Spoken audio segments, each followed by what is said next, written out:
Senate will come to order. Will the clerk please call the roll? Senators Bridges, Buckner, Coleman,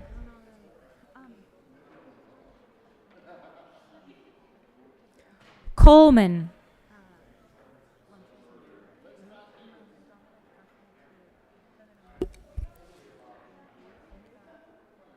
Excused. Cook, Coram, Danielson, Donovan, Fields,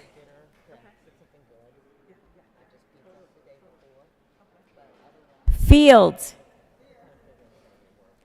Gardner,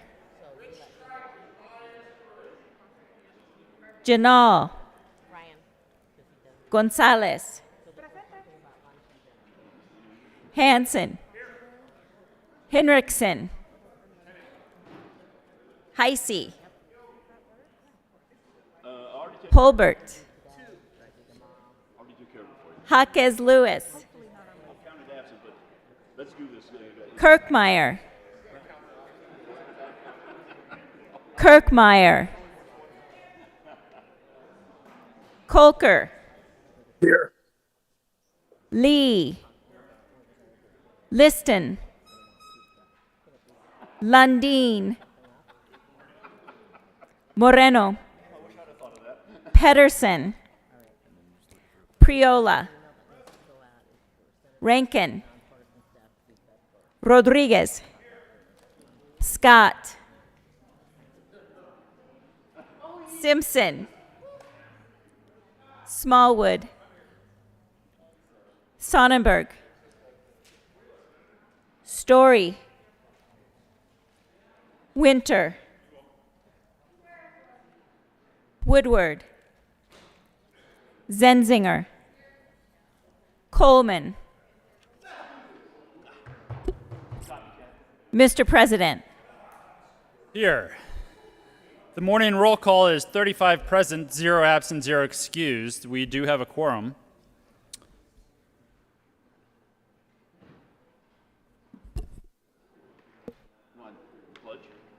Majority Leader Moreno.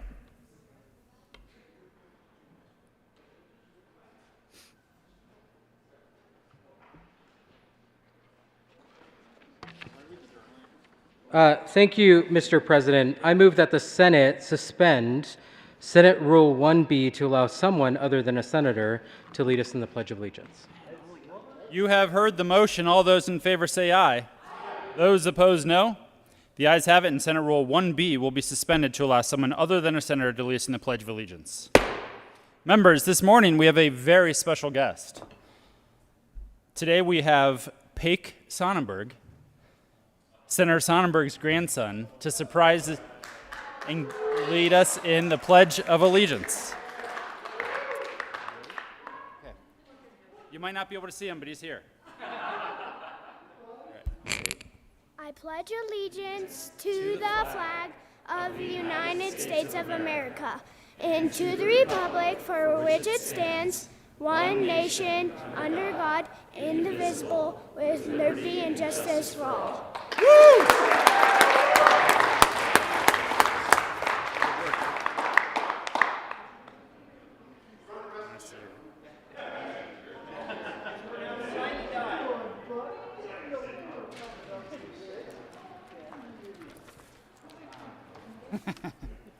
Approval of the journal, Senator Smallwood. Thank you, Mr. President. I move that the reading of the journal of Friday, May 6th be dispensed with and the journal be approved as corrected by the Secretary. You have heard the motion. All those in favor say aye. All those opposed, no. The ayes have it, and the motion is adopted. Senate Services.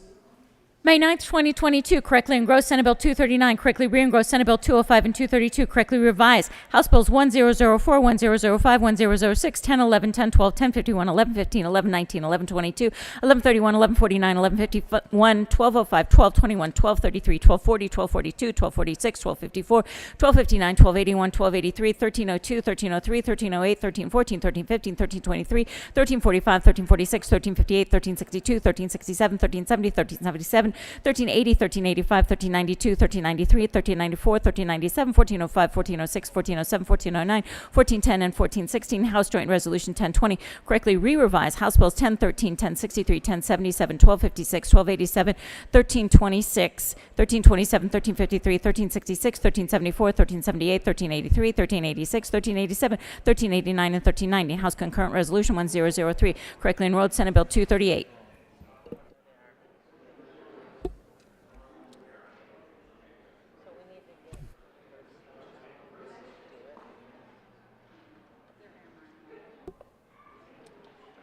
Majority Leader Moreno. Thank you, Mr. President. I move that the Senate proceed out of order for a moment of personal privilege by the senator from Montrose. The motion is to proceed out of order for a moment of personal privilege. All those in favor say aye. All those opposed, no. The ayes have it, and the Senate will proceed out of order. Senator Coram. Good morning, Mr. President. Ask for a moment of personal privilege. Granted. Thank you, members. Yesterday was a great day. We all had family that we loved and celebrated with. I distinctly remember my last celebration with my mother was in 1981. Shortly after, she showed up with colon cancer, was operated on October 1st, was not sewn up. She was going to die within a matter of days. She died on January 7th. So, my mother gave me a sense of toughness that you may not know about. And I feel for those who have suffered losses. I hope you all had a happy Mother's Day. I hope you gentlemen and your spouses had a great day. But not everybody did. I got a letter yesterday. It says, as you probably know, our daughter Annalise was run over and killed by her own school bus on March 3rd of this year. And today is our first Mother's Day without our precious angel. Even though the once retired driver should have seen her as he drove past her, or at least heard her screaming, "Wait, wait," before he ran over her, we don't blame the school bus driver alone. No one wants to kill a child. But when the world's top experts in student and child safety tell you for 3 straight years that have several life-death problems that will continue to injure, disable, and kill kids, and you do nothing about it, we do have an issue with that. When Michaela's father, who is a school resource officer, a detective, a member of the elite CSN professional safety group, reached out to help us deal with our pain and grief, we began to have hope we might turn our grief into hard work and make sure that no other parents in Colorado go through what we experience right now and forever. That's why we wanted to associate our daughter's name with the Safe Student Protection Program, a program we thoroughly researched and believed in. We could not have been prouder to know Michaela's story and the dozens of experts that they're trying to provide Colorado with the technology and training that it could save our daughter's life. If the bill was left as is, it was so comprehensive that it may have saved someone of your kids or grandkids' lives of many years to come. Now that we realize the bill has been run over by a different type of bus, a political bus that is against allowing public nonprofit organizations with strongest roster of experts in the country to manage the exact items the state has absolutely proven it cannot do on its own, we are out. We are truly concerned and baffled as to why the state continues to push back on legislation to make Colorado's children safer for 3 cents a day per child. We respectfully request that you pass Senate Bill 85 with our daughter's name on it, without our daughter's name on it. We simply can't see the good people of the Department of Education are going to accomplish all the mission-critical elements listed in the original bill we endorsed without the nation's top experts. Sincerely, Brandon and Leanda Backner. I also heard from Daniel and Melissa Sperry. I am writing you this letter on Mother's Day to request that you do not use our daughter Michaela's name in Senate Bill 85. Michaela was killed on December 20th, 2011, after a vehicle failed to stop for her school bus. The dangerous activity by motorists occurred in Colorado happen about 200,000 times a year. We were looking forward to dramatically changing that number.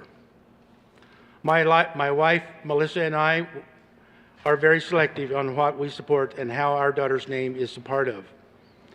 Only after researching CSN did I agree to become one of their senior advisors, and I only agreed to part of the bill after studying it and researching it every one of the other advisors. The purpose of this bill is to save lives. Mothers shouldn't have to visit their children visit their children in a cemetery on Mother's Day. I am disappointed with the state I grew up in and began my law enforcement career. After Michaela's death, I researched school bus accidents and ways to improve student transportation. As part of my law enforcement career, I have investigated nearly 1,000 stop arm violations and assisted with fatal school bus accidents. I have provided training for over 10,000 school buses throughout the U.S. and Canada. I also provided data and recommendations for the National Transportation Safety Board as they conducted a 2-year study on school bus safety. I encourage you to read my recommendations that are now published in the NTSB School Bus Safety Recommendations. Students' transportation is the most neglected part of the educational system. Senate Bill 85 was proposed, will keep kids alive. The Colorado Department of Education is doing the best they can with the resources they have. Teaming up with Child Safety Network would have dramatically improved student safety. Until Colorado is willing to take student transportation seriously, you do not have my permission to use Michaela's name. Thank you. Daniel and Melissa Sperry. I want to thank this chamber. I think this chamber went above and beyond. Mr. President, you may find me, but I'm going to use names. Senator Zinzinger has been with me since I first read the resolution in 2018. It was signed by the 9th year in a row by 100 senators, naming out exactly what is in Senate Bill 85. Senator Coleman, thank you. You have been a godsend. Senator Hansen, the work that you did, the three of you, to send this bill to the House of Representatives with 85 votes is so incredible. I will be forever indebted to you. Unfortunately, the bill has hit a tough road in the House. It has been amended, as I understand. I have not seen the amendment, but the amendment says that it will be cut back to $2 million with no facilitator. And, you know, $2 million is $2 million if it saves lives. But they're saying that they cut it back because they don't want a private organization doing it. This is a nonprofit. The only private organization that will benefit from this bill now is a company that has a radio communication system to put school bus drivers in direct response to first responders. And I think that's commendable. I think that's great.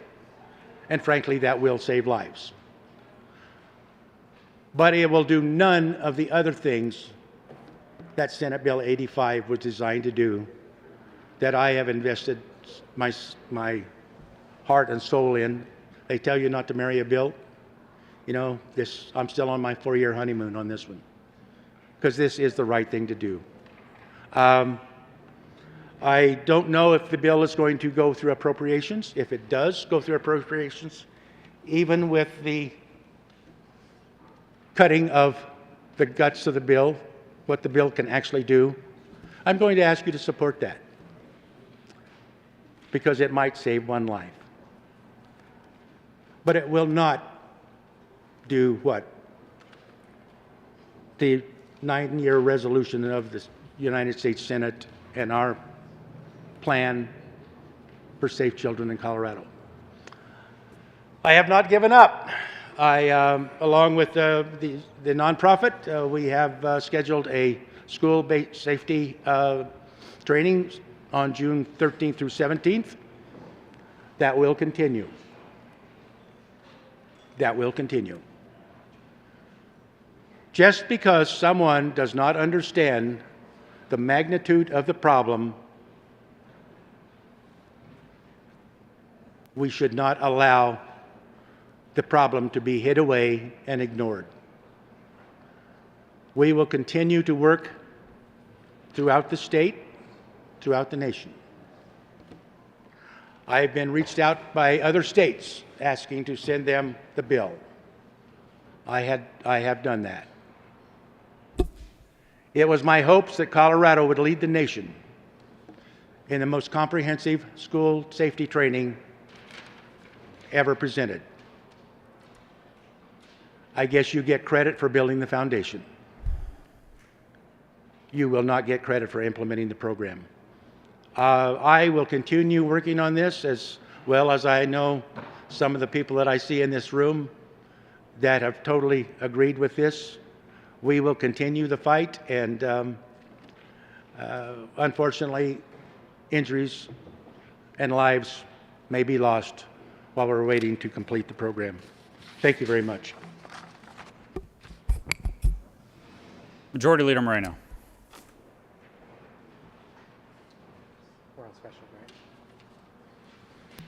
Thank you, Mr. President. I move to lay over the special orders second reading calendar to follow the third reading final passage calendar.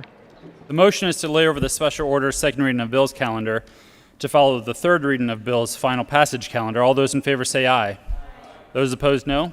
The ayes have it, and the motion is adopted. Third reading of bills, consent calendar. Will the clerk please read the titles to all of the bills on the consent calendar? House Bill 1005, Representatives McCluskey and Wells, Senator Rankin, concerning modifications to the existing tax credit for rural and frontier healthcare preceptors. House Bill 1006, Representatives Robertson, Van Winkle, Senators Donovan and Smallwood, concerning the property tax exemption for property used as an integral part of a child care center. House Bill 1149, Representatives Lynch and Byrd, Senators Rankin and Hansen, concerning the expansion of the Advanced Industry Investment Tax Credit and connection therewith making an appropriation. House Bill 1246, Representatives Lundeen, Senator Buckner, concerning the registration of a pharmacy located within a hospice inpatient unit as a specialized prescription drug outlet and connection therewith making an appropriation. House Bill 1283, Representatives Michelson, Janae, and Bradfield, Senators Buckner and Priella, concerning enhanced residential services for persons with behavioral health needs and in connection therewith making an appropriation. House Bill 1405, Representative Lindsay, Senator Hawkeyes Lewis, concerning the inclusion of faculty in the definition of key participant for the industrial hemp regulatory program to align the program with federal law. House Bill 1407, Representatives Valdez-D and Ortiz, Senator Henriksen, concerning requiring post-secondary institutions to permit veterans to audit courses.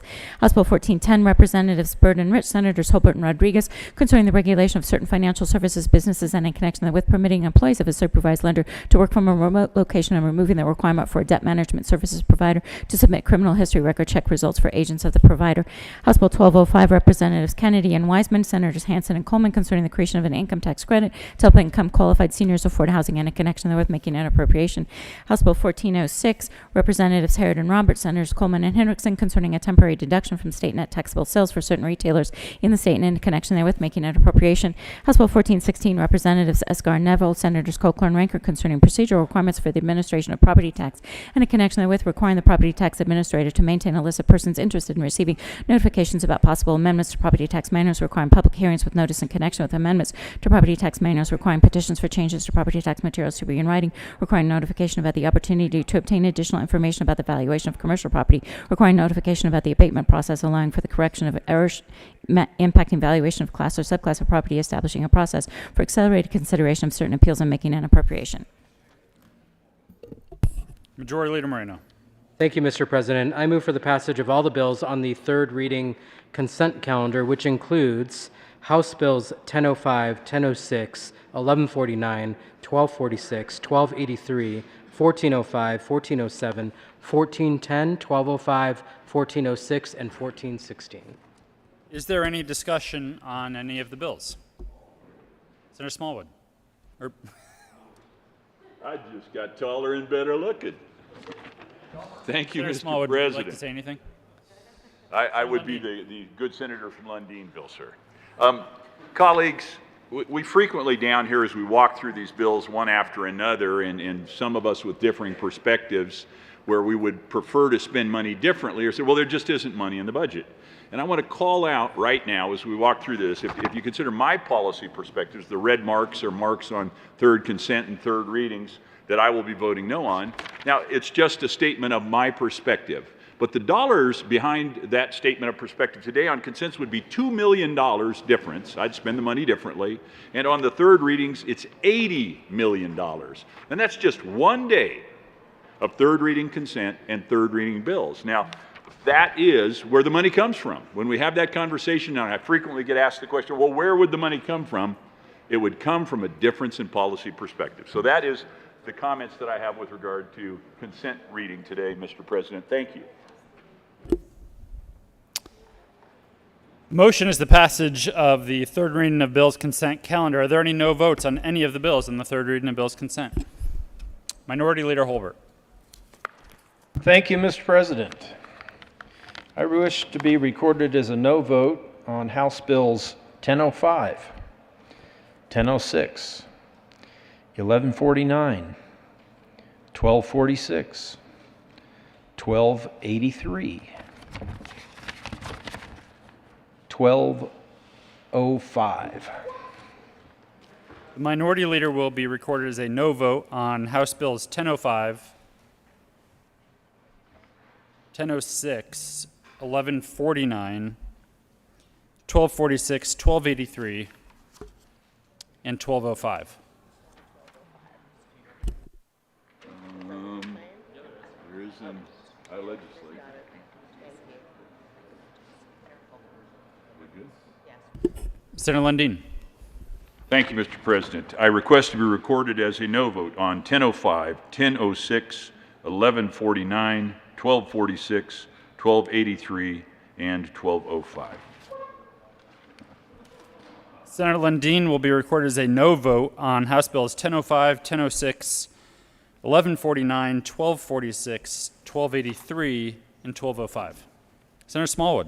Good morning, Mr. President. Thank you. I wish to be recorded as a no vote on House Bill 1005, House Bill 1149, House Bill 1283, and, of course, House Bill 1205.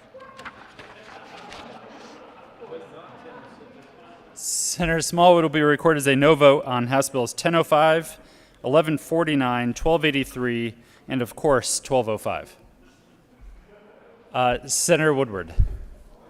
Thank you, Mr. President. I wish to be recorded as a no vote on House Bill 1149, and I was taking a look at 1205, and I can't decide. You can leave me on. Senator Woodward will be recorded as a no vote on House Bill 1149. Senator Liston. Thank you, Mr. President. Mr. President, I wish to be recorded as a no vote on House Bill 10005, 1149, and 1205. Senator Liston will be recorded as a no vote on House Bill 1005, 1149, and 1205. Senator Kirkmeyer. Thank you, Mr. President. I wish to record it as a no vote on 22-1005, 22-1149, and 22-1205. Senator Kirkmeyer will be recorded as a no vote on House Bills 1005, 1149, and 1205.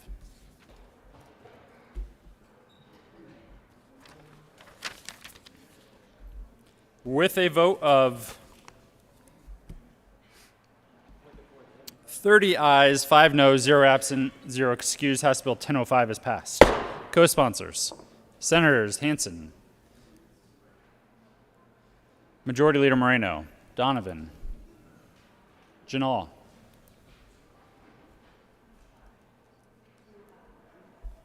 Gonzalez, Winter, Lee, Jaquez Lewis, Priola,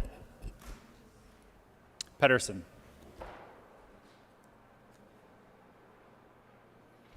with a vote of 33 ayes, 2 noes, 0 absent, 0 excused, House Bill 1006 is passed. Co-sponsors, Senators Winter, Majority Leader Moreno, Sonnenberg, Jaquez Lewis, Simpson, Heisey, Henriksen, Fields, Gonzalez, Buckner, Lee, Pedersen, Danielson, Janal, Zenzinger, Story, Priola. Please add the president. With a vote of 29 ayes, 6 noes, 0 absent, 0 excused, House Bill 1149 is passed. Co-sponsors, Senators Lee, Zenzinger, Bridges,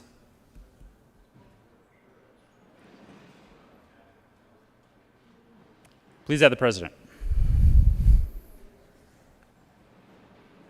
With a vote of 33 ayes, 2 noes, 0 absent, 0 excused, House Bill 1246 is passed. Co-sponsors, Senators Janal, Gonzalez, Fields, Majority Leader Moreno, Jaquez Lewis,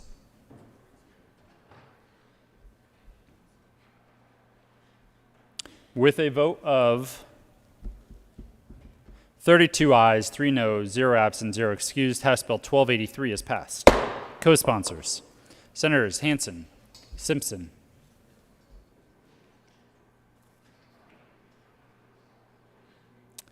please add the president. And Senator Gonzalez and Lee. And Zenzinger.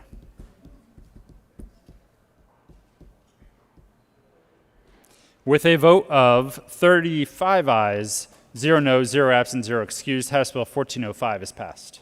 Co-sponsors, Senators Cook, Simpson,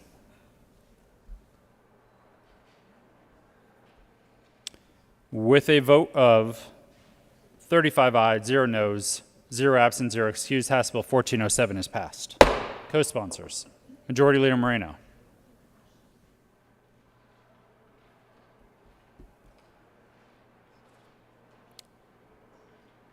Liston, Story, please add the president. And Rodriguez and Donovan.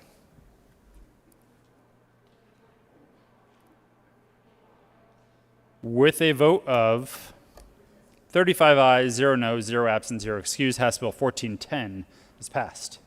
Co-sponsors,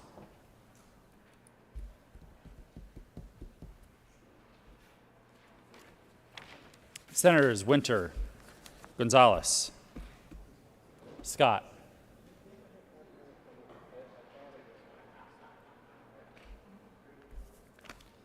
with a vote of 30 ayes, 5 noes, 0 absent, 0 excused, House Bill 1205 is passed. Co-sponsors, Senators Jaquez Lewis, Rankin, Majority Leader Moreno, Buckner, Lee, Winter, Zenzinger, Pedersen, Danielson, Janal, Story, Rodriguez, Fields, Henriksen, Bridges, Priola, Kolker. Please add the president. With a vote of 35 ayes, 0 noes, 0 absent, 0 excused, House Bill 1406 is passed. Co-sponsors, Senators Bridges, Majority Leader Moreno, Jaquez Lewis, Lee, Zenzinger, Kolker, Fields, Gonzalez, Janal, Pedersen, Winter, Donovan, Buckner, Priola. Please add the president.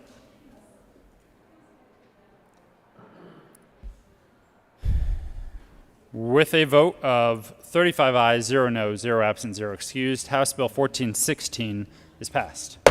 Co-sponsors, Senators Zenzinger, Majority Leader Moreno, Sonnenberg, Hansen, Bridges, Janal,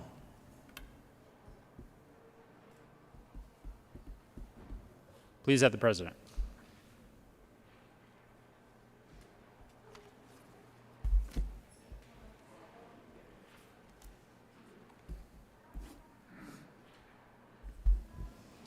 Majority Leader Moreno.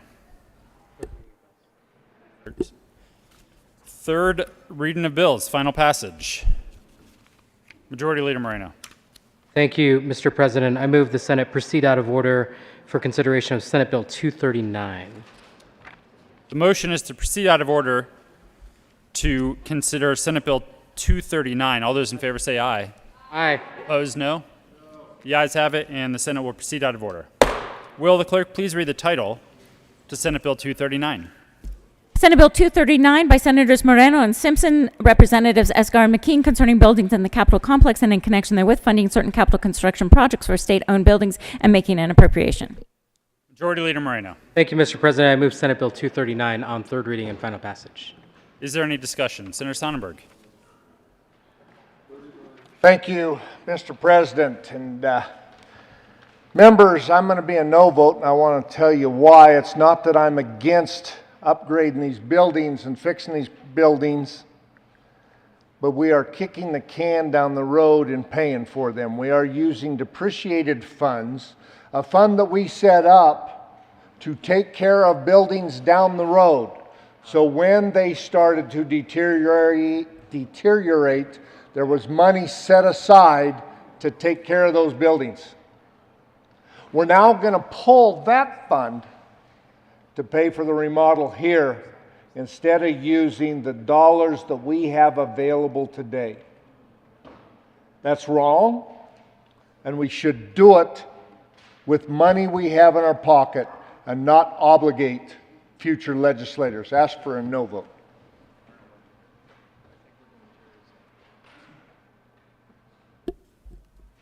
Further discussion? Seeing none, the motion is the passage of Senate Bill 239. Are there any no votes? Senators Sonnenberg, Lundeen, Gardner, Kirkmeyer, Heisey, Liston, Scott, Cook, Woodward, Priola, Smallwood. With a vote of 24 ayes, 11 noes, 0 absent, 0 excused, Senate Bill 239 is passed. Co-sponsors. Senators Hansen, Donovan,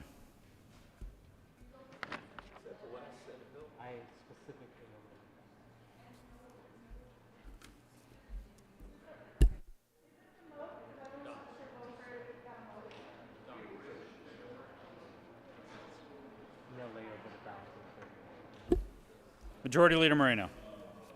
Thank you, Mr. President. I move to lay over the balance of the third reading calendar until later today.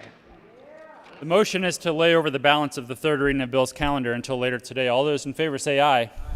Opposed, no? The ayes have it, and the balance of the calendar will be laid over. Consideration of House amendments to Senate bills.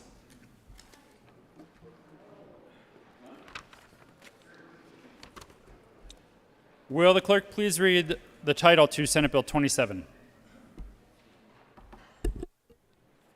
Senate Bill 27, Senators Smallwood and Rodriguez, Representatives Michelson, Janay, and Larson, concerning changes to the prescription drug monitoring program pursuant to the March 2021 audit report issued by the Office of the State Auditor. Majority Leader Moreno. Thank you, Mr. President. I move to proceed out of order for the consideration of Senate Bill 113. The motion is to proceed out of order for the consideration of Senate Bill 113. All those in favor say aye. Opposed, no.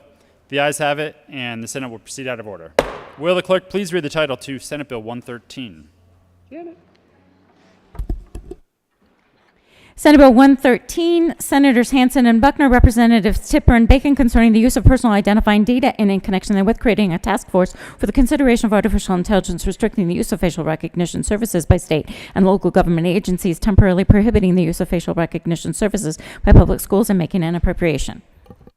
Senator Hansen. Thank you, Mr. President. I move that the Senate reject the House amendments to Senate Bill 113 and that a conference committee be appointed.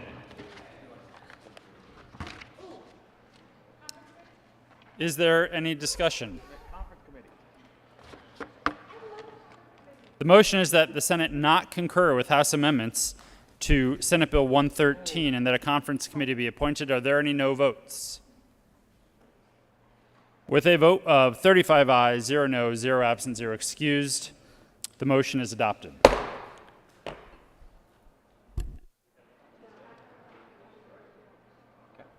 Majority Leader Moreno. Thank you, Mr. President. I move to proceed out of order for the consideration of Senate Bill 196. The motion is to proceed out of order for the consideration of Senate Bill 196. All those in favor say aye. All those opposed, no. The ayes have it, and the Senate will proceed out of order. Will the clerk please read the title to Senate Bill 196? Senate Bill 196, Senators Gonzalez and Lee, Representatives Bacon and Benavides, concerning and supporting the health needs of persons who may be involved with the criminal justice system and in connection with making an appropriation. Senator Gonzalez. Thank you, Mr. President.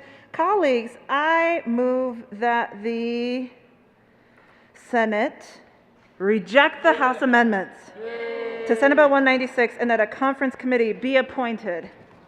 Is there any discussion?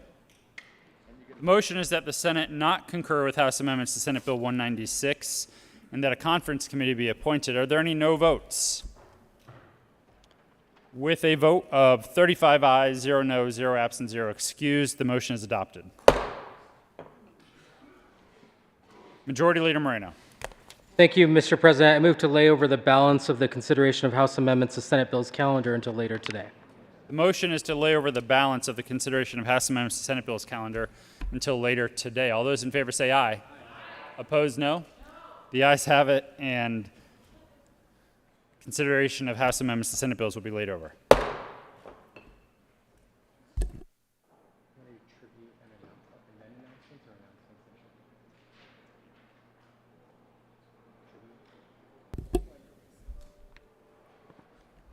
Majority Leader Moreno. Thank you, Mr. President. I move that the Senate stand in recess for the parting tribute to the senator from Sterling. All those in favor say aye. Opposed, no. The Senate will stand in recess.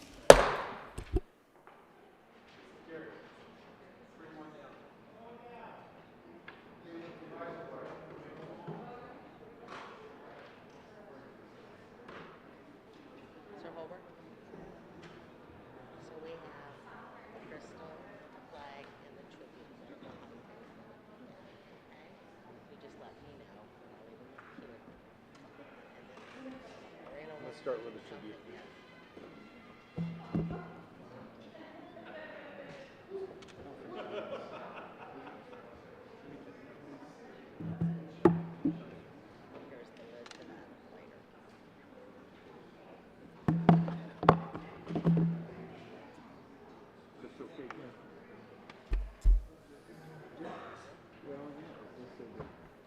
Better.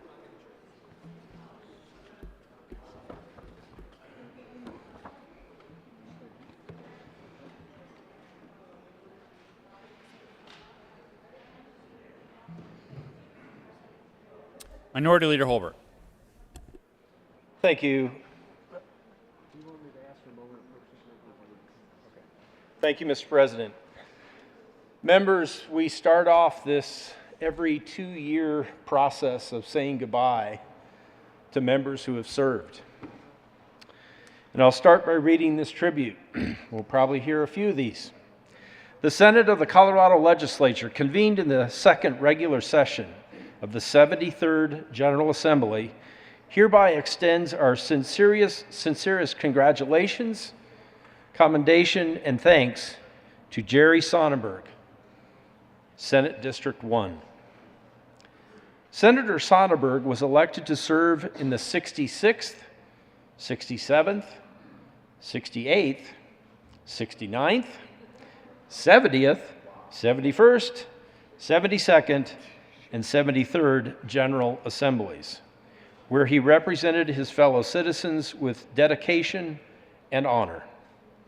During his tenure with the Senate, he served with distinction as the Senate President Pro Tem. He was also both the chair of the Agriculture, Natural Resources, and Energy Committee and the vice chair of the State Veterans and Military Affairs Committee.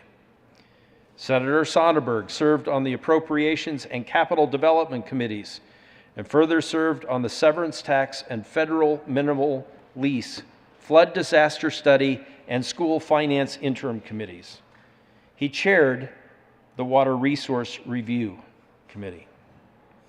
The citizens of Colorado and the members of the Senate express gratitude for Senator Sonnenberg's exemplary service to the great state, our great state, and wish him well in his future endeavors. Given this 11th day of May, 2022, State Capitol, Denver, Colorado, Steve Fenberg, President of the Senate. Members, please, we're going to have a lot of this, so please. Hi, Vonnie. I'm told you're watching. My favorite story about Jerry and Vonnie occurred on the trip to Israel. We got to go together. And when we were in a little town called Magdala, we visited a first century synagogue. And for hundreds of years, it was said that there were no first century synagogues because they couldn't find them. But then one day,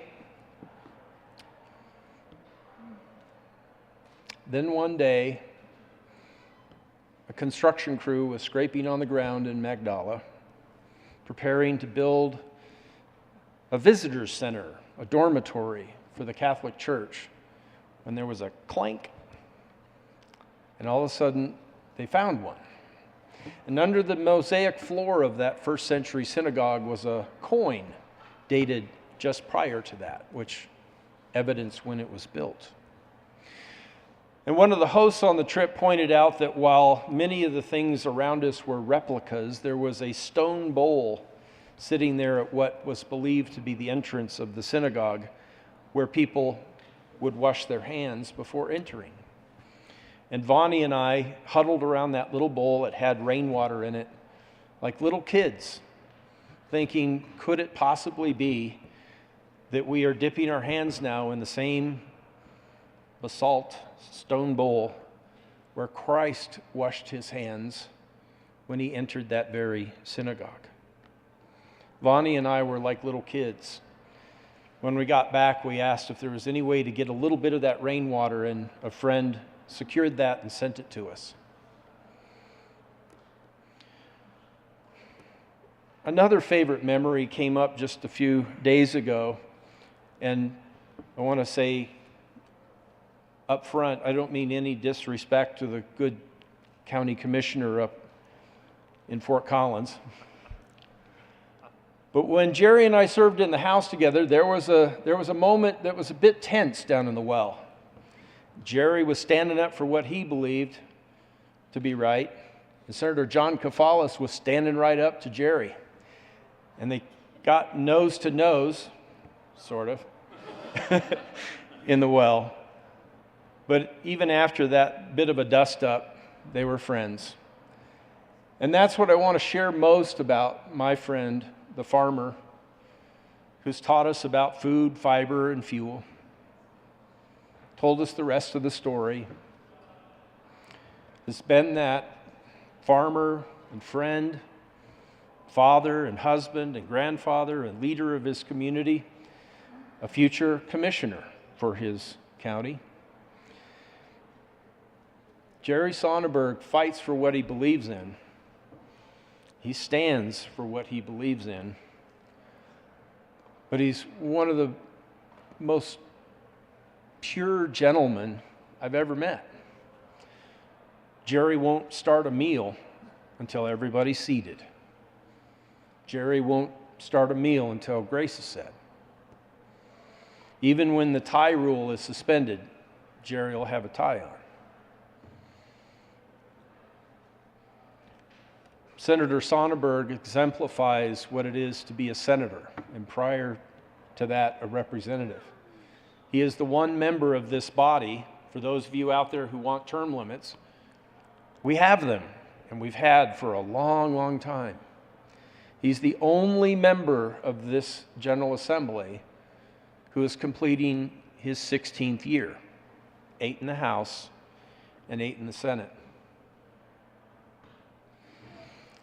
And I think it would be true if you could go back and ask all 100 of us who've been here during those 16 years that, like Representative, now Commissioner Kafalis, we might have had disagreement with Senator Sonnenberg from time to time.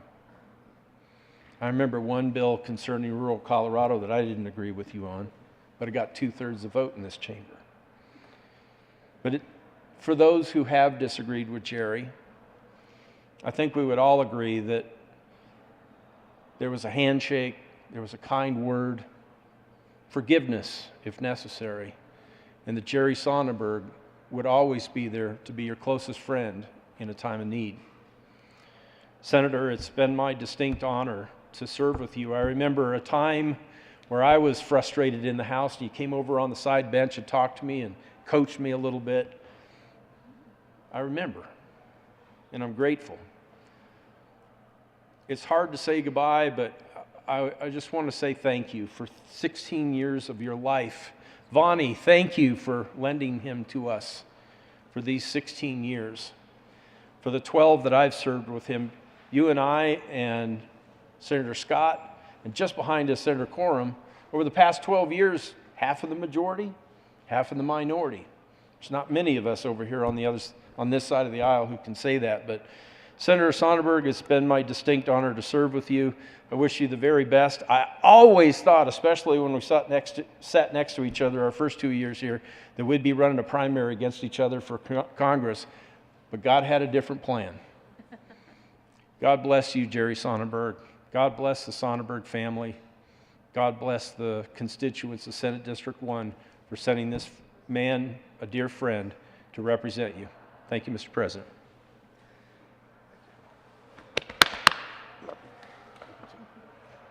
Senator Donovan. Thank you, Mr. President. If you do a quick Google looking for the good senator, one of the first labels that pops up on that page is American Farmer. Pretty good. A pretty good two-word conclusion of I think what motivates and holds Senator Sonnenberg on his center line. What also holds him on his center line is his wife Vonnie and his 4 kids and his 4 grandkids, right? 4? 9 grandkids. I should know that better. I've always assumed that's why you keep the tractor on your desk, because it gives you that reminder of who's at home and the kiddos that are there. But you're young at heart as well.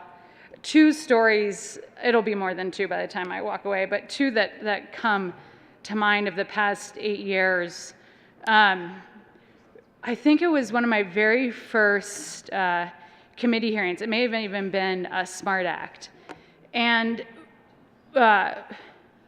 there was a cameraman, and not Channel 9, not, just a guy with a camera in the corner of a committee room.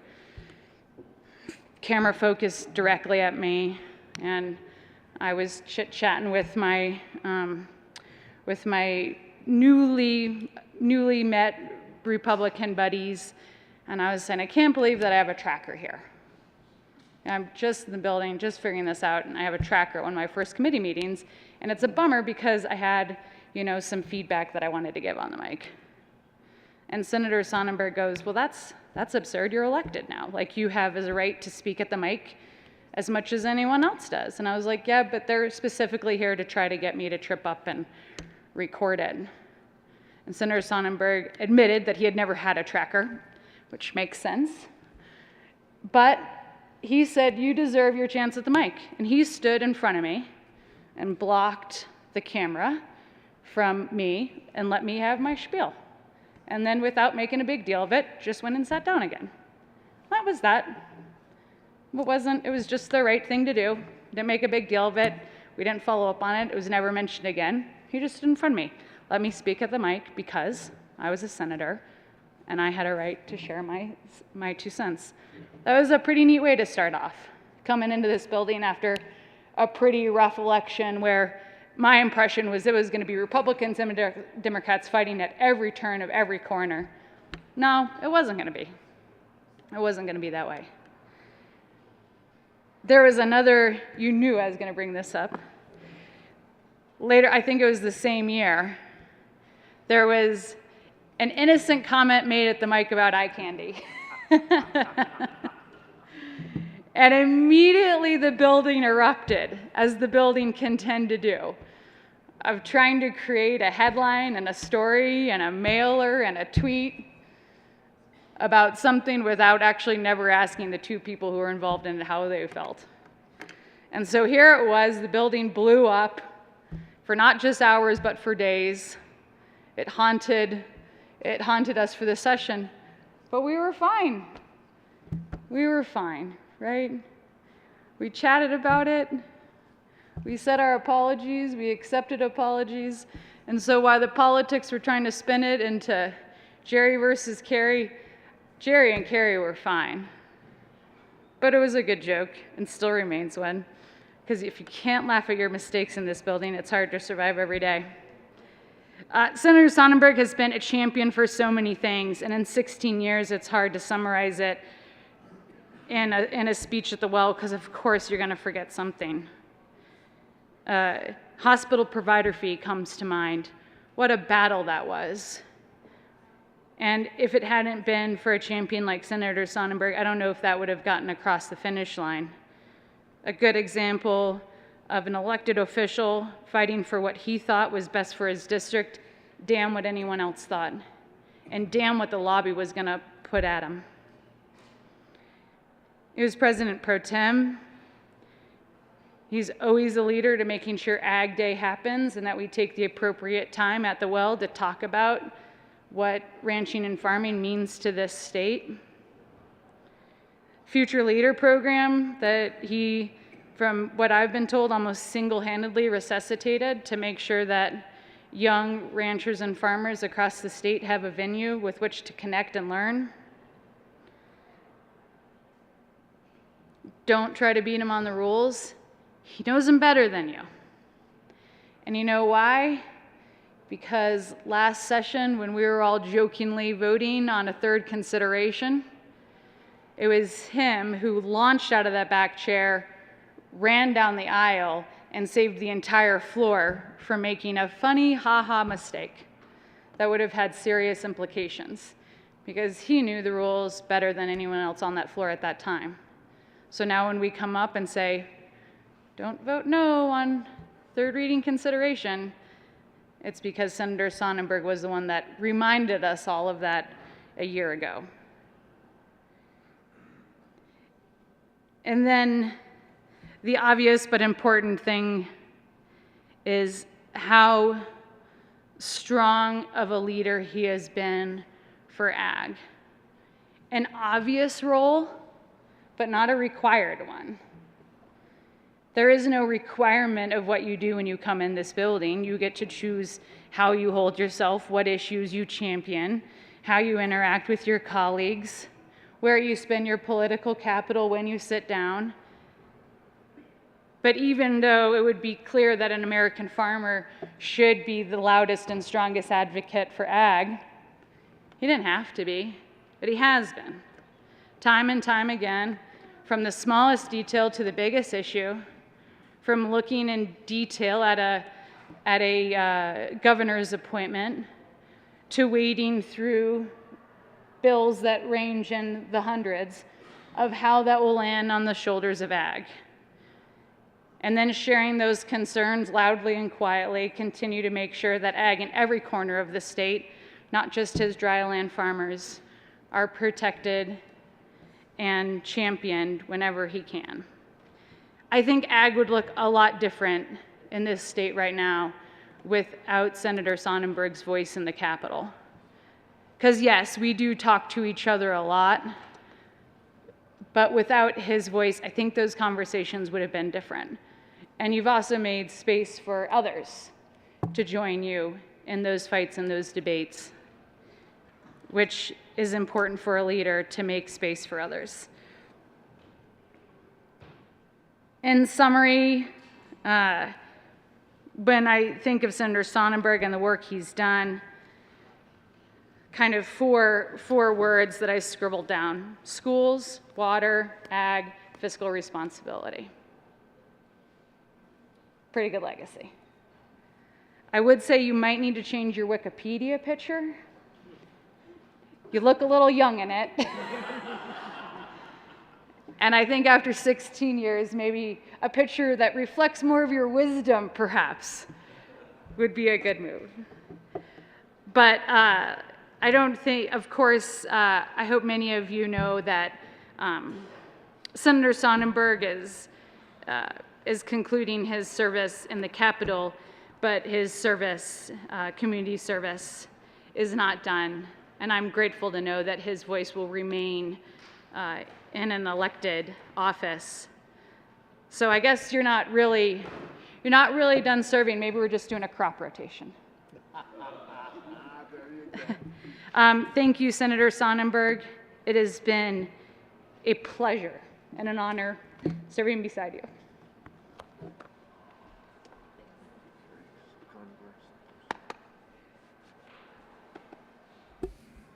Senator Coram. Thank you, Mr. President. Senator Donovan, I would have never made that remark about the photo because he's going to talk about you later. So I would not have done that. 16 years. 16 years. It's amazing what can happen when the electorate doesn't have much of a choice, isn't it?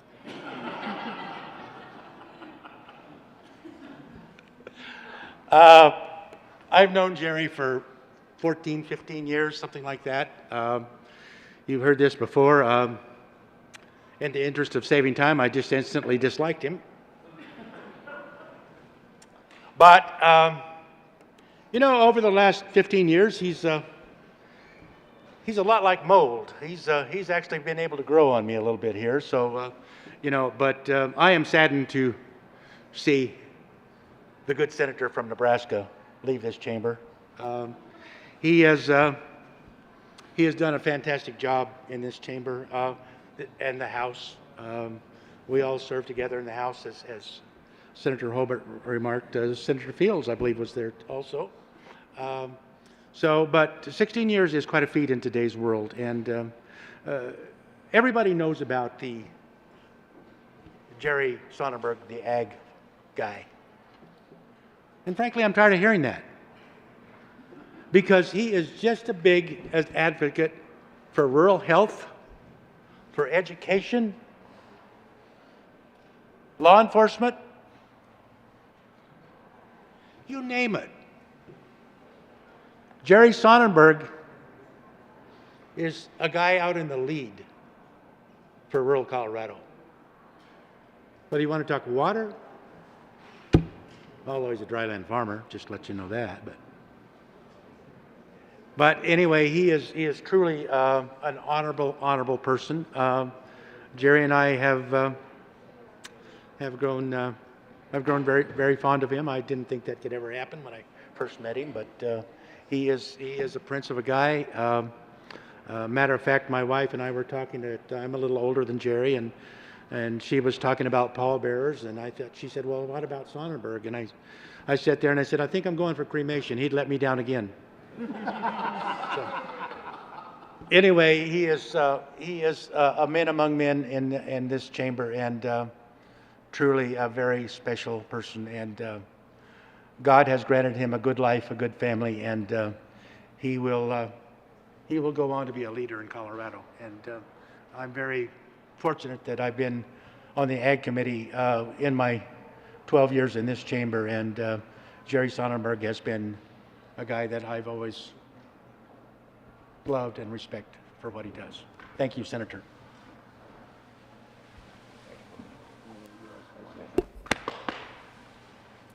Senator Cook.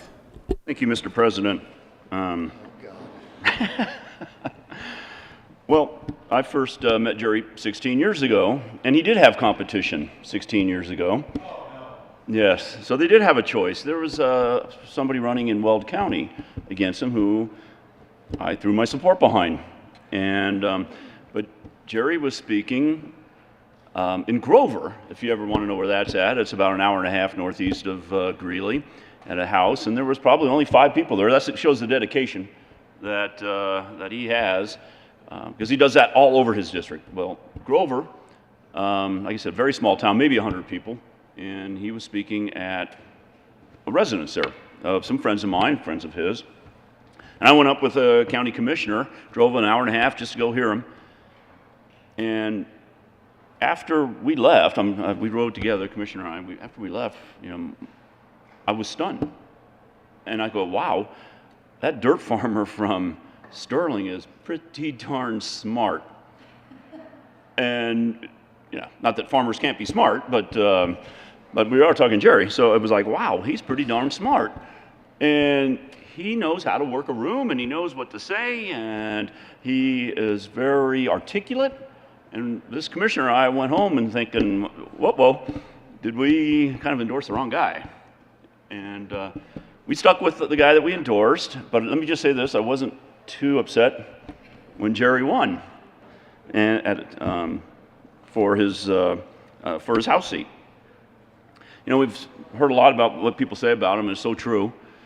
If you look in the dictionary for under senator, I think you're going to find his picture. Maybe the Wikipedia one, I don't know. But you're going to find his photo. If you look under gentleman senator, if you look at a strategic senator, if you look at a wise senator, whatever, you're going to see Jerry's picture there. When I first got elected, come from Weld County, I thought I knew a little bit about water. Just a little bit. I think, hey, I'm not too dumb on that subject. But my first 4 years, I was on the Ag Committee, and Jerry was the chair. And I realized I didn't know anything about water. And because it's such a complicated issue, one that only lawyers and Jerry can figure out. And he was a mentor to me when it came to ag and water, and if I had a question, I went straight to Jerry and said, hey, Jerry, what is this? I don't get it. What does this do? What does that do? And he would talk in lawyer terms and in prior appropriation terms and everything else, and he had to draw me diagrams, and I really appreciated that because I have a much better understanding and knowledge of what the issues are with water now because of Jerry. One thing about Jerry, too, he decided he didn't want to be in leadership the last 2 years, which I respect him for, but he knows the rules with the best of us. He can recite that book like nobody's business. And he's also a strategist. So when it comes to strategy, I say, hey, Jerry, what do you think about this? Should we do this or should we not? And he always comes back with the best advice. And I can't think of a time I didn't follow it. There was one time he was the chair of, or he was on capital development, and somebody went off and they asked me to come on it. And my very first meeting, Jerry nominated me for chair of capital development. I didn't know what to do. I was like, oh my God, I don't know anything about capital development, and I don't know anything about the committee. Don't worry about it, he said, you'll do all right. And so I was elected chair of capital development my very first meeting. And once again, just like water, Jerry guided me through it and helped me through it, and I have a much better understanding of that whole process. Jerry is, I really consider Jerry the ultimate friend. He's generous, I mean, he gives Rockies tickets. He's an avid Rocky fan. And yet he gives tickets to his staff. He gives tickets to other people. I'll never forget one time a couple years ago. I mean, he always goes to opening day, and he ended up not going to opening day, and I somehow got tickets. I think it was from the former president who had them. And I told Jerry about that, and I thought he was going to punch me because he missed the opening day. He had a few choice words for me, but I told him I really enjoyed the game. It was a lot of fun. But he's very generous when it comes to things. Like I said, he'll give tickets to his staff. He takes his staff out to the stock show for lunch all the time. And I mean, he's a dear friend, not only to me, but I think to everybody in this chamber and to his constituents. You go out east in Sterling or out even beyond that, and nobody there's not one person that doesn't know his name. They all know him. And because he travels his district, he goes, I don't know how many, 16 Lincoln Day dinners and parades, and he's always over in Greeley because his district comes up to about 3 miles east of Greeley. And he's always over in Greeley doing something with ag or the parades or whatever. So he's a worker, and he represents his district as best as anybody can. And I'm going to miss him. I kind of wish I'd have supported him 16 years ago, but we all entitled to one mistake. So appreciate it, Jerry, for everything you've done for me. Thanks. Senator Fields.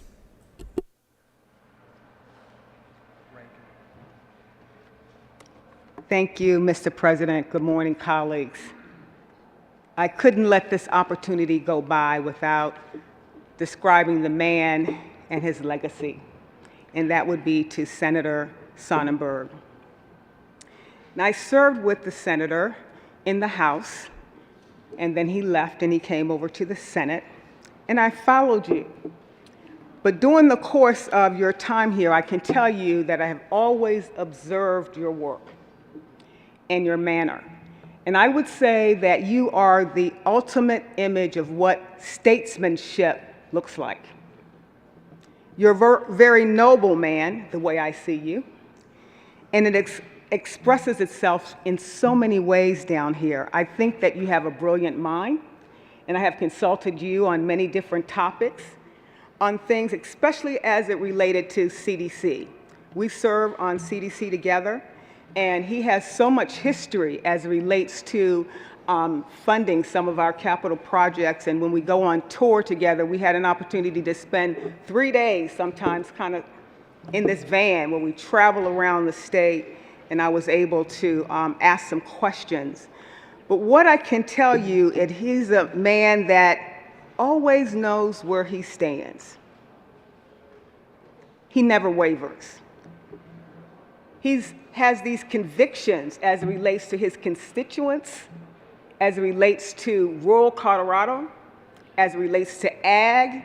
When you see him, you should not be confused about what he stands for, because he tells those stories every time he's down here. And so it has given me a picture of what it's like to run a farm or to understand farming or all the ag issues and challenges that they face. You brought a picture for us, and especially for me, being in the city, what that's like. So I've grown a greater appreciation as it relates to making sure that the things that I do is reflective to have the diversity and making sure that we're not losing rural Colorado out of any policy decisions that we make. And I learned that from you. On the softer side, he's a family man. He loves his family. He loves being a father. He loves being a husband. He loves being a son. He loves the, and I had some opportunity to spend some time in Sterling. Everybody knows him, okay? Everybody knows him. And when we walked into that little cafe, he's the type of politician that's not invisible. He's very visible in his community and across his state. And he doesn't hide and he doesn't shrink as it relates to making sure that he's an advocate for his community. And the softer sides are some things that I've seen him do just this session when he championed that bill for Patients' Bill of Rights.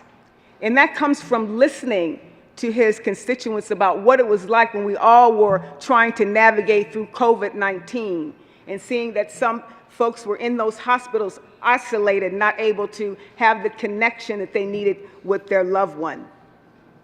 That's who he is. I had an opportunity this session to run a bill with him. And this bill was to increase funding and access to child care. And somebody asked, well, how did that happen? Because I had to push away my fear and I had to ask you, would you do this? And he said, I'll think about it. I checked in again. I'm still thinking about it. And then the last time he said yes, because he understands the challenges that rural Colorado has as relates to providing equal access and opportunities for child care no matter what corner of the state that you live in. So I just want to say in closing, thank you for your kindness. Thank you for being tough, but yet being friendly. And thank you for your 16 years of service. Senator Lundeen. Thank you, Mr. President. You could talk about Jerry Sonnenberg in any number of contexts and use any number of adjectives to describe the incredibly effective, powerful man that he is. I will limit myself to three thoughts. The thoughts are exemplar, competitor, and mentor. When I was in the House, that was probably my first year in the House. So that's, what, 7 years ago, 8 years ago? My, how time flies. I had some business that I needed to tend to over here, and so I came over to sit down on the side and catch one of the then senators to chat about something. And Jerry Sonnenberg was in the well. Now, we all believe that we've got it right today, we've got it right tomorrow, we have it right always. And if we don't claim that which we have laid down, we're going to lose in some way. Well, that's not what Jerry Sonnenberg was talking about. He was standing down here saying, you know, colleagues, I made a mistake. I'm going to turn around, change directions, and acknowledge that mistake, and as a body, we're going to move forward together in a better way. That's a powerful thing. That's incredible strength to say, I don't have to win to win. And I saw that in the man, and I learned from him in that moment. A competitor. I don't know if you all know this, but Senate District 1 and Senate District 9, Senate District 9 is actually more conservative than Senate District 1. Now, Jerry wouldn't necessarily agree with you about that. We are always looking at who had the better vote count, who turned more people out, who got more votes, what did the ratios look like. So we've always kind of had this Republican competition going on, who's performing better in their district. We have kind of an informal news clipping thing that we do on a weekly basis to see what's going on. And dadgummit, every stinking week, Jerry Sonnenberg's name is in the news more than mine. And that's hard to do. And the man is a strategist, not only in this chamber, but in politics writ large, to the crop rotation comment. You know what? You can farm the fields of Colorado many, many ways. And Jerry Sonnenberg, I believe, has just farmed it in one simple little way in the General Assembly. I think there's at least one, probably two more important fields of Colorado, the political fields of Colorado, that this man will farm. And as a mentor, he doesn't press in, he doesn't say, hey, you learn this, know this is the best way to do it. But when you go to him and ask, what do you think? Doesn't matter what's going on in his life. He pauses and he says, well, let's think through what's involved. Here's what I believe might be beneficial. Here's something that, were I in your shoes, I would consider. You know, politics is a tough business. A lot of it's luck, a lot of it's timing. You just walk into circumstances occasionally, whether you're the right person or not. Sometimes it's generous, sometimes it punishes you. And Jerry has always rolled with all of that, learned from all of that, and been able to and willing to hand on the benefit of all that he has learned. And so I will say exemplar, competitor, and mentor, and it would go without saying that Jerry is a friend to everyone, and so I kind of slipped the camel's nose under the tent flap into the friendship world, because Jerry would not turn his back on any person, and he has always been a true friend to me. Thank you, Mr. President. Thank you, Jerry Sonnenberg.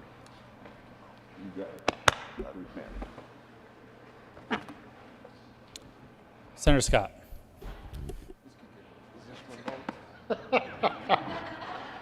Thank you, Mr. President. Senator Sonnenberg had asked me to do this remotely, but I refused because I knew we were going to be doing something here today. It's a little troubling because I took a piece of paper and I thought, write down everything you can think of nice about Jerry. And I ended up with this blank piece of paper, and I was just like, man, this is not good. He's not going to be happy with me. This is, it's really tough because we stand here after so many years. You just don't realize how fast it went by. It's just amazing. And then to understand that the next time anybody's ever going to talk about us, maybe, in this well is when it's a memorial. Oh boy. And we get to miss that one. We don't have to worry about that one. It's been quite a ride. When I came in here 12 years ago, there was this farmer named Jerry Sonnenberg. Everybody started talking about Jerry Sonnenberg because I was from Western Colorado. Senator Coram was from Colorado, or Western Colorado, and they said, he's our rural guy. I was like, okay, we'll go meet Jerry Sonnenberg. So we wander in there, and there he was, King Sonnenberg, as we teased him about. Ultimate farmer. So we were all put on the ag committee immediately. So we got to serve with him on the ag committee. And when you step in these doors, so many of us, it's hard to admit that we really have no idea what we're doing. We just don't know. We try to act like we know. And we're all stumbling around in the ag committee trying to figure out what the heck we're doing. Jerry's taking us to task and saying, listen, guys, you got to learn this stuff. If you need help, I'll help you walk through it. And he did. He was very patient. He would step us through some of the water laws that we just didn't know. We thought we knew some of them. Not even close. Anything to do with agriculture, he just knew. It was just instantaneous. He could give us an answer. And he really made us look really smart on ag committee, and that's really hard to do when it was made up of myself and Senator Coram. It was difficult, but he did it. He pulled us through there. And if we got stuck, that was the thing I got impressed with the most. Because, you're in this committee for the first few times of your life, you have no idea what's going on, everything's moving quickly, and you're thinking, holy mackerel, what am I supposed to ask questions? What do I do? And he could sense when we were in trouble. And I can remember one specific hearing, can't remember the bill, but he just took a recess and just gave us the finger and took us out, not that finger, but he gave us the finger, get out in the hallway. So we went out in the hallway and we kind of did a huddle, and he just said, I want you guys to breathe and think. Just calm down. This is not going to be that hard. You're going to be fine. And he just had a very calming effect on us. And we went back to work, and from that day forward, we just smoothly went through whatever we needed to get done. He and I had a blast on state affairs, and not many people can say that. When I was the chair and he was the vice chair, oh boy. We saw things that I can never get out of my brain. Yes, we did. But it's just everybody in this building, everybody around most of the state knows what that committee is. I mean, we all try to fake it, right? And we don't do a very good job of it, but we try. But we actually made it fun. The midnight hours that we spent together, believe it or not, we actually made some fun out of it, which was very difficult to do. Jerry Sonnenberg is a person. That's the thing I just will always carry away from this building. He was just solid. No matter if you had a disagreement, whatever the case might be. You might think he's upset with you. No, he really wasn't. He really wasn't. We'd sit down and chat about things and get it worked out. And he was just a calming effect, which I think is going to be so sad that this institution will lose in Jerry Sonnenberg. He's been a friend. He's been a mentor. boy, am I going to miss you. I'm going to have to come up to Sterling and check out that big, ugly flat spot you call, because we got mountains. The most fun we ever had one time was he and I were arguing about a cloud seeding bill. I forgot about this. This was funny. You know, he's just railing in Ag Committee about cloud seeding. I'm like, I don't see a problem. You're just trying to steal our water from the clouds, you know. You could just get him riled up in a heartbeat. But we had a lot of fun. I'm going to miss you a lot. But we'll stay in touch. God bless you. God bless your family. Take care.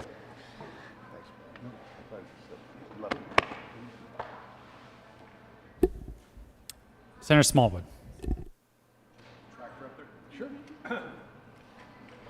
Thank you, Mr. President. Thank you, colleagues, for allowing me just a minute to really give you my thoughts on Senator Sonnenberg. Not my real thoughts, but thoughts that we could say here on the mic.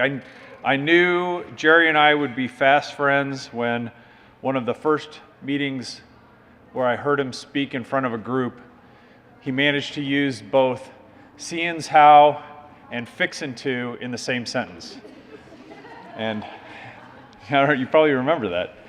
And having spent a big part of my life in Kansas, I was like, I know I'm going to get along with this guy really, really well. So, Jerry, you've been not only a mentor to me, but also a friend. I hope that we continue to have our dinners together even when you're gone. You can make the trip down to Denver. I've really, really enjoyed that. Really enjoyed spending time with you outside of all of this, outside of the mayhem. Thank you for taking a rookie legislator under your wing for a lot of the real basics, strategery, and helping with that. You've made a great impact, not only to myself, but to a lot of people here. Thank you for that. I know you'll enjoy time away from this building every bit as much as you enjoyed it here in the building. So thank you. Thanks, buddy. Senator Gardner.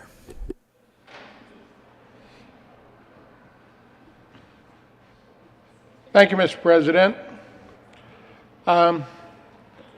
What to say about the senator from Sterling, Senator Sonnenberg, Jerry?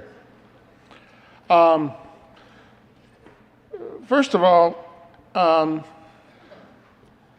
Senator Sonnenberg and I were members of the same House class. There were, not in the same class, mind you, I was outclassed, but there were 26 members of our caucus and 13 of us were freshmen. So we learned everything about this business together. But Jerry already knew a lot. And I quickly came to rely on him for everything agriculture and rural in Colorado. I'm not going to tell all this story, Jerry, about why you know this. My moment of greatest admiration for Senator Sonnenberg came one night in the House when we were in the majority and he was in the chair and a certain motion got made from the other side. I can tell you that some other time. And I dropped my jaw and said, what's going to happen next? But Jerry knew that when in doubt and you're in the majority, you just pick up the gavel and say the committee will stand in recess, and that's what we did, and I wouldn't have had the presence of mind to do that. The very best in the chair, the most experienced, the most thoughtful, the best on his feet of anybody. And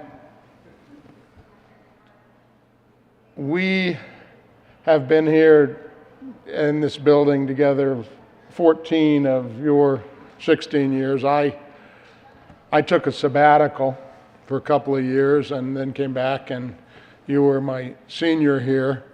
I don't know what it will be like to be here without you. I said this about Senator Todd last year. the General Assembly will be the poorer for you not being here and for not having your kindness, your passion, your honesty and integrity, your willingness to vote for my water bill when nobody else would, just so I wouldn't get skunked. Stay away from water bills. Jerry, I'm going to miss you. I really don't know what it will be like to serve here without you, and the General Assembly has been richer for you being here, all of us, colleagues on both sides of the aisle, even when we disagreed with you.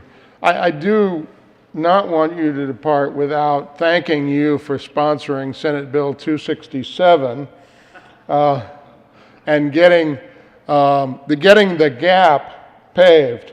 That's a major part of rural Colorado, and I want to thank you for doing that. I voted for it, and others will sit down. It has made a world of difference. It was the right thing. It was a courageous thing. And it was right for your district and for the state of Colorado. I could go on and on about how much I admire you, how much I love you, and how much I'm going to miss you. I'll uncharacteristically stop there and say, good luck to you, Commissioner. Don't come around complaining about unfunded mandates, though. Although I know you will, and that'll be your job, and I expect to see you sitting there telling us that this would not have happened in prior General Assemblies. And if you don't do that, well, then you're not the man I think you are. But I know you will. That this is not something that a prior General Assembly would have done. The Commissioner will say so. Good luck. Thank you. Don't be a stranger. And I'll miss you.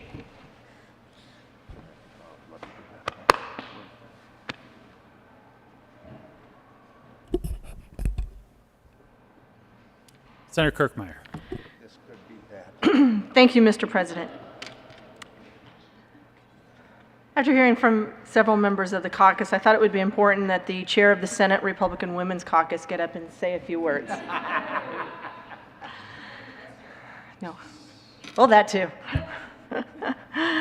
Anyways, I too would like to thank Jerry for all of his years being here down at the Capitol. We heard he's a farmer, he's a leader, cheerleader for all of Colorado. He's a teacher, he's an expert on the rules, he's a strategist. The one thing I didn't hear is he's a softie. We all know it.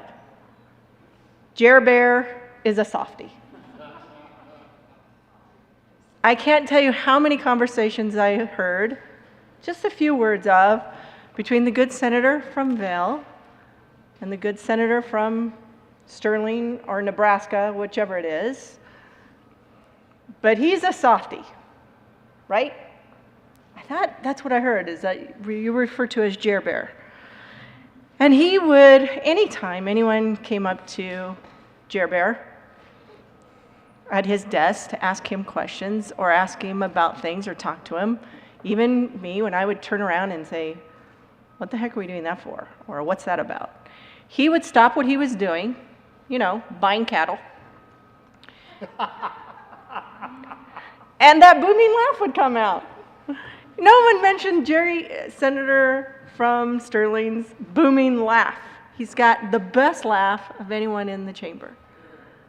And there are times when something's going on and everybody's not really paying too much attention. All of a sudden you'll hear this big, huge booming laugh, and it's the guy behind me, and it's the good senator from Sterling. I would just like to say thank you for one day in particular, because we don't have a long history of serving together as state senators. But my first year was last year, and about 6 weeks or so into it, I had a bill that was coming up on the floor on second readings that I am absolutely positively sure that the majority leader didn't think was going to get to the floor, but it did get to the floor, and it was about oil and gas in schools. And there was some things going on that were going to be happening on the floor, trying to figure out how to kill the bill without getting a vote on it. And I stood up and turned around and looked at the good senator from Sterling, and I said, I need your help. And I said, I need to know what to do. And how do I get this to a vote? He's like, what do you want? And I said, I just want a vote. I want everybody on the record saying that they think it's okay to build new schools next to existing oil and gas facilities. And Jerry walked me through it every step of the way. He's like, well, here's the first thing you do. You go down, you do this, and you say this, and you do this. And I'm like, okay. So I go down and I do that. And pretty soon we're standing over here. And the next thing I know, we're standing in the well. And I'm like, now what do I do? And he's like, now you got to go do this. And I'm like, okay. And he goes, and then when this goes through, you're going to do this. And then you're going to have to get up and say this. And I'm like, okay. Pretty soon we've got 5 or 6 of us down here, and everybody's talking to me. And I'm looking at Jerry. And he goes, don't worry. Just get up. Tell him you're opposed to it. Tell your stuff all over again. We're going to get him on a vote. You're going to cow it. And I'm like, okay, well, I grew up on a dairy farm. And I need you to explain that to me. So he does. I make my comments. And I turn around to find out what I'm supposed to do next. And Jerry's gone. He'd left the room. I'm like, where the heck did Jerry go? I need him to get back here. And he'd left for a few minutes, and other people were filling in and talking. And then the vote happens. And then he comes back, and I'm like, where were you? And he goes, well, I took care of it. And he tells me, here's what you need to do next. And it was the cow, and he had gone and gotten it prepared for me. So that was the day, I would say, one of my favorite days here, is because it was the day that I felt like I was really, truly part of the team. And you were the guy that did that. You were the guy that said, here's how you do stuff, and made me feel like I was part of this team called the Senate Republicans. And I greatly, greatly appreciate that. And so I think of you as a friend, I think of you as a mentor, as a teacher, all those other great things that people said. But I just want to remind you that in spite of that, and how much I think about you, and how great you are as a state senator, don't think for a moment that I'm not going to come back next year and remind you of all the crap that you have said about county commissioners. When you're a county commissioner. And when you're down here whining, I'll be the first person to point out to you at any point that you need to stop whining. Just because you're a county commissioner doesn't mean you get to whine about stuff. So just remember, I'm never going to forget all the stuff that you said about county commissioners, and I will remind you when you're in that job every chance I get. But I just want to say thank you. You really were a huge help. Thank you so much, and we're going to miss you. Love you too. Senator Pedersen. Thank you, Mr. President. Well, since we're talking about what a softie Jerry is, just want to remind everybody about the time when he was not like that. When I was first elected 10 years ago, one of the memories that I have about my first year was a bill I was told will be a good, easy, fun bill. And we all know that's when you should run, right? I didn't learn that lesson yet. So we didn't used to have a state animal. And we brought a bill that was supposed to be fun for sheltered dogs and cats. Seems like an easy bill to be our state pet. Well, then Representative Sonnenberg really didn't like my bill. I had no idea what I was getting into. And it came up on the floor, and we ended up debating that thing longer than Medicaid expansion. So he really took me to task in my first, what was supposed to be easy bill, on the House floor. And after getting to work with him over the years and coming to the Senate, he said, you know, I'm just a lot softer these days. We didn't fight much about bills, even if we disagreed, and we were able to work on many impactful policies, especially around early childhood education and childcare. But it's been an honor to get to work with you over the years, to get to go to Israel with you, and also to hear about your family. It's great to have you all here because he talks about you often, and some of his words of wisdom to me was never forget what's important. He talked about always making sure he never missed the baseball games, always prioritize his family, and how difficult these jobs can be because it really does consume everything. And so great to have you all here today. Wonderful to serve with you, Jerry. I'll miss you.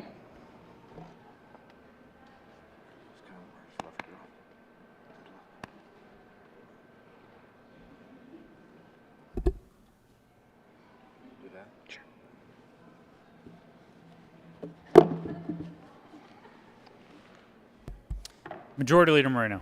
Thank you, Mr. President. And colleagues, we have this beautiful crystal for Senator Sonnenberg that acknowledges all his years of service. It's appropriate that we did this today when his family was here, because when I think of Senator Sonnenberg, the first thing I think of is a family man and how much he loves and is dedicated to his family. Thank you for sharing him with us for these last 16 years. The state is better off because he was here. And the kids of Colorado also owe him a debt of gratitude because I have never seen someone shake down people so much as he does for the National Western Stock Show Junior Livestock Auction. All for a good cause, of course, but truly, Senator Sonnenberg, we will miss you. And we look forward to when you come back to the Capitol as a county commissioner to testify against one of the president's bills.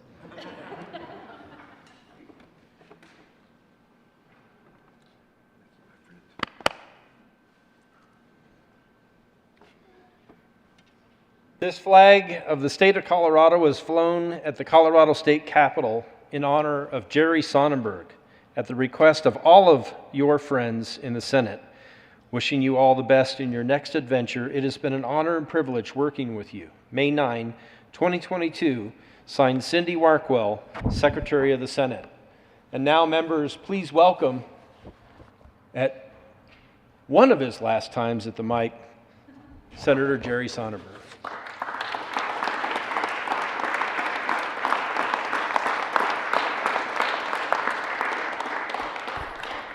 Senator Sonnenberg. Thank you, Mr. President. Please be seated.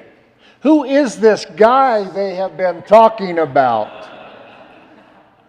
You know, I don't remember most of those stories, and my wife would tell you that's because that's God's way of allowing me to die with a clear conscience. With that said, I'm truly humbled.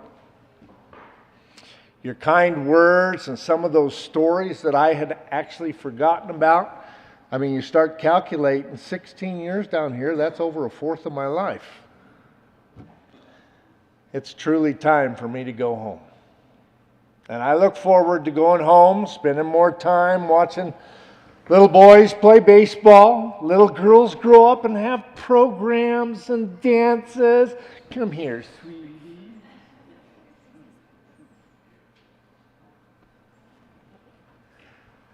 And being that grandpa.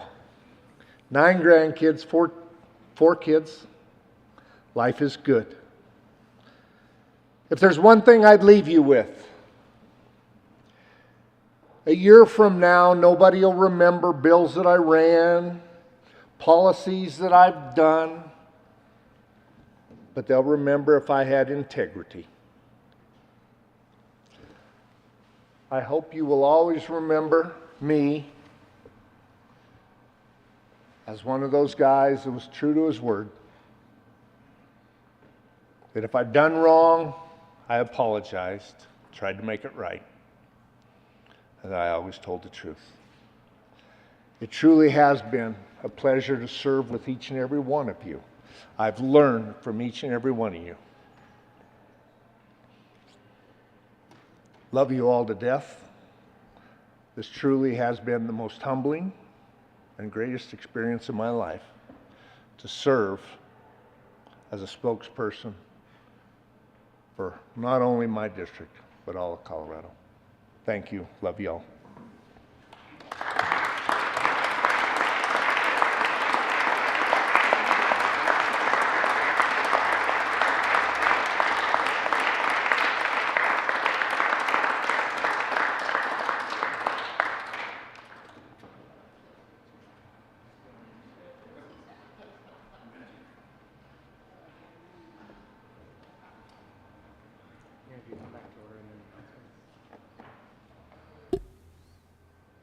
The Senate will come back to order. Announcements.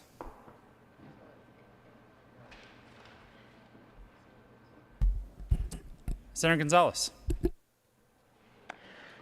Thank you, Mr. President.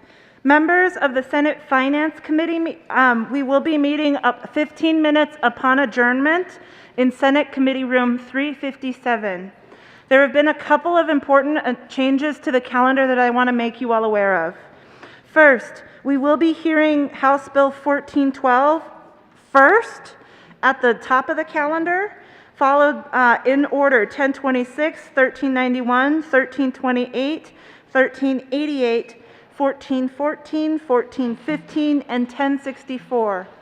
I do want to announce from here at the well, and I'll also announce at the beginning of the hearing as well, that on 1064, I will be limiting testimony to 3 panels of 3 proponents and 3 panels of 3 opponents and proponents. So a total of 9 witnesses on each side. I will make space available for people to submit written comments. And I do want to thank everyone for their accommodations given this late hour in session. Thank you all very much, and we will see you at 15 minutes upon adjournment. Senator Coleman. Thank you, Mr. President. Members of the Senate State Veteran and Military Affairs Committee will be meeting 15 minutes upon adjournment in Senate Committee Room 352 to hear House Bill 1244. We will be allowing 15 seconds of testimony. I'm just joking. But we'll see you there. We'll see you there.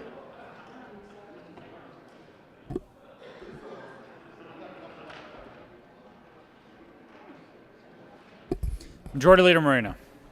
Thank you, Mr. President. I move the Senate recess until upon adjournment of the Finance Committee. You have heard the motion. All those in favor say aye. All those opposed, no. The ayes have it, and the Senate will stand in recess.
196.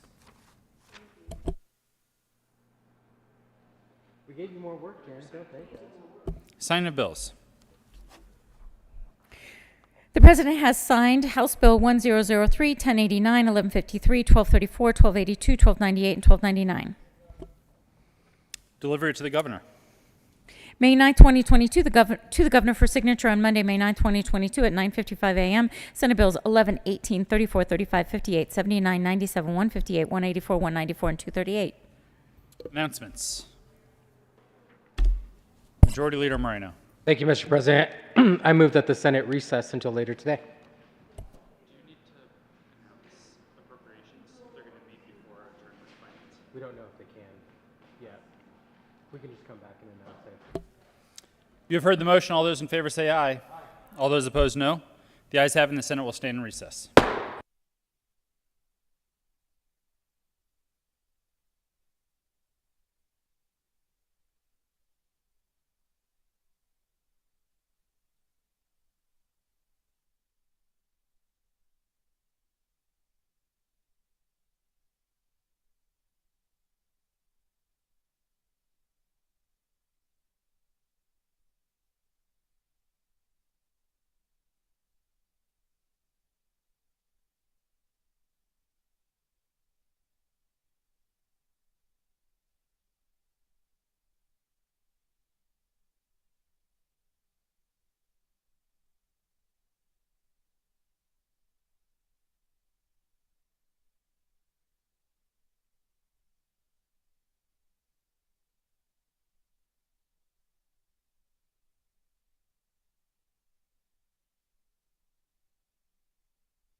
Thank you, Mr. President. I move a call of the Senate. The call of the Senate has been moved and properly sustained. Will the sergeants please close the doors, allow no senators to leave, and return those who are absent from the chambers?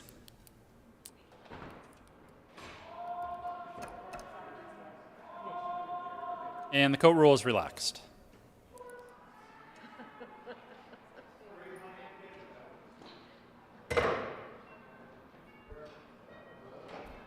Senators Bridges,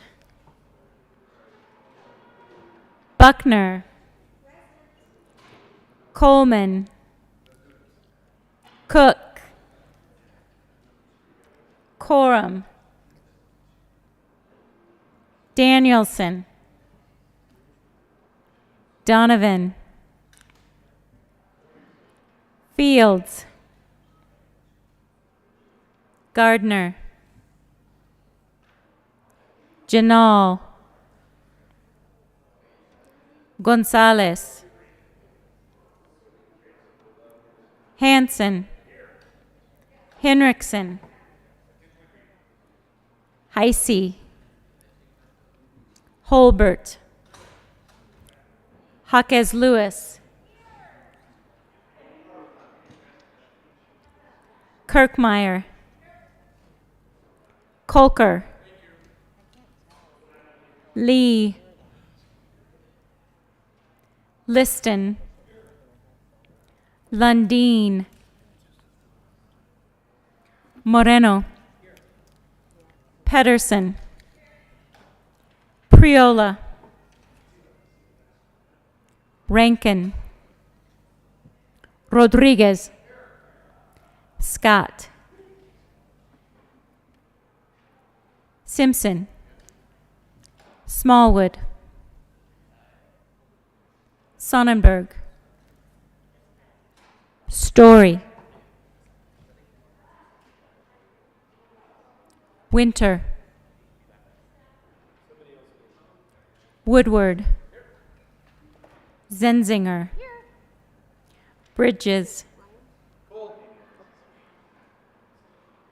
Cook, Coram, Donovan, Fields, Gardner, Janal, Gonzalez, Holbert. Present. Lee, Lundeen, Priola, Scott, Smallwood, Story,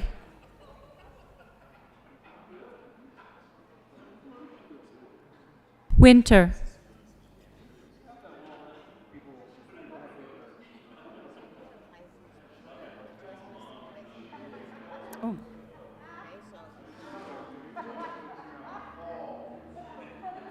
Coram,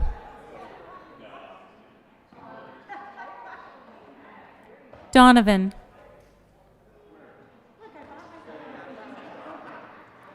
Fields, Gardner, Janal, Heisey, Lundeen, Story, Present. Winter, Coram, Donovan, Fields,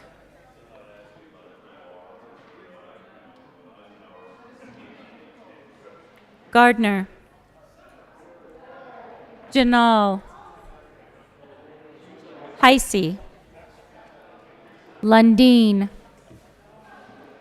Story, Present.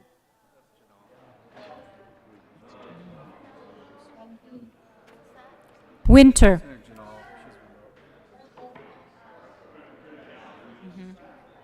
yes,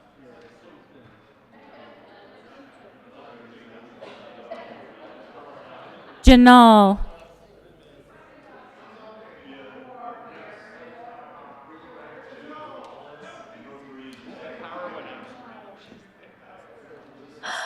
Present. Coram. Present.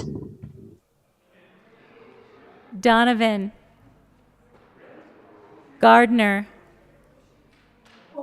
Heisey. Lundeen. Story.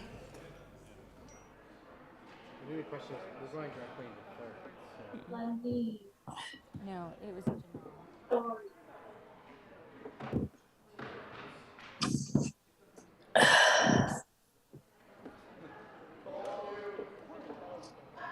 You may want to mute.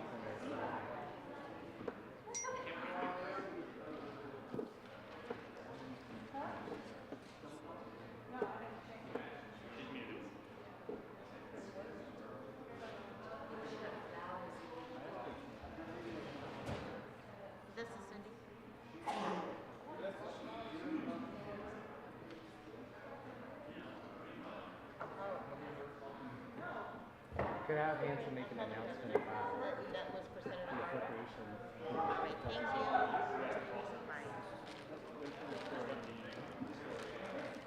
Story. So just Donovan.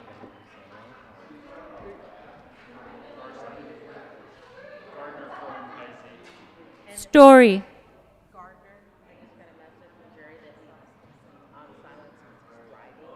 Yeah, he would safely get some dinner and he'll be right back. He did that 20 minutes ago, so I would expect him momentarily. He said he was, well, fair enough. What'd you order? Oh, I love it. Story. Did you hear it?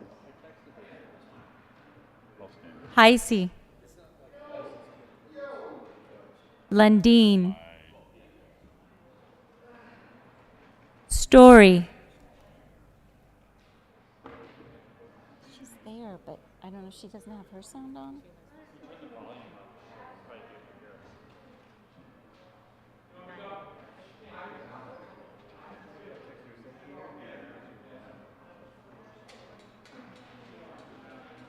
I can just read. Majority Leader Moreno. Thank you, Mr. President. I move the call be raised. The motion is to raise the call. All those in favor say aye. Opposed, no. The ayes have it and the call is raised. Here.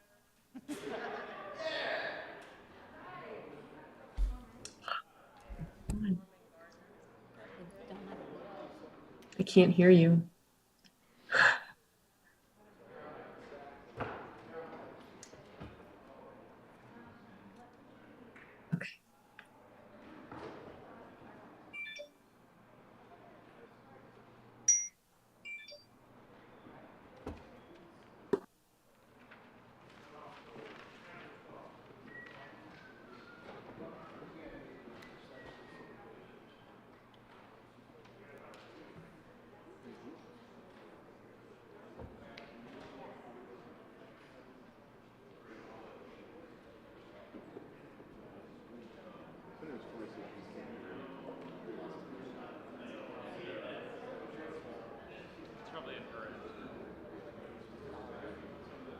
You're right.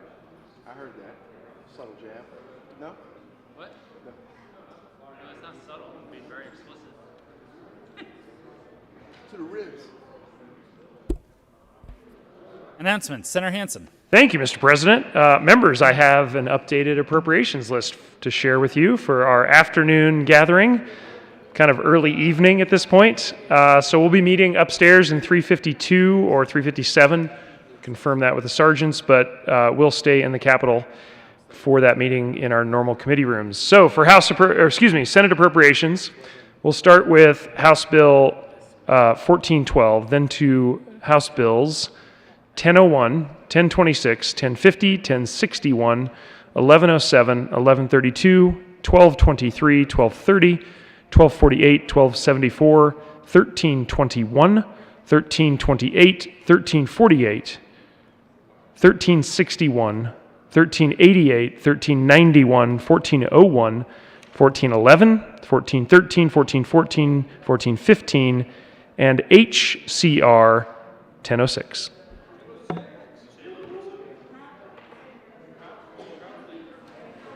Pardon me, I did make a mistake in my announcement. 1415 is not ready yet. 1415 will not be heard today. Pardon my mistake.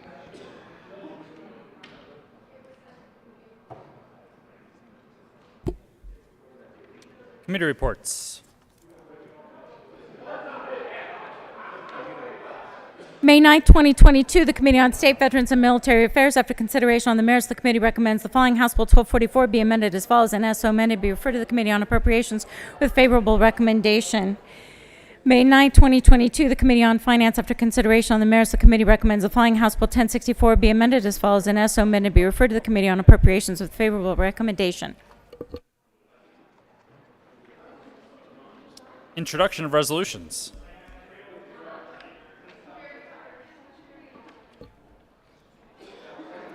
Senate Joint Resolution 014, Senator Moreno, Representative Esgar, concerning adjournment sine die. Do you want me to lay that over one day or until Wednesday? Majority Leader Moreno. Thank you, Mr. President. I move that, what's the number? 14. Senate Joint Resolution 14 lay over until Wednesday, May 11th. Motion is for Senate Joint Resolution 14 to lay over until Wednesday, May 11th. All those in favor say aye. Opposed, no. The ayes have it, and Senate Joint Resolution 14 is laid over. Third reading of bills, final passage. Will the clerk please read the title to House Bill 1394? House Bill 1394, Representatives Esgar and Roberts, Senators Winter and Donovan, concerning funding for just transition programs to assist communities with economic transitions and in connection therewith making an appropriation. Senator Donovan. Thank you, Mr. President. I move House Bill 1394 on third reading and final passage and ask for your aye vote. Is there any discussion? Senator Lundeen.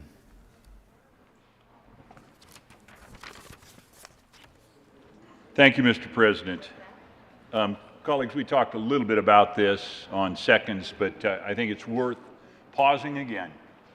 You know, we've talked at times about when you find yourself moving in the wrong direction, sometimes the best thing to do is stop and turn around. That's an alternative path. We could call that a both-and set of paths. The reality is this bill is a derivative bill.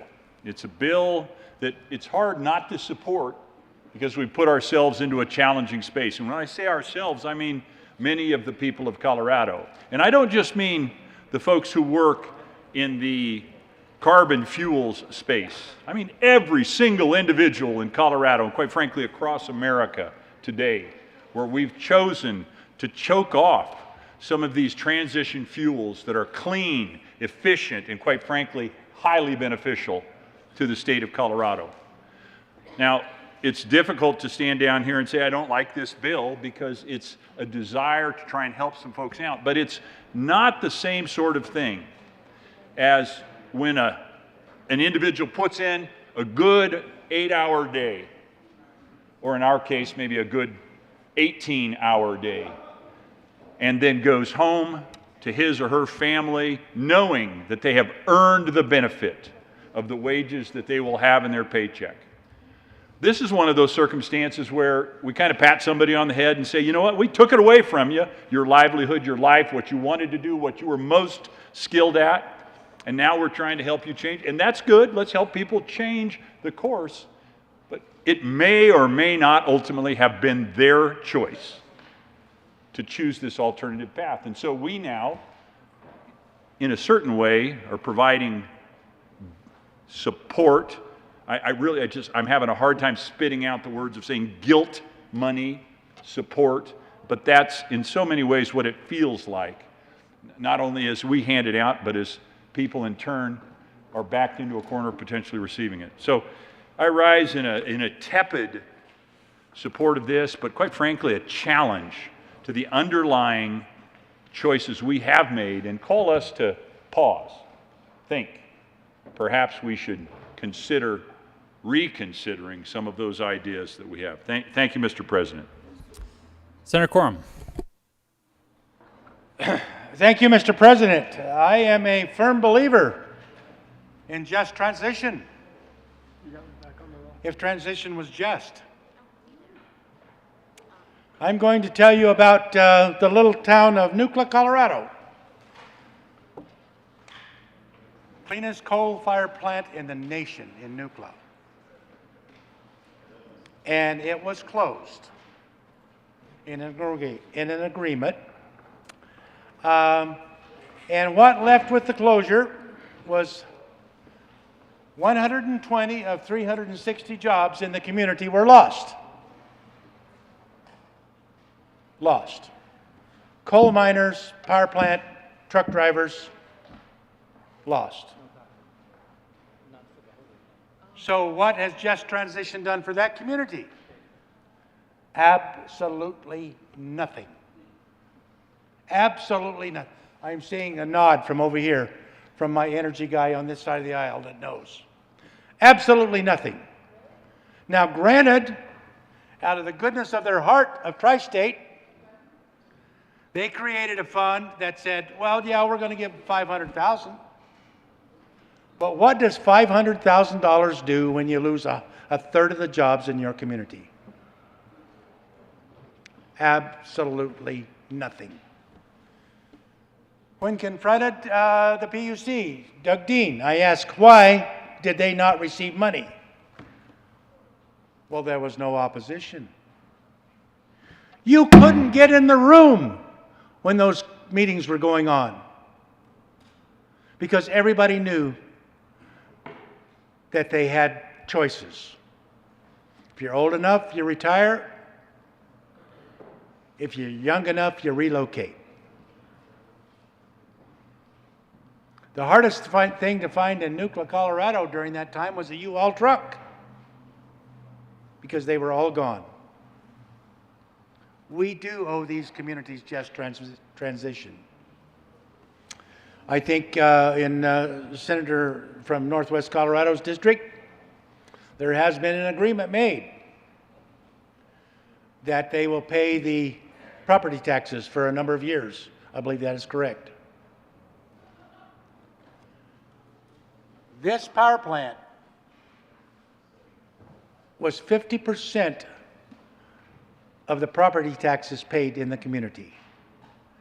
50%. And there is no payments coming to make up for that loss. So if you're going to talk about just transition, make it just. That's all I ask. The motion is Senator Gardner.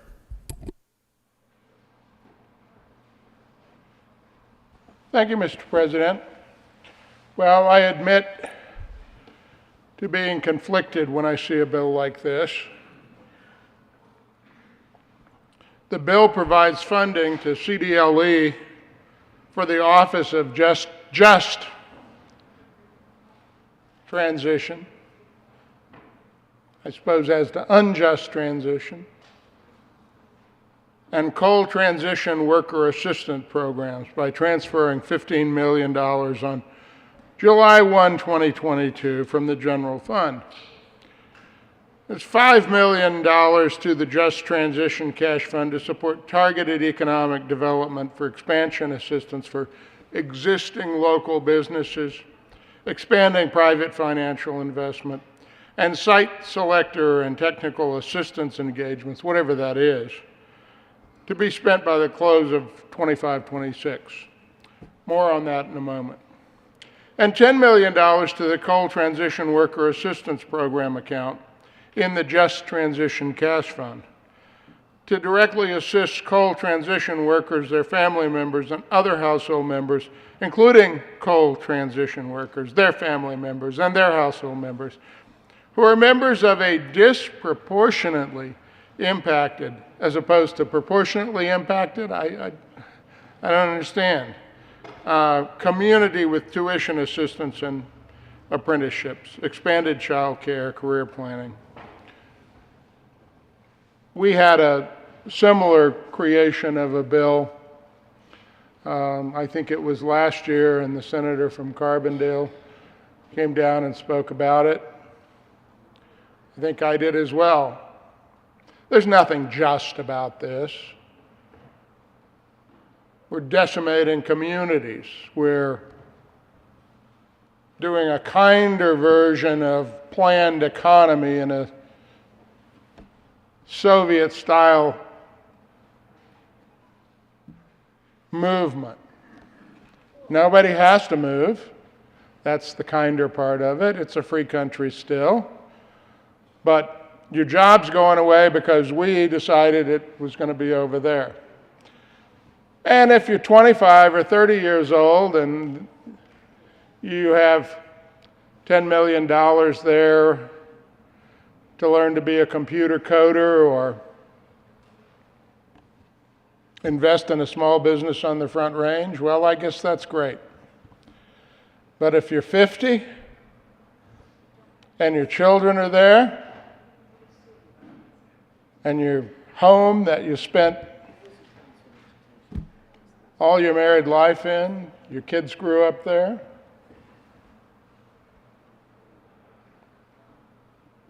and then they say, well, we'll give you tuition assistance to CCD or Pikes Peak State University, I think it is now. Move on over. But I like it in Paonia. My kids grew up here. I go to church here. It's what I know. No. We have money to help you move.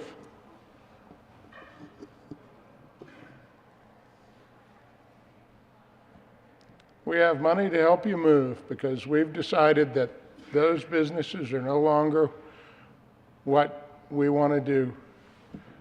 And we have good reasons for those. I guess that's the just part. We have good reason for all of that. And to be, helpful to you, we're going to appropriate $15 million, which has to be spent by FY 25-26. So if it takes you till 2027, well, I guess there's no money for you unless a future General Assembly votes another 5, 10 million, 15 million. I said a moment ago more about the future small businesses. I have essentially a family member. She and her husband and son moved to Paonia some years ago, and in a tragic set of circumstances, her husband passed away, but she works in a small business there, a bakery and restaurant. And when I visit with her, she talks about how this business of which she's a part was thriving. Was she making $100,000 a year? No, she was making a decent living and enjoyed what she was doing and enjoys where she lives. They moved there because they wanted to be there. And the folks who did have the kinds of jobs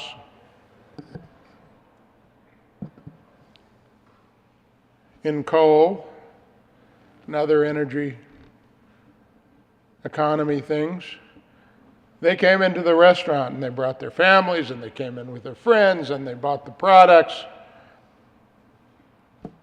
I know it's become fashionable to joke about trickle-down economics, but the fact of the matter is the person who has $100,000 or $120,000 a year job in the community buys goods and services in that community, and it multiplies.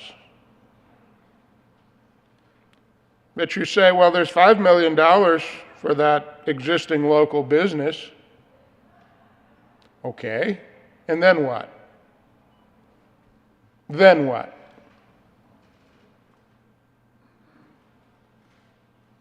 The cruelty, in my mind, is unspeakable. It would be more honest to say, we have $15 million to help you move to Grand Junction or to move to the Front Range or to move to Texas maybe where you can drill.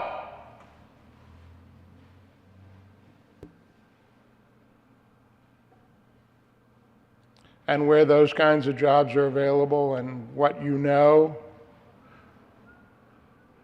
how to do at age 50 or 55 for the remaining 10 years of your career.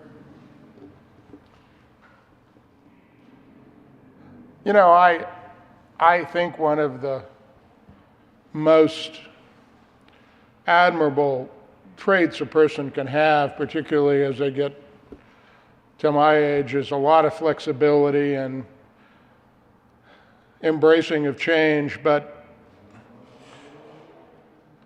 even I, as I have reached a certain age, would rather not have that kind of change, but in my profession and in my practice, I must embrace it, and I do. But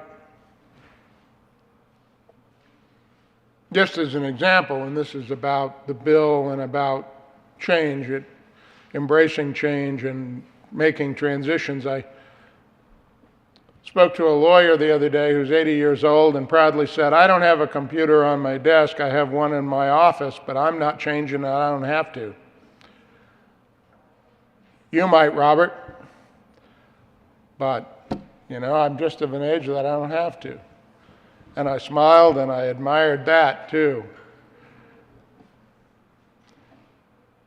Just transition. Maybe it's not just as in justice. Maybe it's just transition.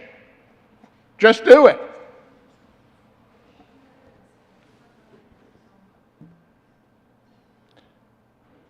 So does one vote against this bill? Well, want to provide whatever we can. But it wasn't like they had a fire, and it wasn't like they had a flood. It wasn't a tornado. It was government policy that caused the disaster. Because that's what this is disaster relief money for them. Senator Gardner, would you like to go into your next 10 minutes? I'm sorry? Would you like to go into your next 10 minutes? I would indeed. I would indeed. Thank you, Mr. President.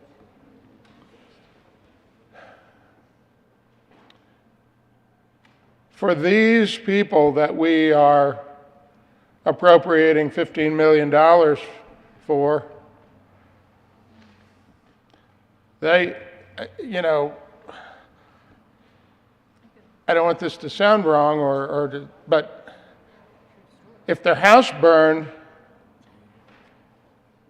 but they still could live there and make a living there and rebuild that, where they raised their children, where their kids went to school, where they're probably, in my experience, having been raised in a small town, where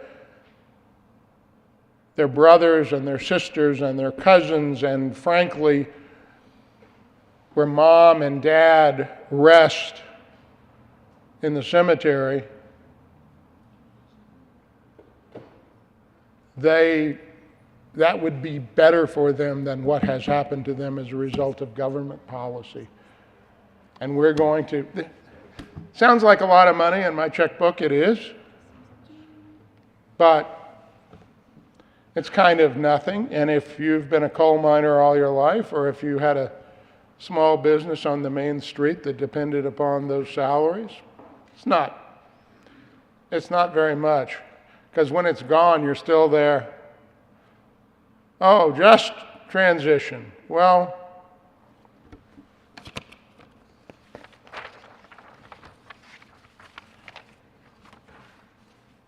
I think this is, you know, the guilt money.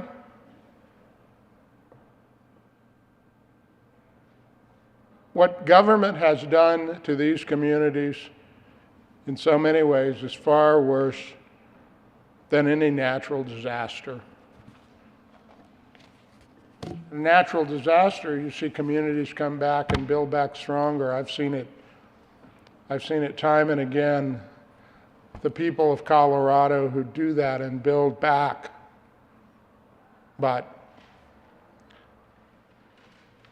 there isn't any build back to this. We've destroyed communities for public policy that I'll use the collective we, not me, the General Assembly, the government of the state of Colorado has decided what was best for them, not economic forces, not natural forces, not acts of God, not any of that. We have worked this on them. Now, it would have happened, maybe. I mean, I think the economy changes and sources of energy change, and it inevitably will, and you can find ghost towns all over Colorado because mining came and went away, but it came and went on its own, and people were able to come and go on their own terms.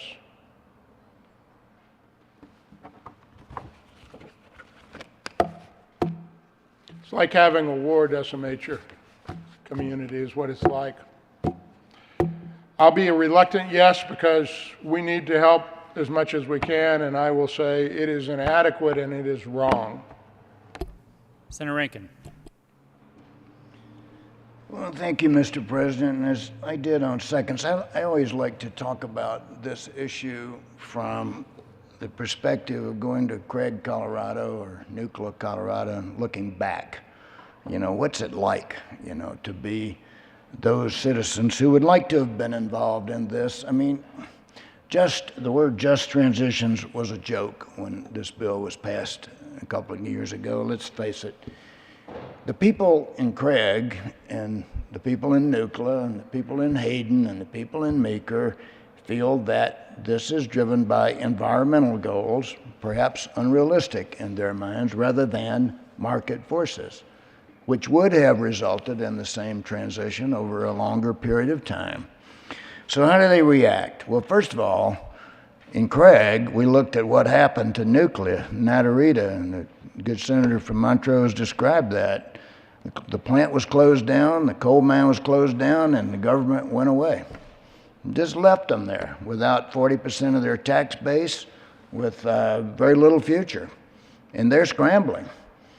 They begged this Office of Just Transitions for a grant, which they finally will get because of actions that we took in the Joint Budget Committee to redirect some of that funding. But we had to do that on their behalf. So the people in Craig said, we got to have our own plan. We need a plan of revitalizing the economy of our county. And secondly, and by the way, this bill's divided into two pieces. One is project-oriented, and the larger part is retraining, more or less. Why is this in the Department of Labor? I mean, it ought to be in OEDIT, in my view, because it ought to be about building back the economy. So the people of Craig say, why are you putting all that money in retraining? We don't want the government telling us our next job and training us to work in a souvenir shop. We just want you to tell us on what date we have to move to Wyoming to get our job in mining that's excess of $100,000 in some cases, good paying jobs. That's what they want. So what we did, was come up with 8 projects, and what we want from the government is seed money to get those projects going. We have the bones of a dinosaur. We want to make a dinosaur museum, and we're working with the Museum of Natural History here. We're trying to find other uses of coal in a joint project with the University of Wyoming and Utah, trying to get some money to School of Mines to help do that. Real projects. trying to upgrade some projects in the local community college. So transitions to these people looks like that. So what we need to be doing is letting local people take the initiative, fueling those projects, building back that community. However, and I said this on seconds, you can never build back the property tax base. Well, 60% was the coal mine and the generating station. You can't do that. So we need, there needs to be a new energy source at the hub of this huge expensive transmission grid. We need to be talking about maybe converting to gas generators in the 50% of the carbon. Are we? No real plan to do that. Building a few solar cells to hook onto these big wires. And I'll say it again, we ought to be looking at atomic energy. I'll close with that. So transition looks different depending on where you sit.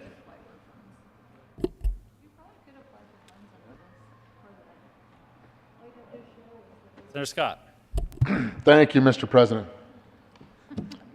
I rise in support of this bill because we have to do something to try to help. I would still argue, though, that it's way too little and way too late. I don't usually share a lot of personal stories down here, but I'm going to tell you one that happened to me back in 2011-ish, after I got elected. I owned a company called Skyline Logistics in Grand Junction.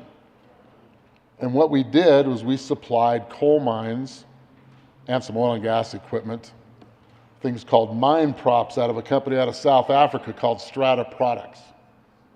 We shipped those mine props from Paonia to Wyoming to Steamboat to Craig to New Mexico. It's a great business.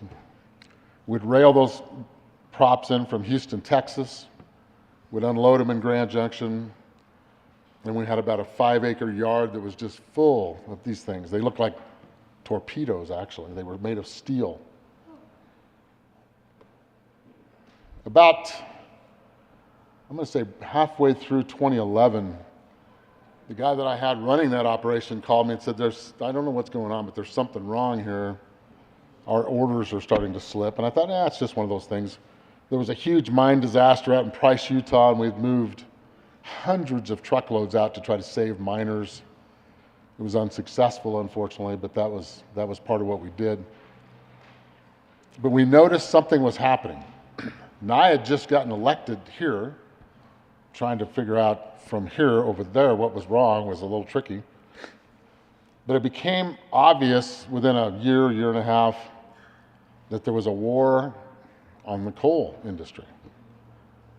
And I learned that when I got here. I found out really quick. I'm trying to remember what that bill was. Clean Air, Clean Jobs Act, I believe it was called.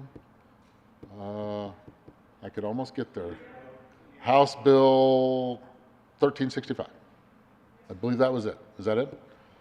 I didn't realize, and that bill happened just before I got here, and it started a domino effect. So that would have been 2010-ish. Now, yes, Republicans and Democrats supported that bill, and it pushed a lot of effort into the natural gas industry. But unbeknownst to me, when I got here, I was actually being put out of business. I didn't even know it. So it only took about a year, maybe a year and a half, as I recall, when we were notified by this company out of South Africa, Strata Products, that we were no longer needed. They'd be moving operations to Utah, where there wasn't a problem. And that took another year or so, and it finally moved on. Now I'm going to give you the personal side of this, because when my CPA got done telling me what my damages were, it was approaching about $1.5 million. Got walloped pretty good. It was painful. There was no just transition. There was a transition. And it was a freight train that hit me and thousands of other businesses around the Western Slope right between the eyes. Everything from a coffee shop to a donut shop to a restaurant to a hotel. It was a freight train. So I commend my colleague from Vail for trying to do something. I remember a committee hearing where she actually came right out and said it. This is not just transition. This is no transition, as I recall, because we were piddling around doing nothing. That's why I support this bill, because it does do something. But again, it's way too little, way too late for thousands of families that were gone. And they were gone long before we all started sitting around here talking about just transition. I would have loved to have called it just destruction, but it wasn't. I mean, it was total destruction for some families. The people that live in Craig, Colorado, for an example, and in Farmington, New Mexico, and I can just rattle off all kinds of cities and towns that I dealt with, were absolutely crushed. And they didn't stick around to see if the state of Colorado was going to come up with a program to figure out some way to start some other type of business where a coal industry operation had been. They're still not doing that. Yes, to the good senator from Carbondale's comments, yes, they're still struggling, trying to figure out what can we do? What can we kind of come up with that will be new businesses, new ideas? And it's tough because, quite frankly, a lot of those people are gone. They went to Wyoming, they went to Utah, they went to West Virginia, they went overseas to do what they know how to do. And that was be a miner. We have some huge responsibility in this building for what's happened to thousands and thousands of people's lives here in Colorado. We do. It's on our shoulders. We can act as if this bill will make them feel better. It's not going to make them feel better. I'm sorry. Yes, some counties and cities will figure out some purposes for this roughly 30 million when it's all totaled up. But what will it be? That's a great question for us to ask. I mean, it's not our business, right? We want to give them the money, let them start working on ideas that might help. But what the heck is it going to be? When's the last time you were to Craig, Colorado? There's not much there, folks. I love that town, but there's just not much there. What are you going to do in Nucla, Colorado? There's less there. There's just less. So what's going to happen with this money? I guess we could speculate. We could say, well, local governments will get a grant and then they'll do what? I mean, what some would like to do in this chamber is they can build a bike path. Oh boy, that's a job creator. Save the planet. That's not going to work either. Sorry. Whether we like it or not, we're dependent on fuel that doesn't come from the wind and it doesn't come from the sun. Bad news. Sorry. It's going to be a tough time for all of us. Now, we can sit in this building and say we did the best we could and we can walk out the door, and we will. But those people, think about those people. I knew a lot of folks up in Paonia, Delta, Hotchkiss, of course, Grand Junction, my hometown. They got slammed. I don't understand. I guess I can't go back now. Maybe I can. I could go back and say, well, I lost $1.5 million. I want it back. I don't know how that's going to work. I doubt seriously they would take a look at my application for the grant money, but maybe they would. Maybe that's the idea of business owners that got slammed and somehow survived. Now, what I did is I took that facility, it was about a 14,000 square foot building. You're really going to chuckle at this one. I turned it into an indoor soccer facility. Actually did pretty good. And then in the back, we did an indoor baseball facility. Now, that revenue was nothing compared to what I was used to. No. What I found out is people love soccer, but they don't want to pay to play. Okay, they love baseball, but they don't want to pay to play. I get it. So eventually I did sell that business and move on. But I guess I would have to call myself lucky. I was able to figure out something to repurpose that facility. It wasn't easy. Lots of AstroTurf, a lot of nets, all kinds of crazy stuff we had to do. But I think about that person that just had a gas station or a hairstyling salon or that donut shop that the good senator from Montrose talked about. It was very, very difficult. So I have no idea. And I think I'd be concerned if I was all of us that are going to be sticking around for a while. Where's that money really going to go? I think it'd be great to take a look at it in a year and say, okay, what'd they do with it? What are those folks going to do? It's sad. But yes, I will support this bill, and I support the efforts of Senator from Vail because she's tried.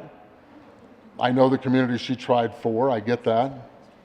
But I believe we've been talking with the good senator for over 4 years, at least 4 years, talking about where can we come up with funding. I guess the only reason we got funding this year is the federal government said, here's a pot of money, you guys go out and spend it. I don't know.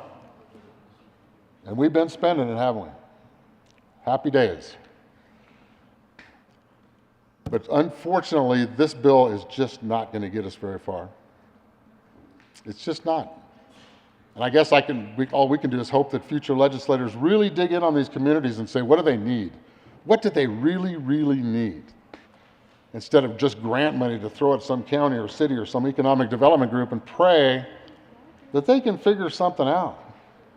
Because those communities only offer you so much. We're not a metro, it's not a metro area. These people are out in the sticks. It's going to be very difficult to drive new industry and new business, and man, they are busting their rear ends to try to do it. So yes, this will help them. But colleagues, I really hope in about a year, when we don't have just a few hours left in this building, that folks will sit down and really look at this and say, where did that money go? What have we done? The good senator from Vail won't be here, neither will I. But she'll be thinking about you. I know her. She may show up again. I don't know. I kind of worry about her. She's liable to show up just to find out what you did do with the money. Senator Scott, would you like to go in your next 10 minutes? No, I think I'm done. I'm really done. I would agree. I would agree. I think you're done. I'm done. I'm done. Senator Coram. Thank you, Mr. President. I'll come back for a second bite of the apple, and I won't be long. And I do want to thank the good senator from Vail for at least trying to address the problem. The problem is it is bigger than we can handle. I have business partners in Natarita nuclear area. During the heyday of the mining, energy business, we have coal, we have oil, gas, uranium, vanadium. My friend John graduated from Nuclear High School in a class of 90. His children graduated in a class of 9. So what I'm talking about is relocate, retrain, and relocate. But I think we could have done a better job. We're all talking solar. Perfect locations for solar. But local company wanted to put it together. Somehow did not seem to get enough support from everybody, and so none of those solar farms have gone in there yet. We still have hopes of those solar farms because they are on 140 kV transmission lines, Western Area Power, the electricity that's produced from the Curry County projects travels through there. So we do have access. I was just reading in the paper this week that San Miguel Power has been able to negotiate a deal through FERC that they can now provide 50% of their own electricity, where they were limited to 5%. So there is hope. But the hope needs to come from the state of Colorado, just transition, trying to push these projects, these local projects, over the line. I know the president is probably very pleased, but some of the projects that we had hoped for went to a company from Boulder. They're not built in Boulder, but they're built throughout the state and New Mexico, and not a help to those communities that are survived. So I am a reluctant yes, because no is not a solution. And I think that's one of the things that we need to learn under the Gold Dome. No is not a solution. We need to come to solutions that work for all, not just a few. Thank you. Motion is for the passage of House Bill 1394. Senator Woodward. No, okay. I don't need to talk. Okay. Thank you, Mr. President. Sorry about that. This afternoon, I'm speaking not probably so much to my colleagues, but to my kids. Someday they may find themselves bored and decide to sit down and read the Senate Journal. What was Dad doing when he voted yes on a bill to support this Orwellian office called the Office of Just Transition? I'm Soviet and Orwellian. So kids, the good senator from Vail, the reason I'm supporting this bill is certainly not because it's in support of the whole concept of the Office of Just Transition. As a matter of fact, when that bill was originally proposed, and this whole concept of sort of taking care of the people who we just economically abused, I was against that bill from the outset. I voted against shutting down the cleanest power plants in the country, as we heard a little bit earlier. Why? It's certainly not because I love coal. It's because Colorado and the world needs affordable and reliable energy. And until we have technologies that are ready to support that baseline support, we're getting ahead of ourselves. And we're paying the price right now because we've just put a community and a whole bunch of families out of work. So, you know, the way this all fits together, and it appears that the way the plan works is we're going to pass a bill in 2019 and it really is, it's a longer story, but we shut down the mines, we shut down the power plants, and we're beginning to find out what the cost of that was. At the same time, we were throwing money at some of these startup concepts, some of these new technologies that are called clean energy, whether it's wind or solar. And so we're throwing money in those directions. And then as we look out on the world, we're realizing a couple of things. Prices are going up. I don't know if you've been to the gas station lately, but you know, filling up your gas tank at the gas station is more expensive than almost ever before. If you look at what it costs to heat and cool your home, those costs are going through the roof as well. So as prices are going up, you know, today the story is we're gonna blame Russia, we're gonna blame Ukraine, but you know, if you look at the charts of where those costs started and what's been happening even prior to, you know, the current events of today, we've seen a steady increase day after day, month after month, year after year. And certainly we've seen some acceleration lately, but really those prices went up well before that.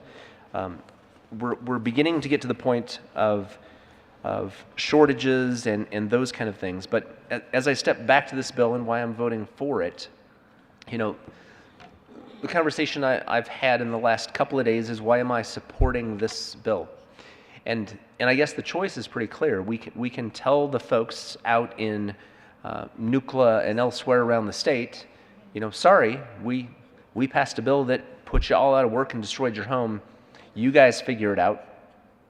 Or we can say, you know what, it's our fault. It's our fault as a legislature. The majority here made some decisions that have devastated your community. So because it's our fault, we're going to sprinkle a few crumbs your direction. Surely it's not enough.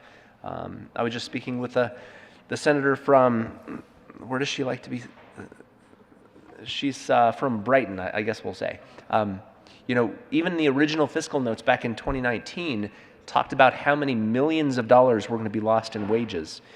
This little pittance that we're throwing them this year does, you know, it's very little as far as what those communities have lost. So I will be supporting this bill because I think it's our duty to sprinkle and share some of the pain that community's faring. So in the end, you know, this is a sad day, but it's a day that really a day of reckoning as we come to the point that, you know, the costs are evident and it's time to begin paying the price. So with that, I will be a yes on this particular bill.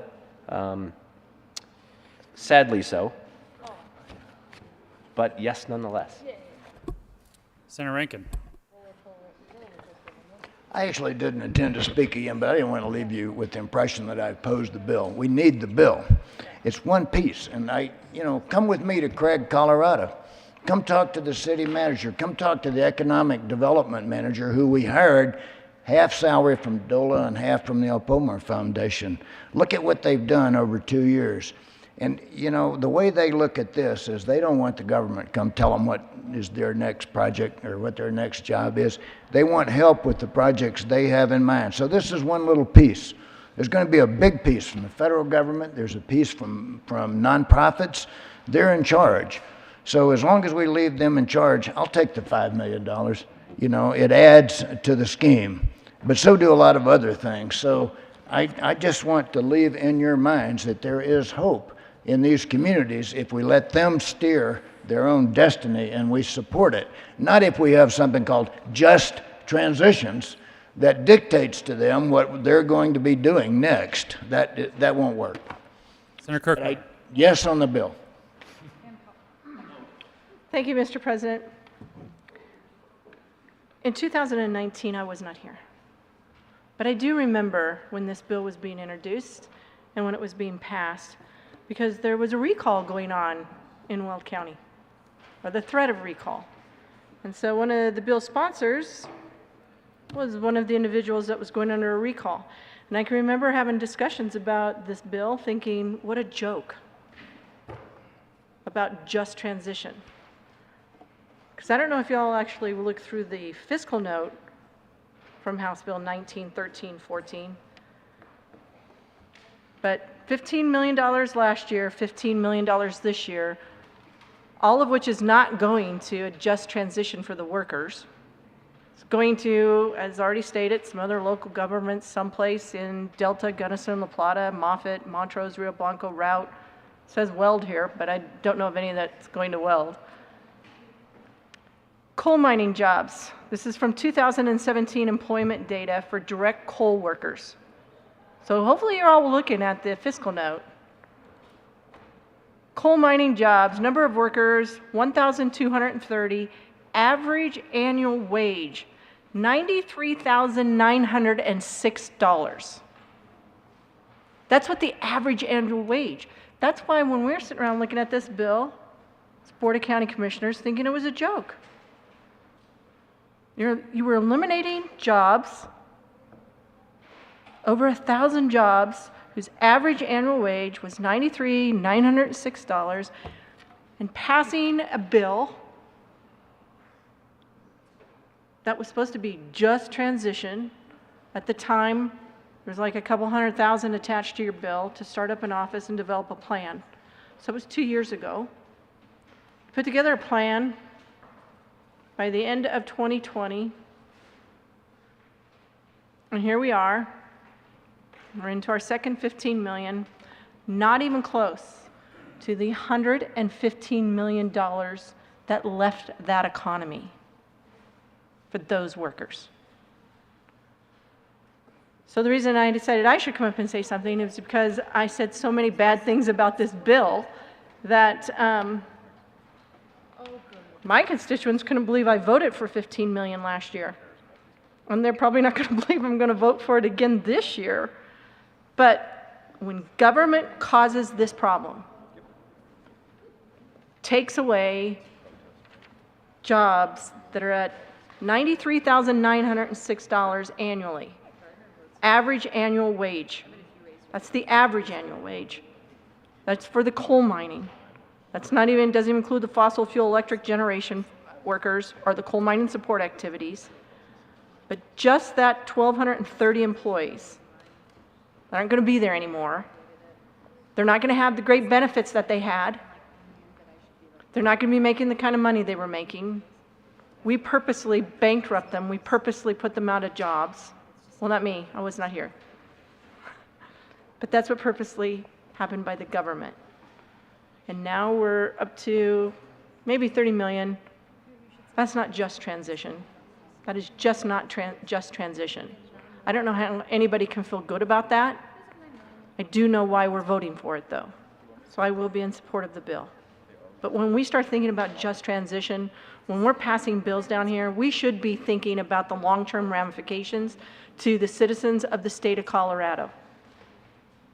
Clearly, we were not in 2019.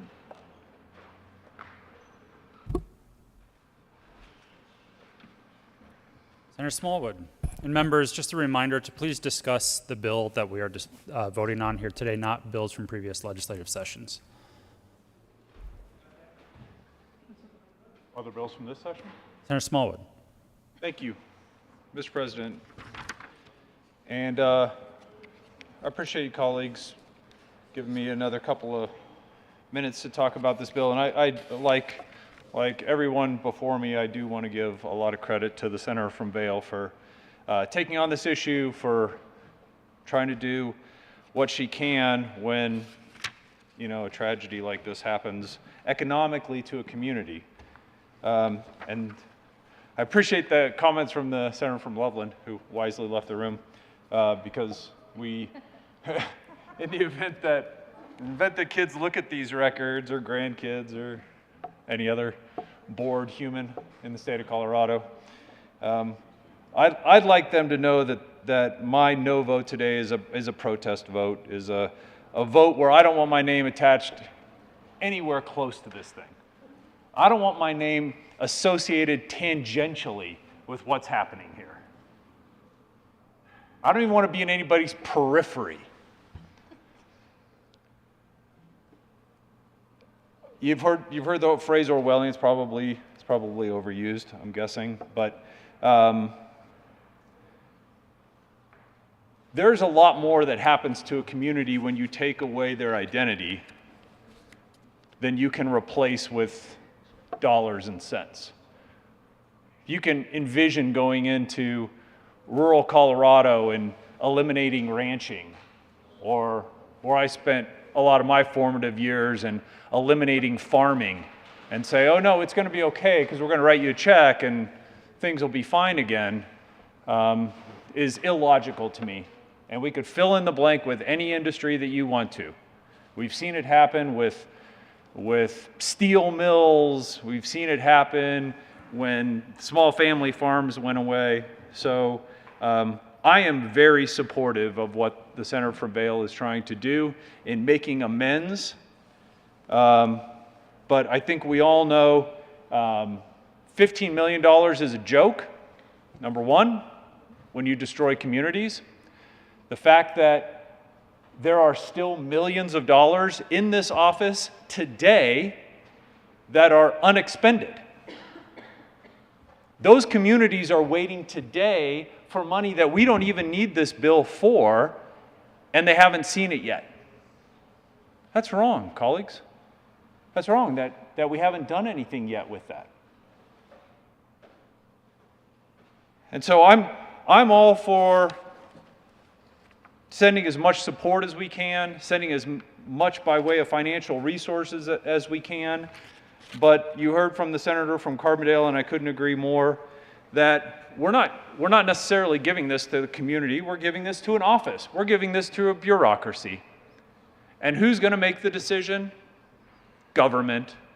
Because we're so smart in government that we can make these decisions better than those communities can. So we're going to fund more money, millions more dollars to the office, and allow them to determine what is the best expansion assistance for existing local businesses. And I would argue, colleagues, I don't spend as much time in these communities as a lot of you. I'm not seeing expansion of local businesses in these areas. So you tell me how much money is it going to take to expand a business in a community that's now dying? And is that a good thing for us to do? Are we being good stewards of taxpayer dollars when we say, we've destroyed your community, your businesses are shrinking, but we're sure some dollars will help you with that? Because you might not have industry, and you might not have citizens anymore, and you might not have residents anymore, but we're sure dollars will help.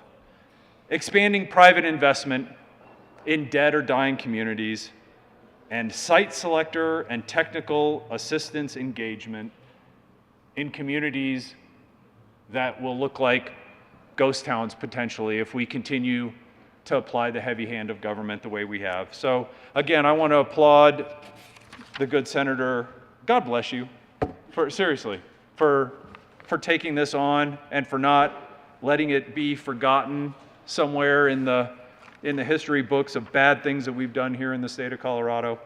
And again, when folks read the journal, or listen to the journal in the future, they'll know that I'm a no vote because I'm protesting this whole darn thing.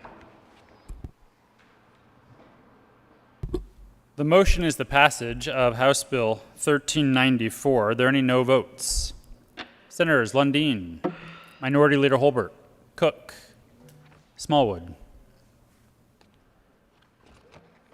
With a vote of 31 ayes, 4 noes, 0 absent, 0 excused, House Bill 1394 is passed.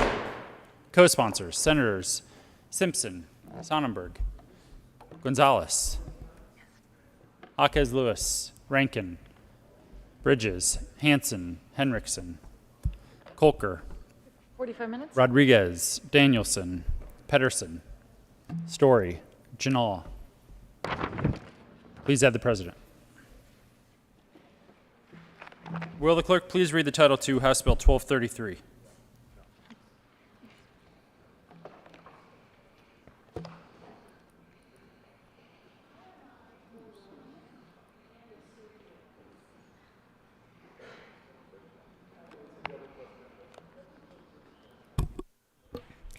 House Bill 1233, Representatives Lundeen and Soper, Senators Simpson and Janal, concerning the continuation of the regulation of optometry by the State Board of Optometry and in connection therewith implementing the recommendations in the 2021 Census Report by the Department of Regulatory Agencies. Senator Simpson. Thank you, Mr. President. I move House Bill 1233 on third reading and final passage and ask for an aye vote.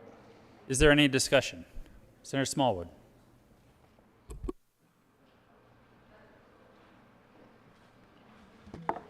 Thank you, Mr. President. Colleagues, once again, appreciate you allowing me to share a few thoughts here. This is, from a technical perspective, one of the more interesting bills I think we heard in and around the Health Committee and in and around the health community. And I think it put a lot of us in a tough situation trying to properly balance making sure that healthcare providers in our state are operating really to the top of their scope, right? Doing everything that they're trained to do, doing everything that they can safely and appropriately do, while at the same time making sure that they don't drift into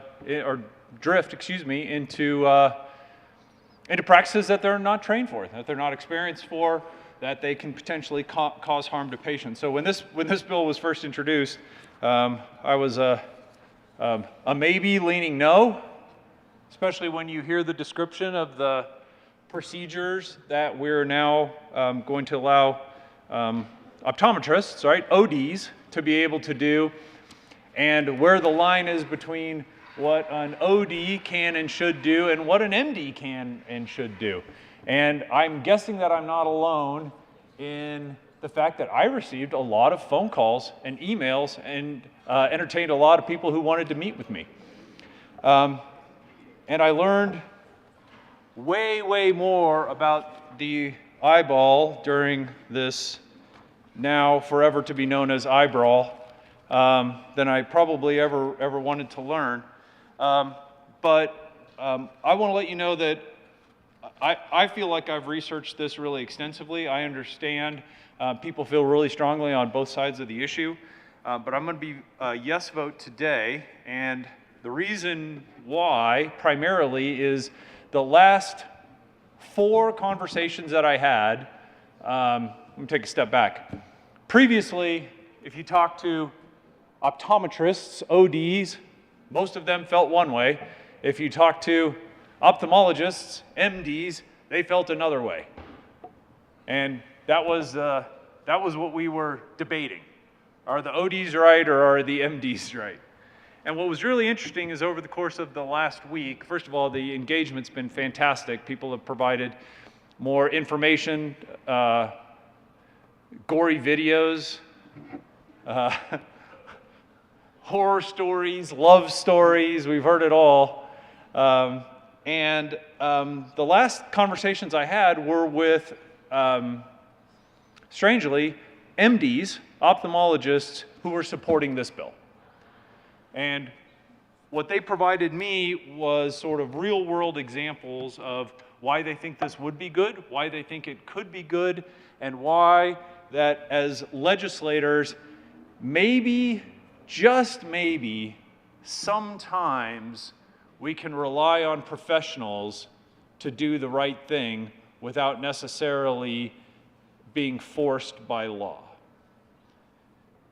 And that we can trust that an optometrist, when the situation's right, will practice at the top of their scope, and when they realize that something is potentially beyond what they can do comfortably, beyond what they have the experience to do, beyond what they can do safely, is that they will refer this into MDs. And because so many people have asked me kind of what I was thinking, what I was learning about this, I thought it was worth spending a few minutes with you on this. I'll be a yes vote on 1233. Happy to answer questions privately that anybody has about that, but would encourage you to do the same. Mr. President, thank you. Senator Liston. Thank you, Mr. President. Members, to use an old phrase or even a title of a song, I can see more clearly now. And I can see more clearly now because of the great work and the delicate surgery that was done by an ophthalmologist. And I have many, many good friends who are optometrists, and they're good friends today, and they'll always be good friends. And I can appreciate where this bill is coming from.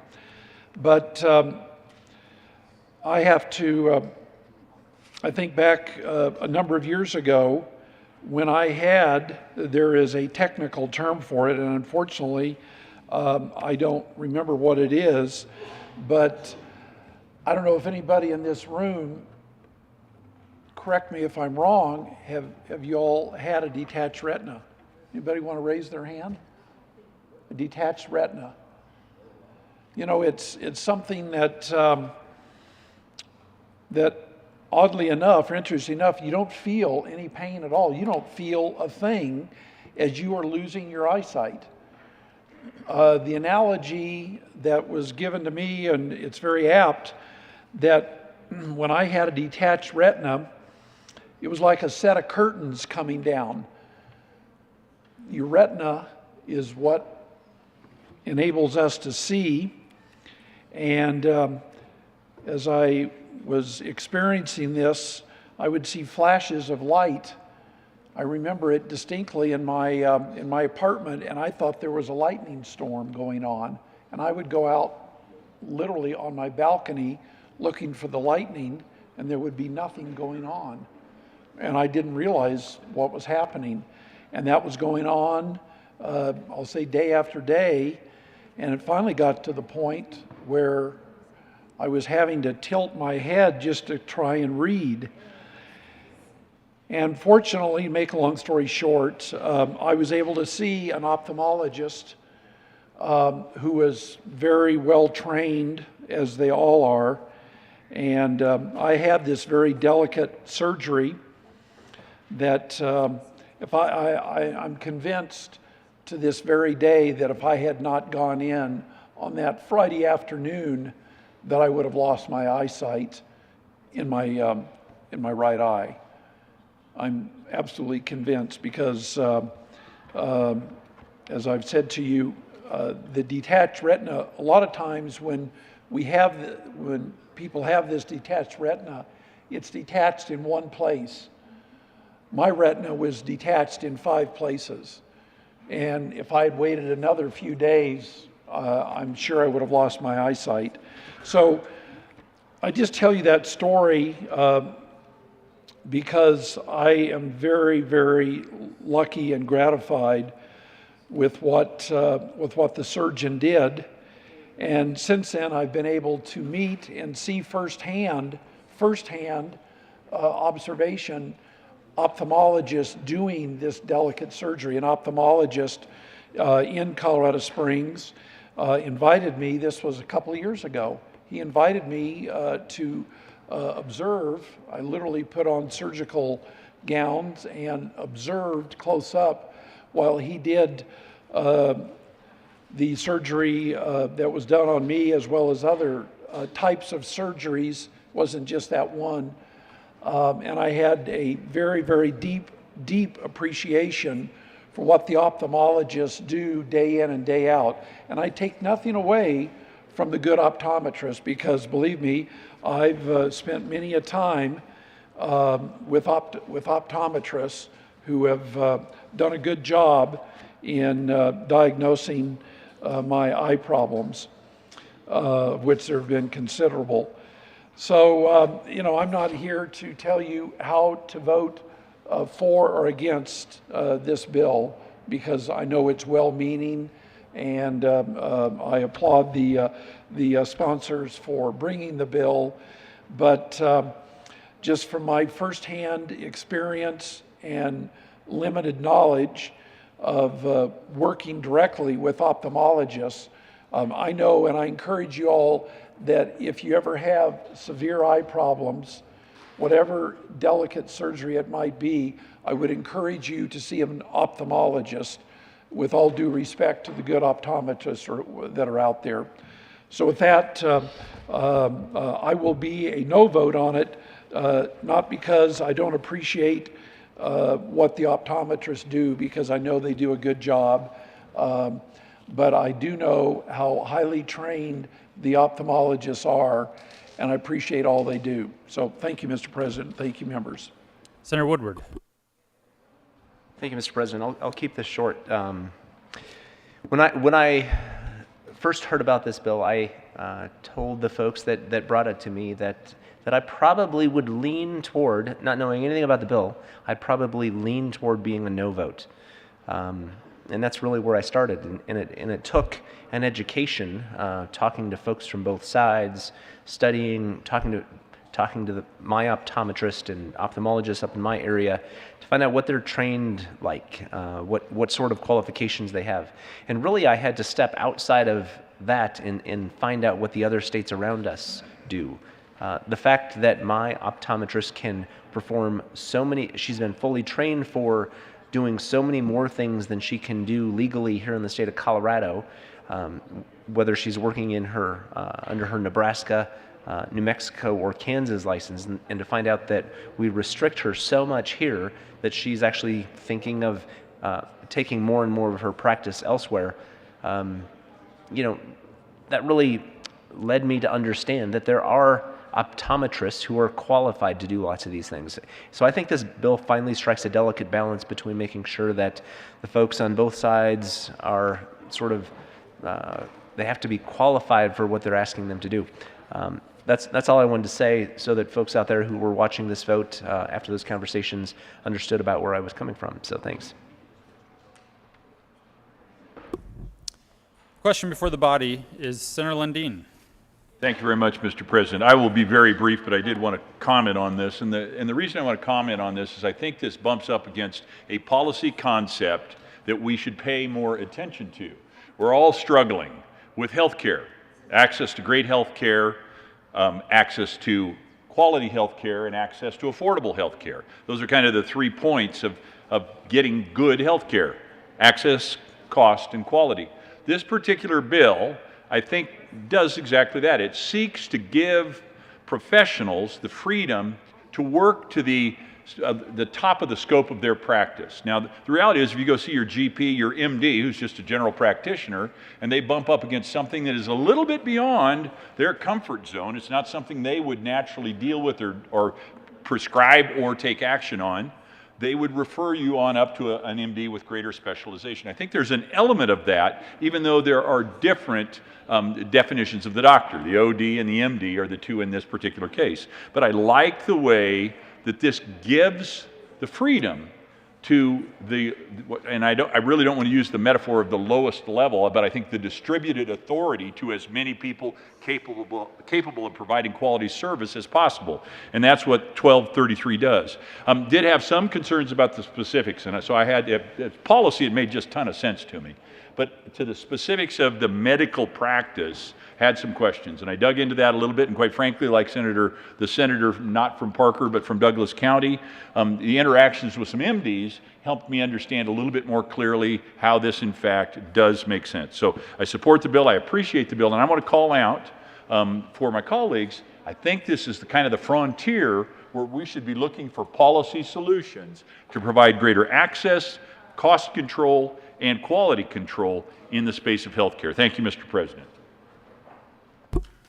Question before the body is the adoption of House Bill 1233.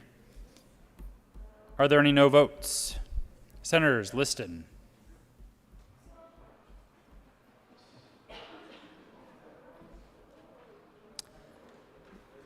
with a vote, and Senator Zenzinger.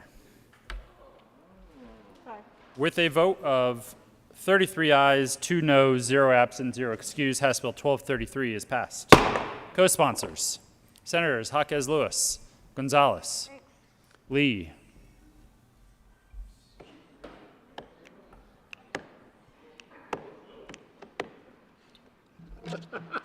will the clerk please read the title to House Bill 1314? House Bill 1314, Representatives Rickson Hooten, Senators Gonzalez and Sonnenberg, concerning the rights of a person with ownership interest in a vehicle that has been towed from private property without the person's consent and in connection therewith making an appropriation. Senator Gonzalez. Thank you, Mr. President. Colleagues, we move House Bill 1314 on third reading and final passage and ask for an aye vote. Further discussion, Senator Sonnenberg. Thank you, Mr. President. And I wanted to take an opportunity to talk a little bit about this bill, especially to my colleagues, simply because we didn't have that opportunity. It was late the other night. We put on the amendment the tow truck guys wanted on, and then we just walked away. Without this bill, members, here's what happens. And let me just give you a scenario. You pull into a grocery store, such as a Whole Foods. Whole Foods closes at 7, and they have a sign up there that says customer parking only. You pull in, you grab your groceries, you put them in the car, and before you leave, you walk across the street and you go to a hamburger joint, and you have a quick hamburger, and yes, it's about 7 o'clock. And when you come back out, your vehicle has been towed. Now, if it's towed without this bill, as soon as they hook up to it, they have a mechanic's lien on your vehicle. Now, I don't know if you know what that means, but that means you can't do anything until you write them a check. If you need your personal belongings out of that without this bill, you can't get them. If you want your vehicle back to go to work, to go somewhere else, to pick up somebody, to actually take your groceries home so they don't spoil overnight, you can't get them. So what this bill does is makes a reasonable compromise and says, look, if we're going to tow your vehicle, we're going to allow you to have access to those personal items. We're going to do some things that are more fair. And the truth is, the industry actually understands that they have some bad apples, and they actually understand that parts of this bill are actually helpful to their industry to rebuild that trust and reputation. Typically, I'm not on a bill that some perceive as telling business how to run their own business. But in this scenario, there are items when you are predatory of business, and that's just not right with anybody. So I'm asking for your aye vote on this bill. Thank you. Senator Gardner.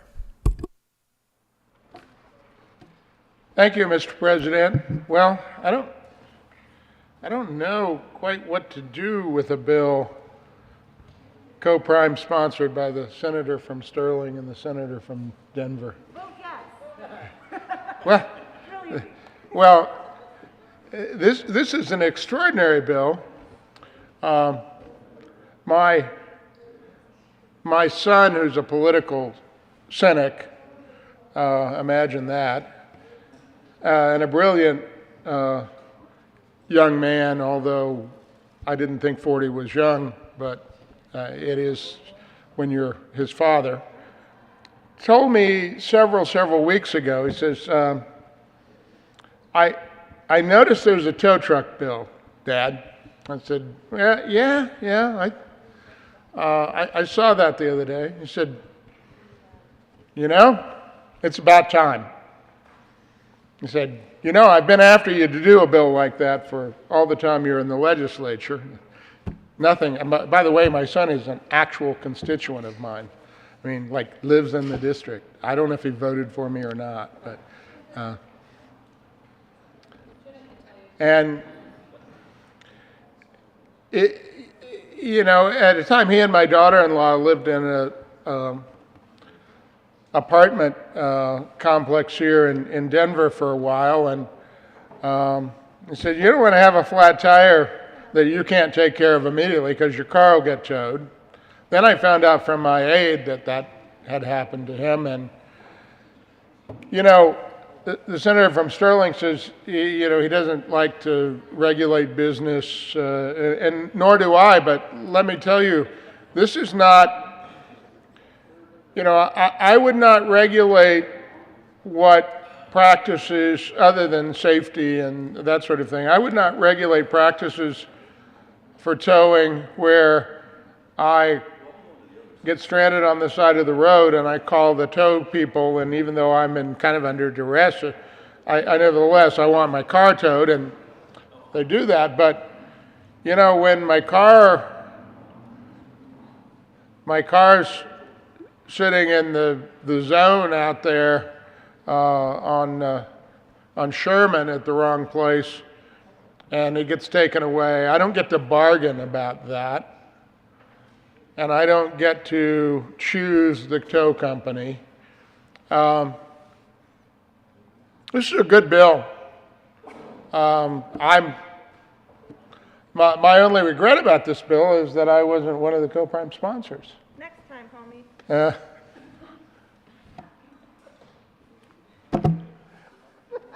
The Wildcat. And so, members, I urge an aye vote. This bill has had some amendments. I think the sponsors have tried to be responsible. This is an industry that does perform a valuable service, but there's also much potential for abuse. And if you just walk through the hall out there and ask anyone about their experiences, you'll hear why we need this bill. I urge an aye vote. Senator Lundeen. Thank you very much, Mr. President. I rise with a slightly different perspective. I appreciate deeply some of the consumer protection aspects of this bill. I think everybody probably has been towed at one point in their life, and the experience is generally not positive. From the moment you realize, oops, I made a mistake, to the moment you pay a whole lot of money to get your car out of hock and move on with it. There are challenges within that, especially if you're dealing with a bad actor. That makes it even worse. But we've also got to acknowledge and understand that these tow companies are an essential part of our society as well. When somebody abandons a car, does the Office of Legislative Legal Services of the state of Colorado go and get the car out off the road so that we can all have free and unfettered access to? No, it will undoubtedly be moved by a towing company. So there are elements of this bill, and I don't want to belabor it, but I do want to put down a marker that although I appreciate deeply some of the consumer protection aspects of this, I think there are also places where this bill goes too far and is going to create elements of difficulties that may redound, quite frankly, negatively to what we would like to see as the ordered activity of our society. Thank you, Mr. President. Senator Sonnenberg. Well, thank you, Mr. President. Let me emphasize that law enforcement tows, those type of things. This doesn't change that a bit. If the police need a vehicle towed, it's towed. That doesn't change. This is specific to non-consensual tows.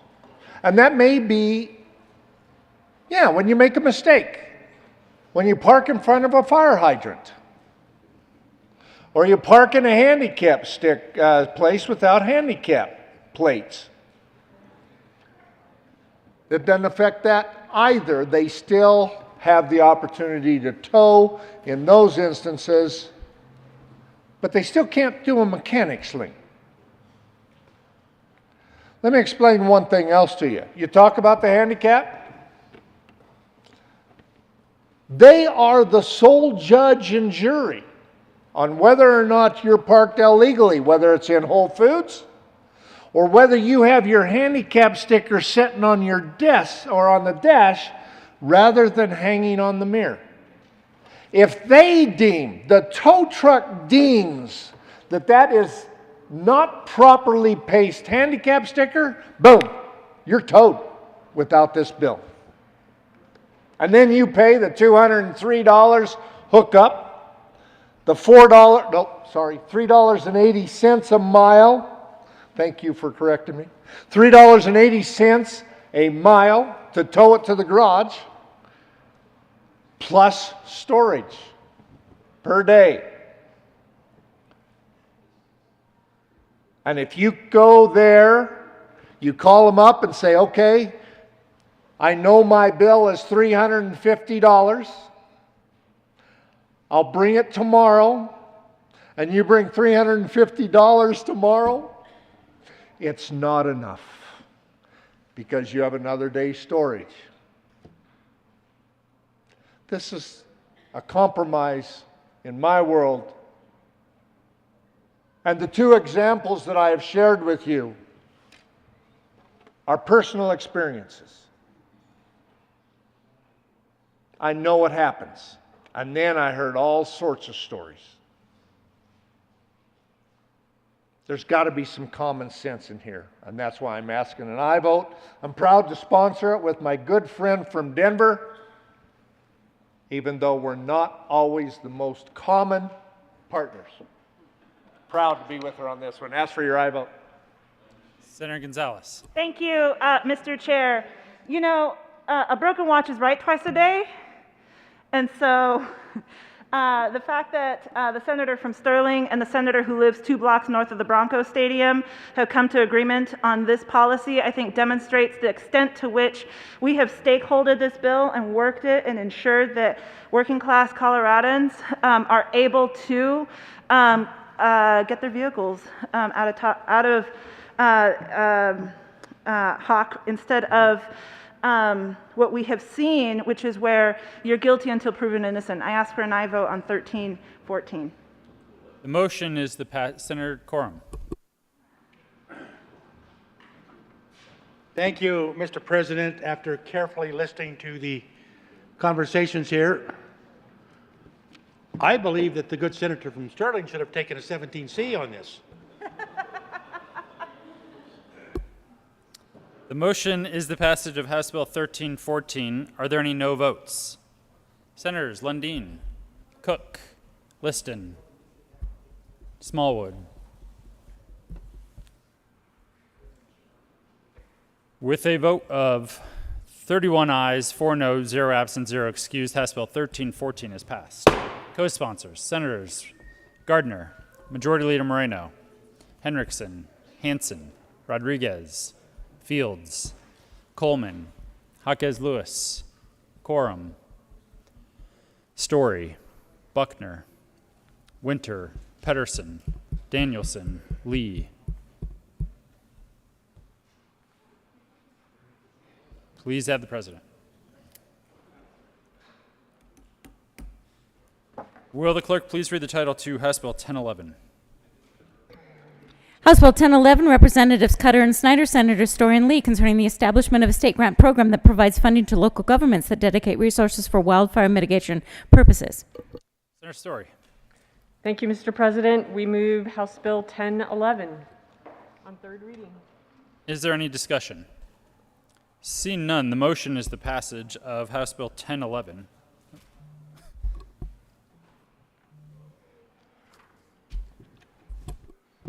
Mr. There is an amendment at President, the we- desk. Ask permission for a third reading amendment. Senator Lee, can you explain the need for a third reading amendment? Yes, Mr. President. The ever watchful Legislative Council noticed that this bill appropriated money into a fund despite the fact that it has a petition date after the date the money is appropriated. So he suggested that we add a safety clause so that the bill's actually in effect when it gets the money. The question before the body is Senator Lee's request for permission to offer a third reading amendment. All those in favor say aye. Aye. Opposed, no. The ayes have it and permission is granted. Will the clerk please read Amendment L006? Amendment L006 by Senator Senator. Story. Thank you, Mr. President. We move Amendment L006 to House Bill 1011. Senator Sonnenberg.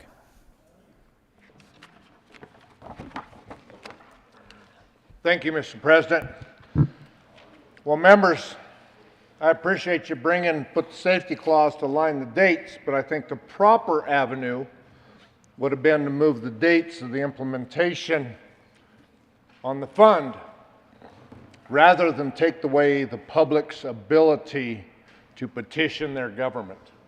I'm going to ask for a no vote on the amendment and ask us to try again by changing the other dates to match when the petition date is concluded.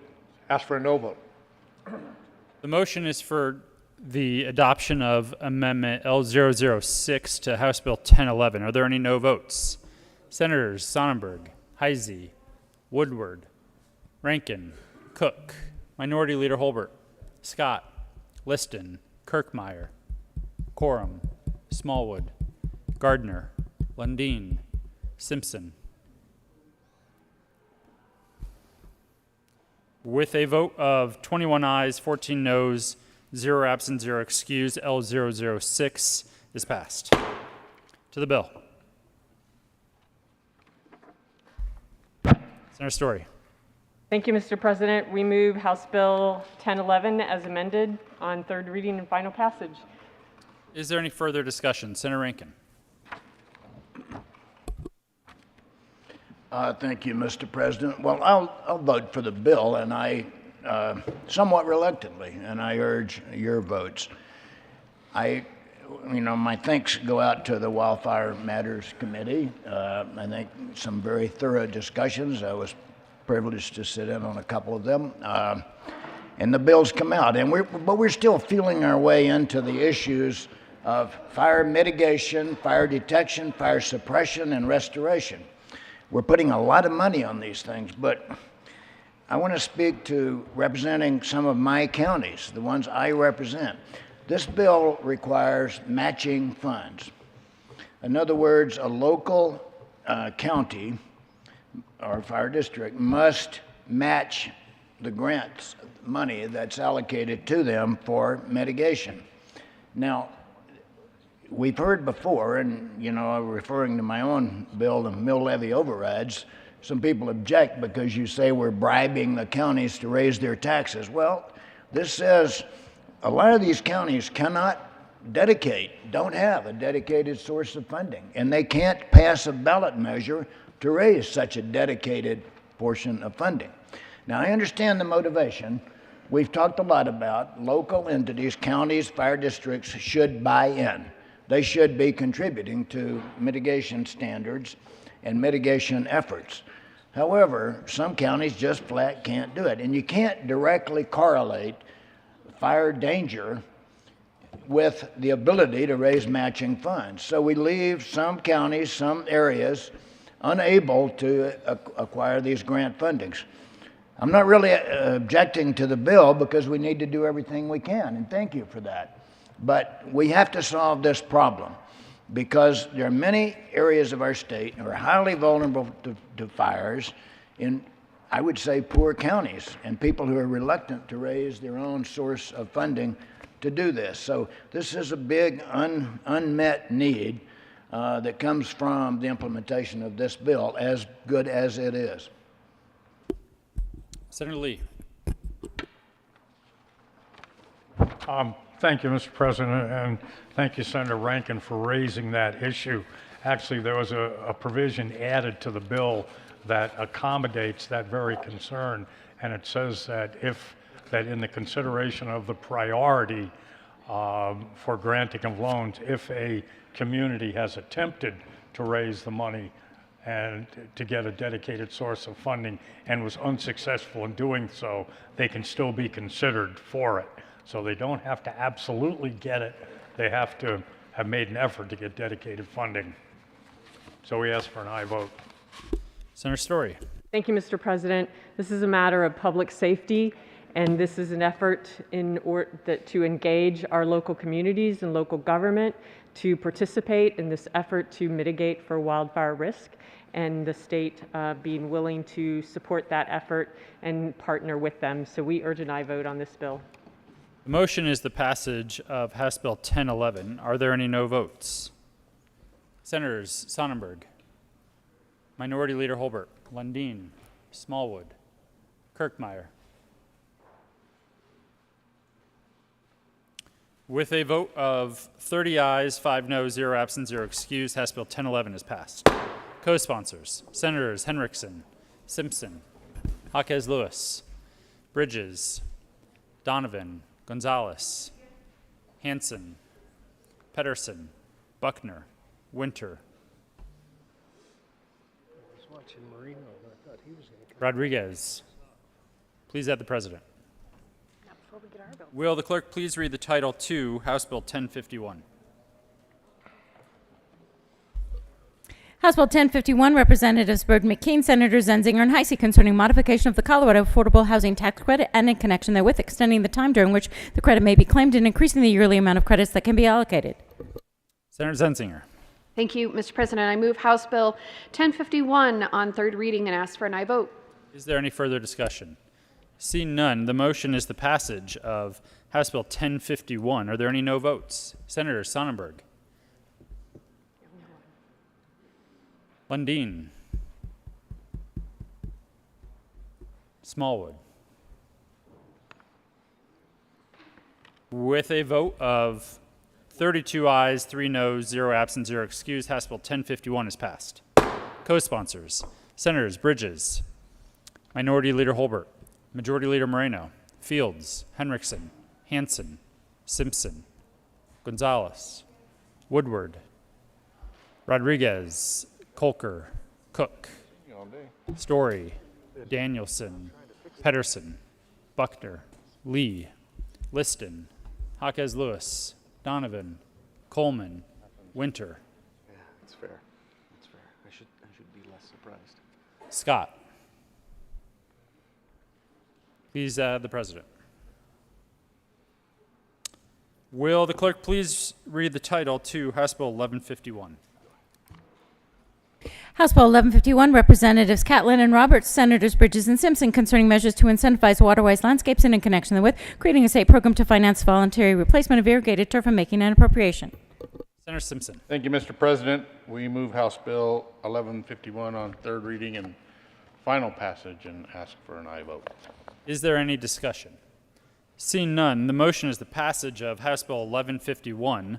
Are there any no votes? Senators Sonnenberg, Lundeen, Smallwood, Woodward, Donovan,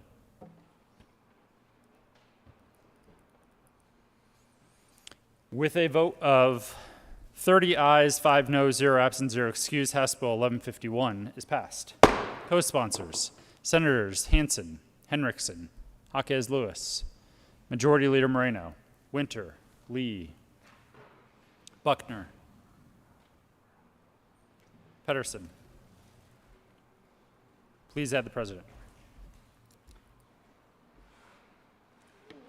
Will the clerk please read the title to House Bill 1240? House Bill 1240, Representatives Froelich and Young, Senators Fields and Simpson, concerning enhancing mandatory reporting for people required to report child abuse and in connection therewith, making an appropriation. Senator Simpson. Thank you, Mr. President. For the fourth time today, I move House Bill 1240 on third reading and final passage and ask for an aye vote. Is there any discussion? Seeing none, the motion is the passage of House Bill 1240. Are there any no votes? Senators Sonnenberg, Minority Leader Holbert, Smallwood, Lundeen,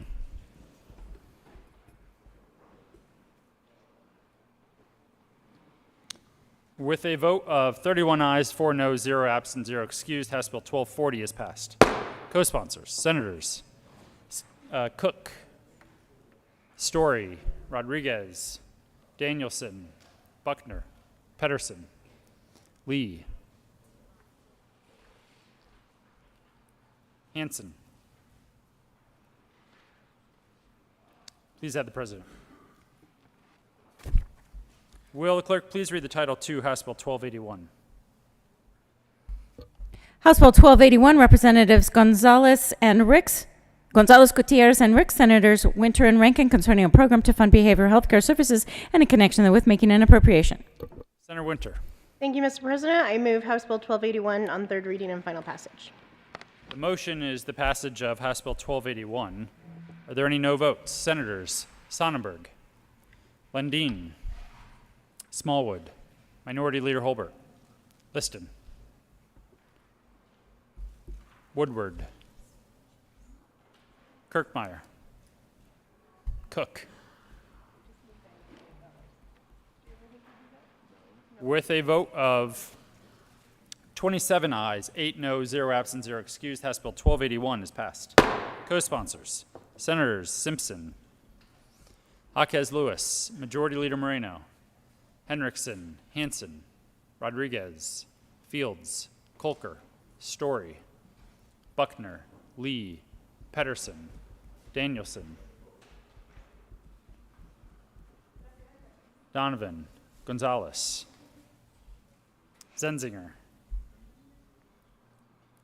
Please add the President. Will the clerk please read the title to House Bill 1302? House Bill 1302, Representatives Kennedy and Will, Senators Jaquez Lewis and Perla, concerning healthcare practice transformation to support whole person health through integrated care models and in connection therewith making an appropriation. Senator Jaquez Lewis. Thank you, Mr. President. I move House Bill 1302 on third reading and final passage and ask for your aye vote. Is there any discussion? Seeing none, the motion is the passage of House Bill 1302. Are there any no votes? Senators Sonnenberg, Liston, Scott, Cook, Heisey, Gardner, Kirkmeyer, Lundeen, Minority Leader Holbert, Smallwood, Rankin, Woodward, Simpson. With a vote of 22 ayes, 13 noes, 0 absent, 0 excused, House Bill 1302 is passed.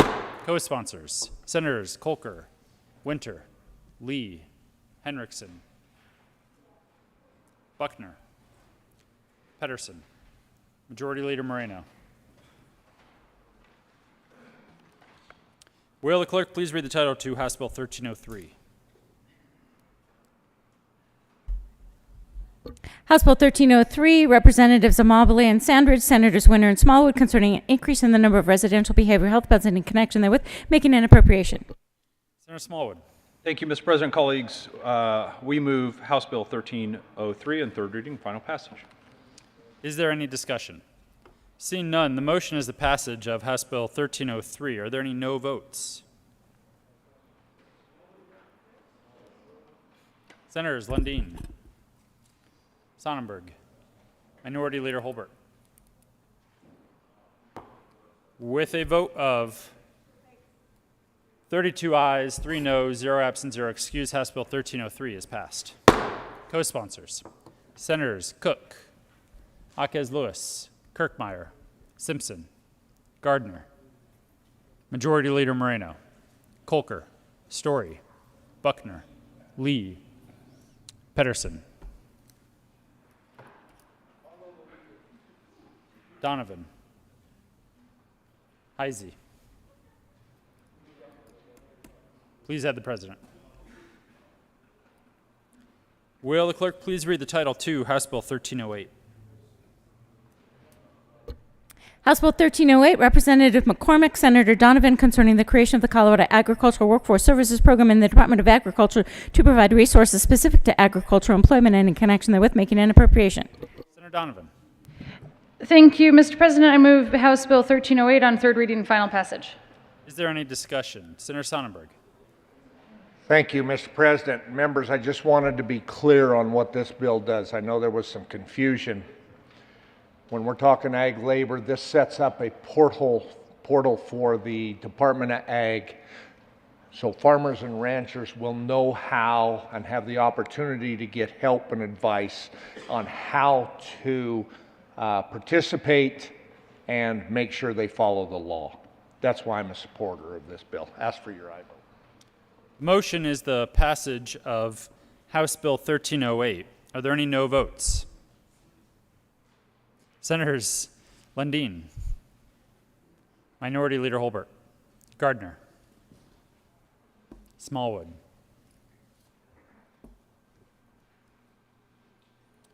with a vote of 31 ayes, 4 noes, 0 absent, 0 excused, House Bill 1308 is passed. Co-sponsors, Senators Jaquez Lewis, Henriksen, Story, Simpson, Rankin, Pedersen, Winter, Fields.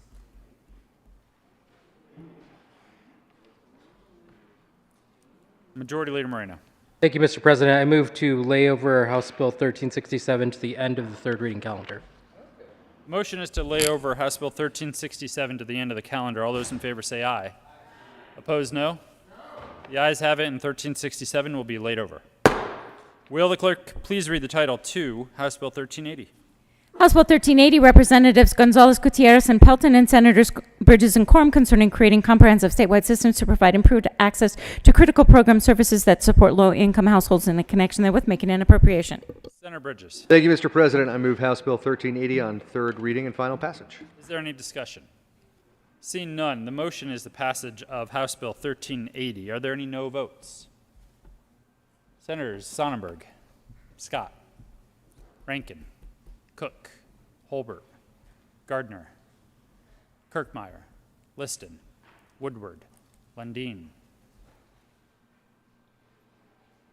With a vote of Smallwood. I always forget about you over there. With a vote of 24 ayes, 11 noes, 0 absent, 0 excused, House Bill 1380 is passed. Co-sponsors. Majority Leader Moreno. Senators Lee, Winter, Buckner, Hansen, Jaquez Lewis, Fields, Henriksen, Donovan, Rodriguez, Danielson, Pedersen, Kolker, Story, Gonzalez. Please have the president. Will the clerk please read Zenzinger? I got you. Thank you. Will the clerk please read the title to House Bill 1393?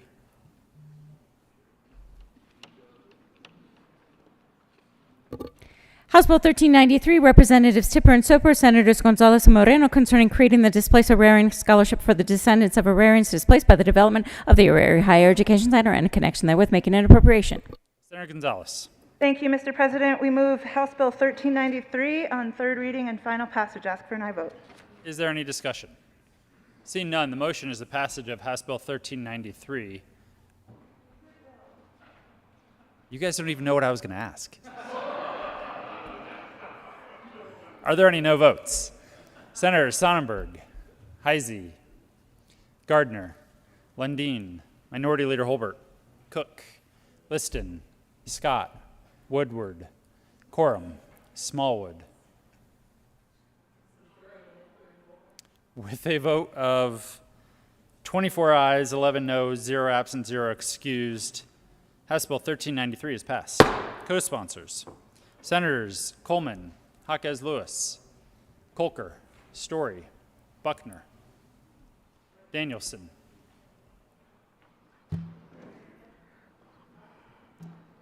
please have the president. Will the clerk please read the title to House Bill 1397? House Bill 1397, Representatives Harridan, Gonzalez, Gutierrez, Senators Moreno and Coleman, concerning the creation of the statewide equity office in the Department of Personnel and in connection therewith making an appropriation. Majority Leader Moreno. Thank you, Mr. President. I move House Bill 1397 on third reading and final passage. Is there any discussion? Seeing none, the motion is the passage of House Bill 1397. Are there any no votes? Senators Sonnenberg, Kirkmeyer, Rankin, Smallwood, Woodward, Coram, Scott, Liston, Heisey, Simpson, Cook, Gardner, Lundeen, Minority Leader Holbert. With a vote of 21 ayes, 14 noes, 0 absent, 0 excused, House Bill 1397 is passed. Co-sponsors, Senators Gonzalez, Winter, Lee, Buckner, Zenzinger, Pedersen, Hanson, Bridges, Jaquez Lewis, Story, Danielson, Donovan. We'll bring him around. Will the clerk please read the title to House Bill 1409? House Bill 1409, Representatives Harridan, Titone, Senators Coleman and Heisey, concerning additional funding for the Community Revitalization Grant Program. Raise your hand, please. Senator Heisey. Thank you, Mr. President. I move House Bill 1409 on third reading and final passage and urge an aye vote. Come Is on. there any discussion? Seeing none, the motion is the passage of House Bill 1409. Are there any no votes? Senators Sonnenberg, Scott, Minority Leader Holbert, Lundeen, Cook, Liston, Kirkmeyer, Woodward, Smallwood.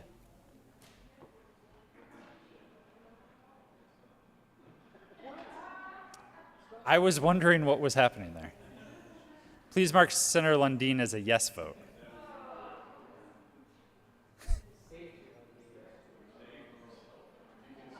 With a vote of 27 ayes, 8 noes, 0 absent, 0 excused, House Bill 1409 is passed.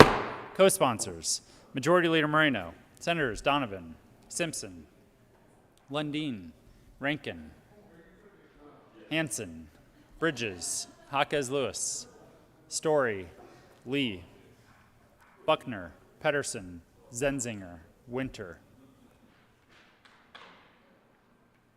Please have the President. Will the clerk please read the title to House Bill 1012? House Bill 1012, Representatives Cutter and Valdez D., Senators Janelle and Lee, concerning healthy force and in connection therewith making an appropriation. Senator Lee. Thank you, Mr. President. Move for the passage of House Bill 1012 on third reading and final passage and ask for an aye vote. Is there any discussion? Seeing none, the motion is the passage of House Bill 1012. Are there any no votes? Senators Sonnenberg, Gardner, Lundeen, Minority Leader Holbert, Smallwood, Kirkmeyer. With a vote of 29 ayes, 6 noes, 0 absent, 0 excused, House Bill 1012 is passed. Co-sponsors, Senators Winter, Simpson, Rankin, Jaquez Lewis, Hanson, Story, Pedersen, Buckner. Do you want to move it? Please have the President. Will the clerk please read the title to House Bill 1358? House Bill 1358, Representatives Sirota, Senator Winter, and Fields, concerning measures to eliminate the presence of lead in the drinking water of certain facilities where children are present and in connection therewith making an appropriation. Senator Winter. Thank you, Mr. President. I move for the passage of House Bill 1358 on third reading and final passage. Is there any discussion? Seeing none, the motion is the passage of House Bill 1358. Are there any no votes? Senators Smallwood, Cook, Minority Leader Holbert, Liston, Scott, Kirkmeyer, Sonnenberg. With a vote of 28 ayes, 7 noes, 0 absent, 0 excused, House Bill 1358 is passed. Co-sponsors, Senators Story, Jaquez Lewis, Majority Leader Moreno, Donovan, Hanson, Buckner, Pedersen, Lee, Danielson.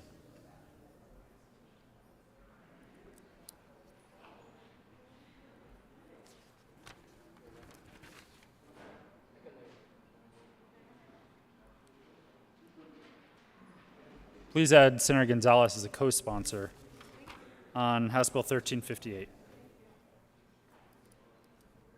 Majority Leader Moreno. Thank you, Mr. President. I move House Bill 1004 lay over to the end of the calendar.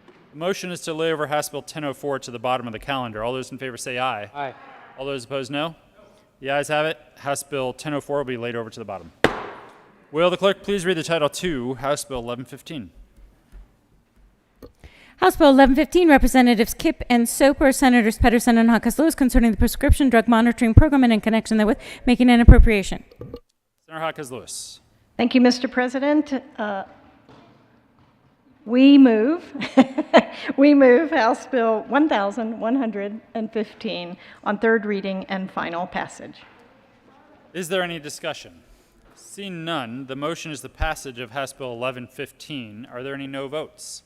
Senators Sonnenberg, Gardner, Lundeen, Liston, Kirkmeyer, Heisey, Scott, Woodward, Rankin, Smallwood, Minority Leader Holbert. With a Cook. With a vote of 23 ayes, 12 noes, 0 absent, 0 excused, House Bill 1115 is passed. Co-sponsors, Senators Winter, Story, will the clerk please read the title to House Bill 1119?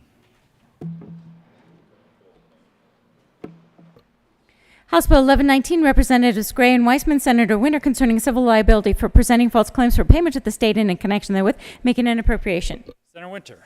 Thank you, Mr. President. I move for the passage of House Bill 1119 on third reading and final passage and encourage a yes vote. Is there any further discussion? Seeing none, the motion is the passage of House Bill 1119. Are there any no votes? Senators Lundeen, Gardner, Simpson, Minority Leader Holbert, Cook, Liston, Heisey, Kirkmeyer, Sonnenberg, Scott, Coram, Woodward, Rankin, Smallwood. With a vote of 21 ayes, 14 noes, 0 absent, 0 excused, House Bill 1119 is passed. Co-sponsors, Senators Lee, Buckner.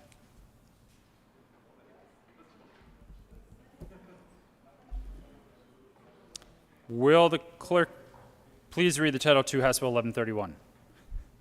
Wait. Will the clerk please add Senator Gonzalez as a co-sponsor on 1119? Thought she was prematurely raising her hand for the bill. Sorry, Mr. President. House Bill 1131 by Representatives Gonzalez, Gutierrez, and Bacon, and Senators Gonzalez, concerning measures to reduce justice involvement for young children and in connection therewith, focus prevention and age-appropriate interventions, and making an appropriation. Senator Gonzalez. Thank you, Mr. President. Colleagues, I move House Bill 1131 on third reading and final passage. Ask for an aye vote. Is there any discussion? Seeing none, the motion is the passage of House Bill 1131. Are there any no votes? Senators Sonnenberg, Simpson, Lundeen, Gardner, Liston, Kirkmeyer, Heisey, Coram, Rankin, Smallwood, Woodward, Scott, Cook, Minority Leader Holbert. With a vote of 21 ayes, 14 noes, 0 absent, 0 excused, House Bill 1131 is passed. Co-sponsors, Senators Zenzinger, Rodriguez, Lee, Buckner, Story.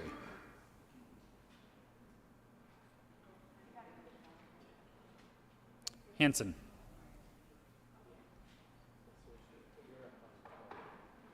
Will the clerk please read the title to House Bill 1221? House Bill 1221, Representatives Michelson, Janae, Senator Fields, concerning the creation of the County Coroner and Mortuary Mental Health and Wellness Program and in connection therewith, making an appropriation. Senator Fields. Mr. President, I move House Bill 1221 on third reading and final passage and ask for an aye vote. Is there any discussion? Seeing none, the motion is the passage of House Bill 1221. Are there any no votes? Senators Sonnenberg, Rankin, Kirkmeyer, Gardner, Simpson, Lundeen, Liston, Coram, Heisey, Smallwood, Priola, Woodward, Scott, Cook, Minority Leader Holbert.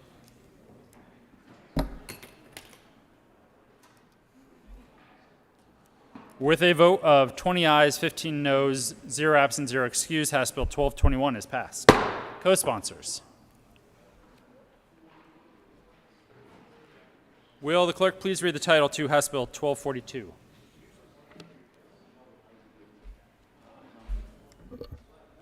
House Bill 1242, Representatives Kipp and Exum, Senators Janal and Heisey, concerning the regulation of structures that are manufactured at a location that is not at the site where the structure is occupied, and in connection therewith making an appropriation. Senator Heisey. Thank you, Mr. President. I move House Bill 1242 on third reading and final passage and urge an aye vote for affordable housing. Is there any discussion? Senator Woodward. Thank you, Mr. President. I'm going to be a yes vote on this today, but I had some conversations after church with some folks who, and the reason that I'm supporting it is my county came to me and said, you know what, we're not allowing these tiny homes because we feel like we can't control what they do, and we're afraid that they're not allowed, that there's no regulation around them, and therefore in the state of Colorado we regulate larger homes and mobile homes, so therefore it's only fair that we regulate this aspect. After church this weekend, I had some time to speak with some folks who were moving out of state into South Dakota. You know what it takes if you want to build a home in South Dakota? Almost nothing. A few bucks for a notification permit, and that's kind of it. They trust you to build the house as it should be. They don't, we live in a world here in Colorado, if you want to build anything, you have to call an inspector for this or that, or electric outlets, or, do you have enough staples in your wires, or whatever the deal is. So here with tiny homes, we're proposing to further regulate, which further drives up the cost of affordable housing. So although I care for quality construction and we need to build these safely, I think the market is out there. We have plenty of tools like Google reviews and aspects that you can find out who the good, honest builders are, and you can find out who's cutting corners. I don't know that we need yet another regulation, yet we find ourselves here in the state of Colorado, and our county commissioners are afraid to allow tiny home developments. So I'm going to be a yes today, but I think that we need to take a look at, do we really need all of this regulation? Perhaps on every level, homes, tiny homes, and mobile homes, if we peel back some of that regulation, instead of piling more and more on, we'll actually get affordable housing. Until then, regulations like this will continue to drive up the cost of housing. So I will be a yes vote very reluctantly. I do hope to see more and more tiny homes, because that's the kind of options that folks are asking for. They don't need or want some of the big houses that are out there. As a matter of fact, the smallest houses in my community are the ones that are selling the fastest, because people are fine with less and less space. So I'm glad that we're encouraging this. I just feel bad that at the same time we're also going to discourage those by further regulating things. So I appreciate your support and ask for a yes on this bill. Minority Leader Holbert. Thank you, Mr. President. I too rise in support of 1242. I think one of the more fascinating recommendations that the Affordable Housing Task Force had over the last interim was to encourage expansion, growth, development of manufactured housing here in Colorado. Not just the deployment of those homes, but the manufacturing of them here in Colorado.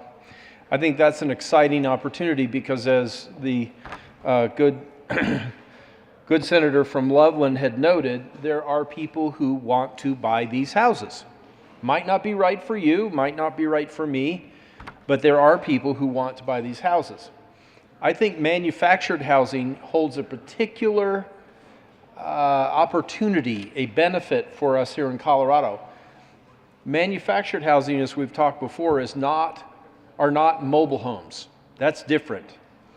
Manufactured housing would describe and it doesn't have to be a tiny home, but manufactured housing, components of houses, walls, ceilings, floors, structures that are built in a factory. Great opportunity to insulate way beyond what would be traditional in stick-built homes on site.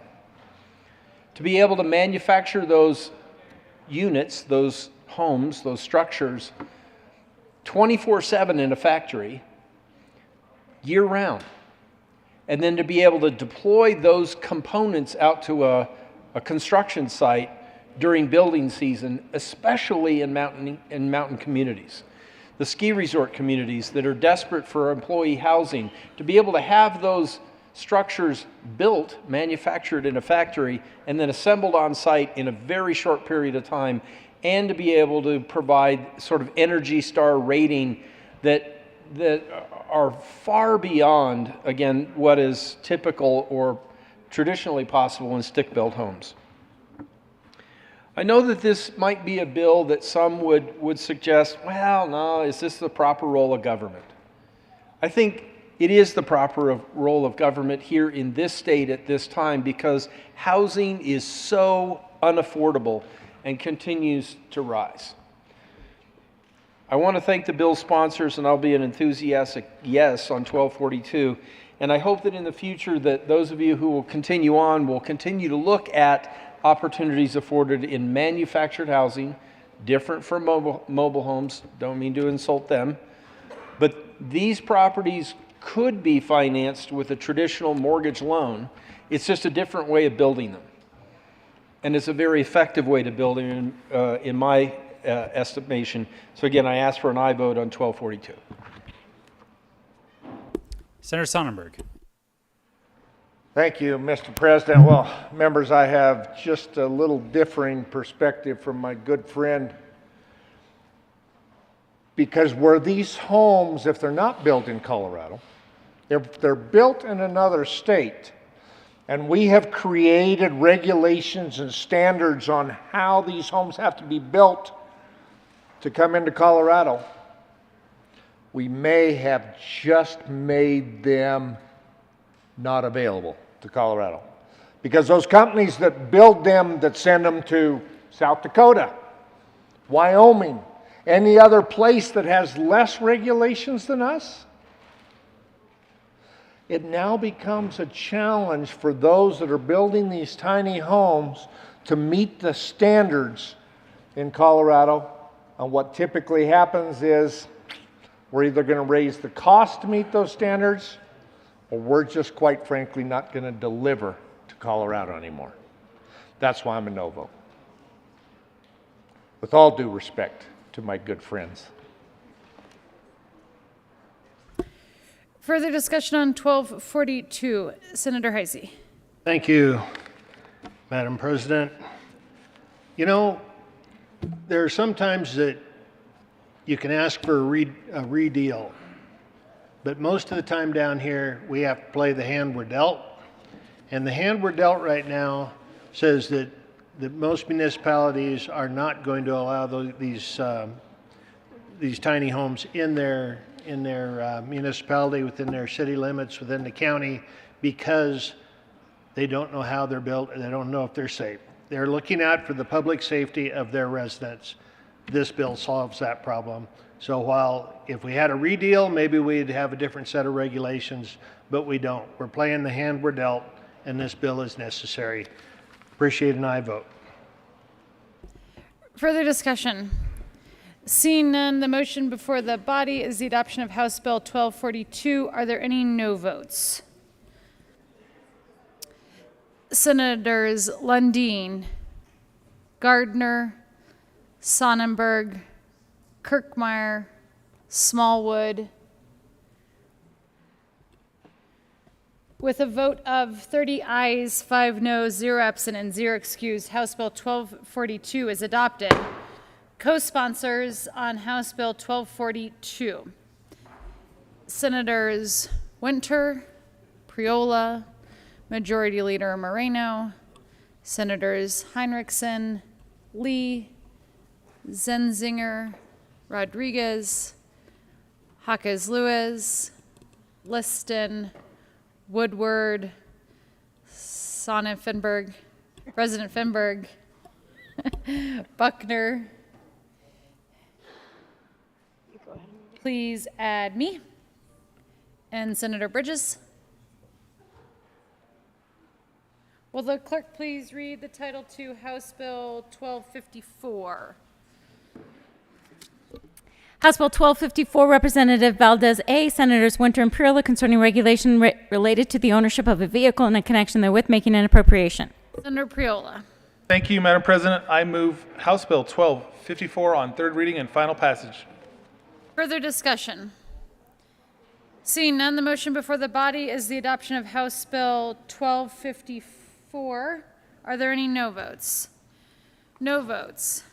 Minority Leader Holbert, Senators Cook, Gardner, Liston, Scott, Lundeen, Kirkmeyer, Smallwood, Rankin, Sonnenberg, Heisey, Simpson.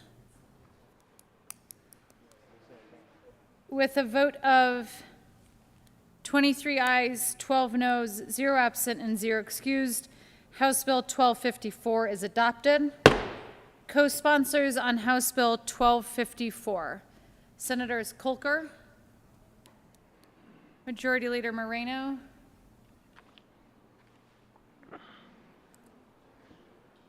will the clerk please read the title to House Bill 1315?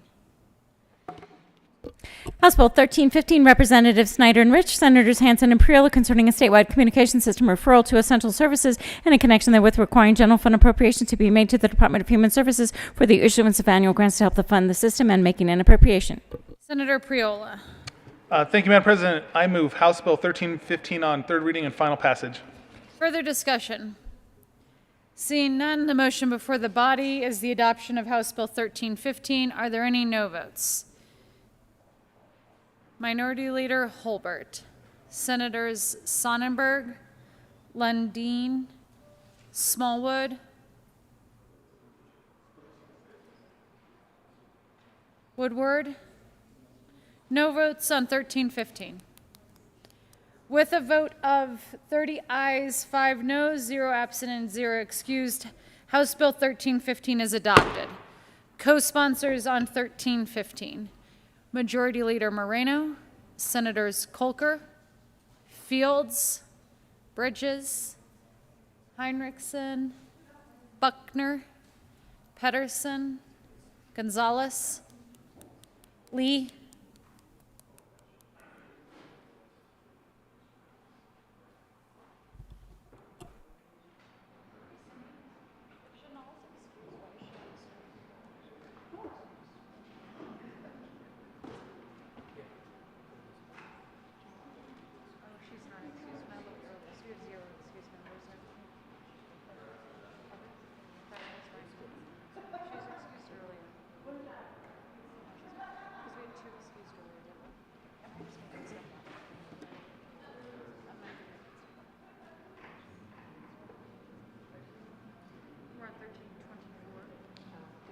will the clerk please read the title to 1324?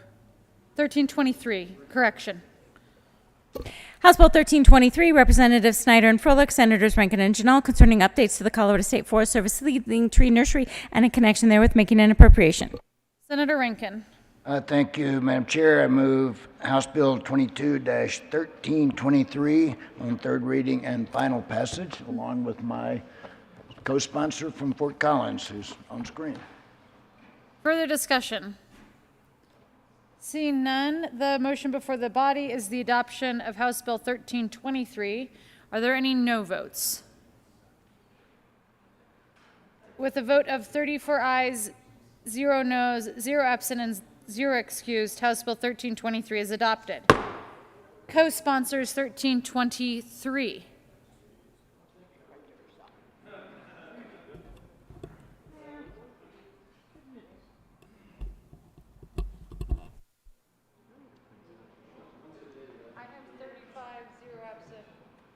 I heard 34. You heard 34 as well? Correct. Correction on that vote count, 35, with 35 ayes, vote correction on 1323, 35 ayes, 0 noes, 0 absent, and 0 excused. Co-sponsors on 1323, Senators Gonzalez, Lee, Story, Hansen,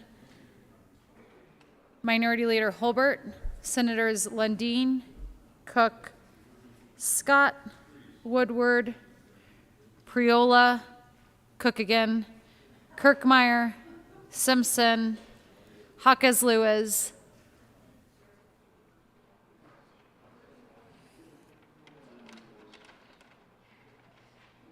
please add me. Will the clerk please read the title to 1345? House Bill 1345, Representatives Cutter and Bradfield, Senators Gonzalez and Lee, concerning measures to increase protection from alkyl and polyfluoroalkyl chemicals. Senator Lee. Thank you, Madam President. We move House Bill 1345 on third reading and final passage and ask for an aye vote, but we also ask permission for a third reading amendment. Why, Senator Lee? Why? Senator Gonzalez? Why, Senator Gonzalez?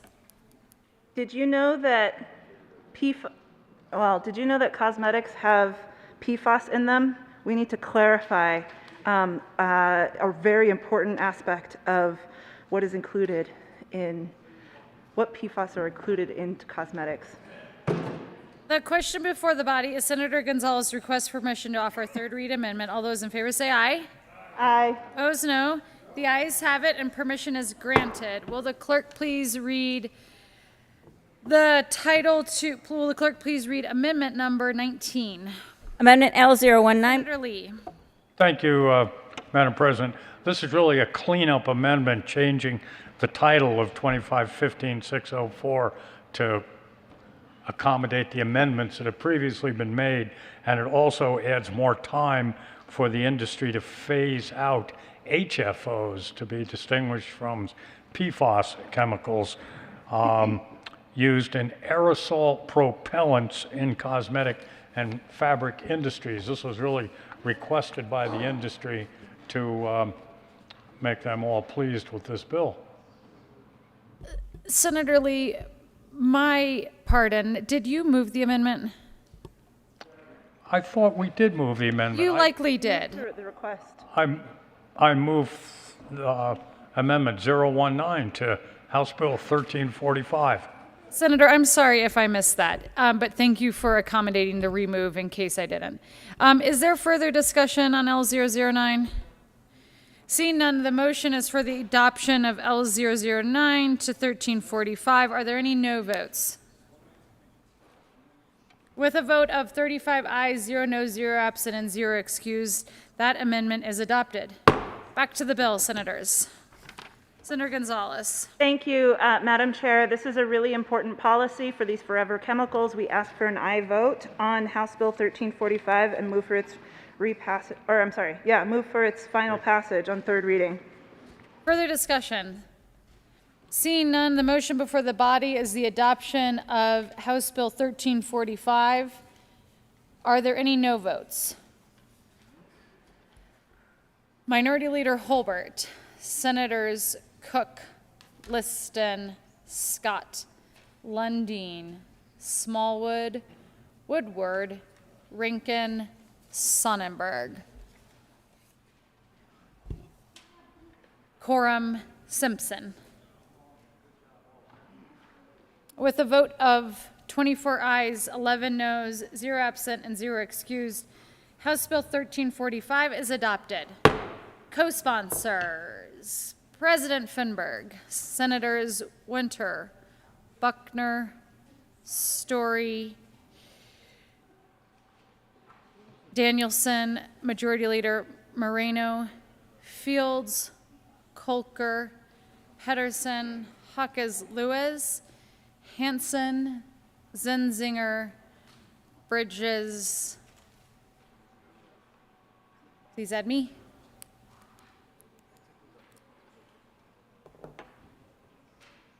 Will the clerk please read the title to House Bill 1346? House Bill 1346 by Representatives Duran and Mullica and Senator Danielson concerning state requirements applicable to certain licensed construction professionals and in connection therewith requiring the state electrical board and the state plumbing board to direct enforcement of state licensing and supervisor to apprentice ratio requirements, specifying who is authorized to apply for electrical and plumbing permits and making an appropriation. Senator Danielson. Thank you, Madam President Pro Tem. I move House Bill 1346 on third reading and final passage. Any further discussion? Seeing none. Senator Scott.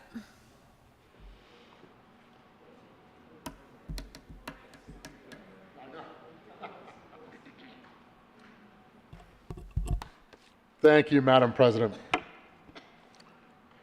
You know, just the mere title of this bill really causes concern, I think, or should cause concern for a lot of us, because I've heard a lot of discussion about affordable housing.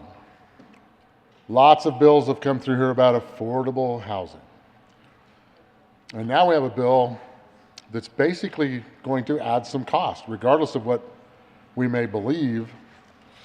Anytime you start requesting additional licensing, additional testing, whatever that may look like in the construction world, it's called cost, it's called dollars.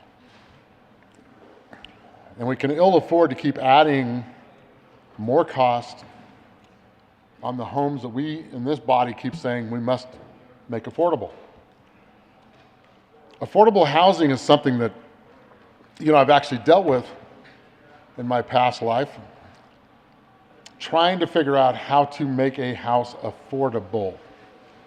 It's a tall challenge. My colleagues are talking about things like tiny houses and how do we do modular type units to bring the cost down. There are ways to do these things, but it certainly isn't by adding more cost on the front end. I don't know how many of you in here have built a home in the recent few years, but it's an incredible challenge these days, even in the most remote counties. I'm underway right now with a project in Garfield County, basically a smaller county. It's not that big. We all know that, except one senator who will argue it's the biggest county. But it's incredibly difficult, the process you have to go through. From the minute you touch a piece of dirt on the ground to start soil testing, and then you get to worry about the excavation cost and what you may find once you start that excavation process. Because soil reports sometimes will lie. And then you have to engineer the foundation. And then you have to get a permit to start the plumbing process, the framing process, the electrical process, which this bill touches upon. All those things continually pile up cost after cost after cost. Unfortunately, I think people are going to find that our dream of affordable housing in this chamber is way, way farther away from what is attainable, especially in the bigger cities. Quite frankly, it's going to be very difficult here. Why? Because you don't have any dirt left. Everything's stacked on top of each other. Go up to Cherry Creek. We did a couple scrapes up there a few years ago. You can't find a lot. You just scrape off the old house and start over again. City and County of Denver, OMG, as my kids would say, when it comes to getting permits to do things, unbelievable. And to say that we're going to do a tiny house development, we're going to do some other kind of development, that's a great idea. It's a great dream. Matter of fact, there's a company called Mosaic Homes that I'm working with in Grand Junction right now. They're going to build a 250,000 square foot factory to build factory-built homes. Now, I won't disclose everything they've told me, but their cost per square foot is unbelievable. It's all robotic. They're bringing in robots from Switzerland. One person will run the computer and build a whole unit by themselves. Now, that's a good thing because it's economic scale, will make it less expensive. Kind of hurts the job market, though, which we are all concerned about, obviously. But we're going to have to get so far out of the box to figure out how to do affordable type housing. I don't think anybody even has an idea how bad that's going to be. tiny houses, modular houses, factory-built houses. It's a tough, tough climb. Dirt costs have gone so much, it's just unbelievable. Property that years ago was, $5,000 an acre, $100,000 an acre now, $200,000 an acre. Can't get many homes on an acre these days. And the cost is astronomical. My good friend from Douglas County is about to find that out when he moves off to the sunny beaches of Florida. I'm sorry. But it's not fun. It is not fun. And it is pricey. So to do anything that's going to create just another little tiny layer, yes, we can say it's safety. Yes, we can call it all kinds of things. But the bottom line, is it really necessary? Is it really necessary? Electricians have been licensed in this state, and plumbers have been licensed in this state for decades. They go through rigorous testing. They have to be certified. Some of them, they have to go through, to be journeyman is incredibly difficult these days. Just don't see the need for this bill. Great thought process about making sure everybody's safe and everything's going to be wonderful, but man, is it going to add some cost. And again, we don't worry about those things because we just move along and pass the bill and just see what happens. But I'm afraid, folks, that what we're going to see is the cost just continue to increase. The more regulation we put out there, how small it might be, equates to dollars. And if you're trying to really work on the affordable housing issues, this isn't the way to do it. Going to have to get more creative and less regulation to make it happen. I urge a no vote.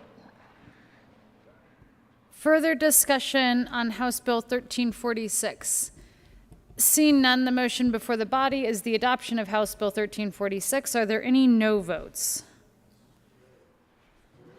Senators Cook, Scott, Woodward, Smallwood, Minority Leader Holbert, Senators Lundeen, Gardner, Liston, Kirkmeyer, Coram, Priola, Rankin, Sonnenberg, Heisey, and Simpson. With a vote of 20 ayes, 15 noes, 0 absent, and 0 excused, House Bill 1346 is adopted. Co-sponsors: Senators Winter, Heinrichsen. Story. Will the clerk please, additional co-sponsors? Buckner, Pedersen, Lee.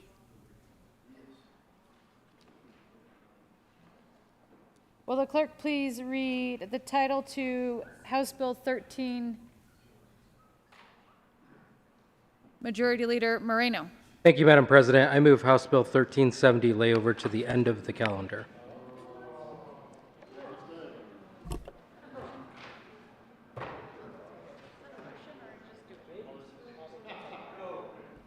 All those in favor of the motion to lay over 1370 until what, Majority Leader?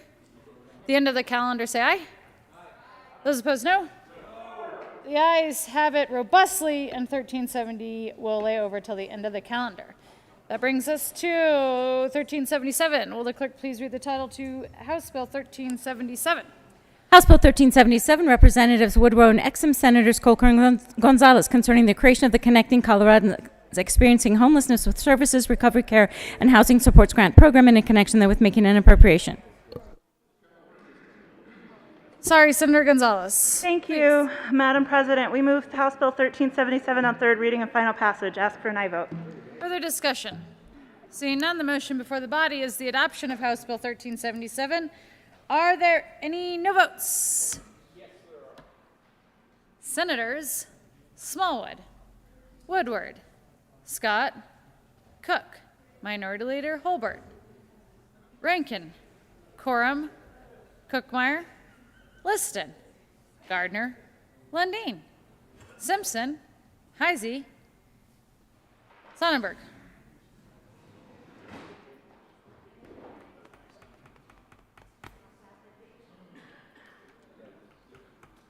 With a vote of 21 ayes, 14 noes, 0 absent, and 0 excused, House Bill 1317 is adopted. Co-sponsors: Senators Hawkes Lewis, Majority Leader Moreno. Story. These are co-sponsors on 1377, bottom of page 4. Buckner, Winter, Pedersen, Fields, Hanson, Bridges, please add me, and Lee, and Danielson, and Zenzinger.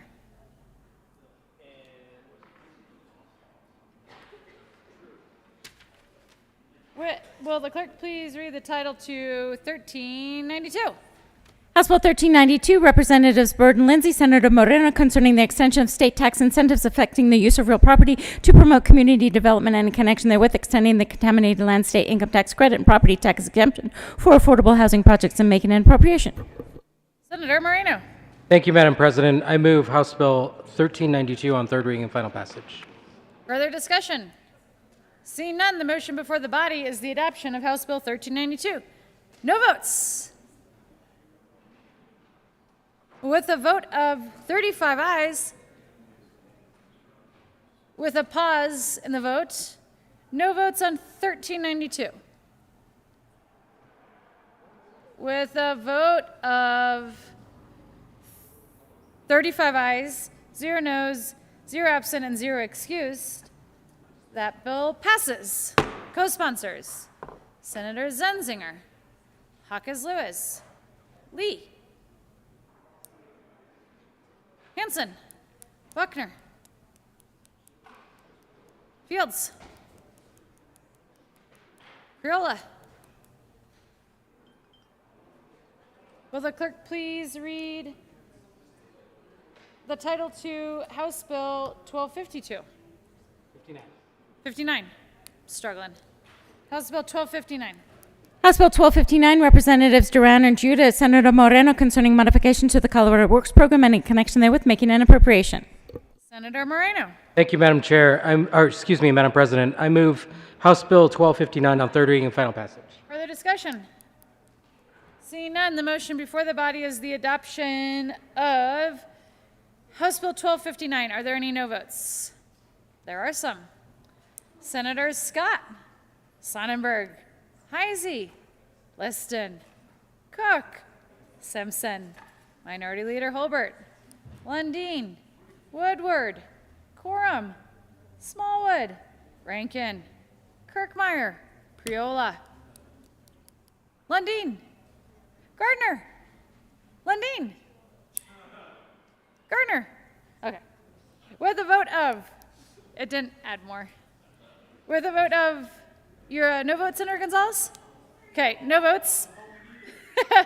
With 20 ayes, 15 noes, 0 absent, and 0 excused, House Bill 1259 is adopted. Co-sponsors on House Bill 1259, Senators Gonzalez and Lee, Rodriguez, and Hanson, and Winter, and Pedersen.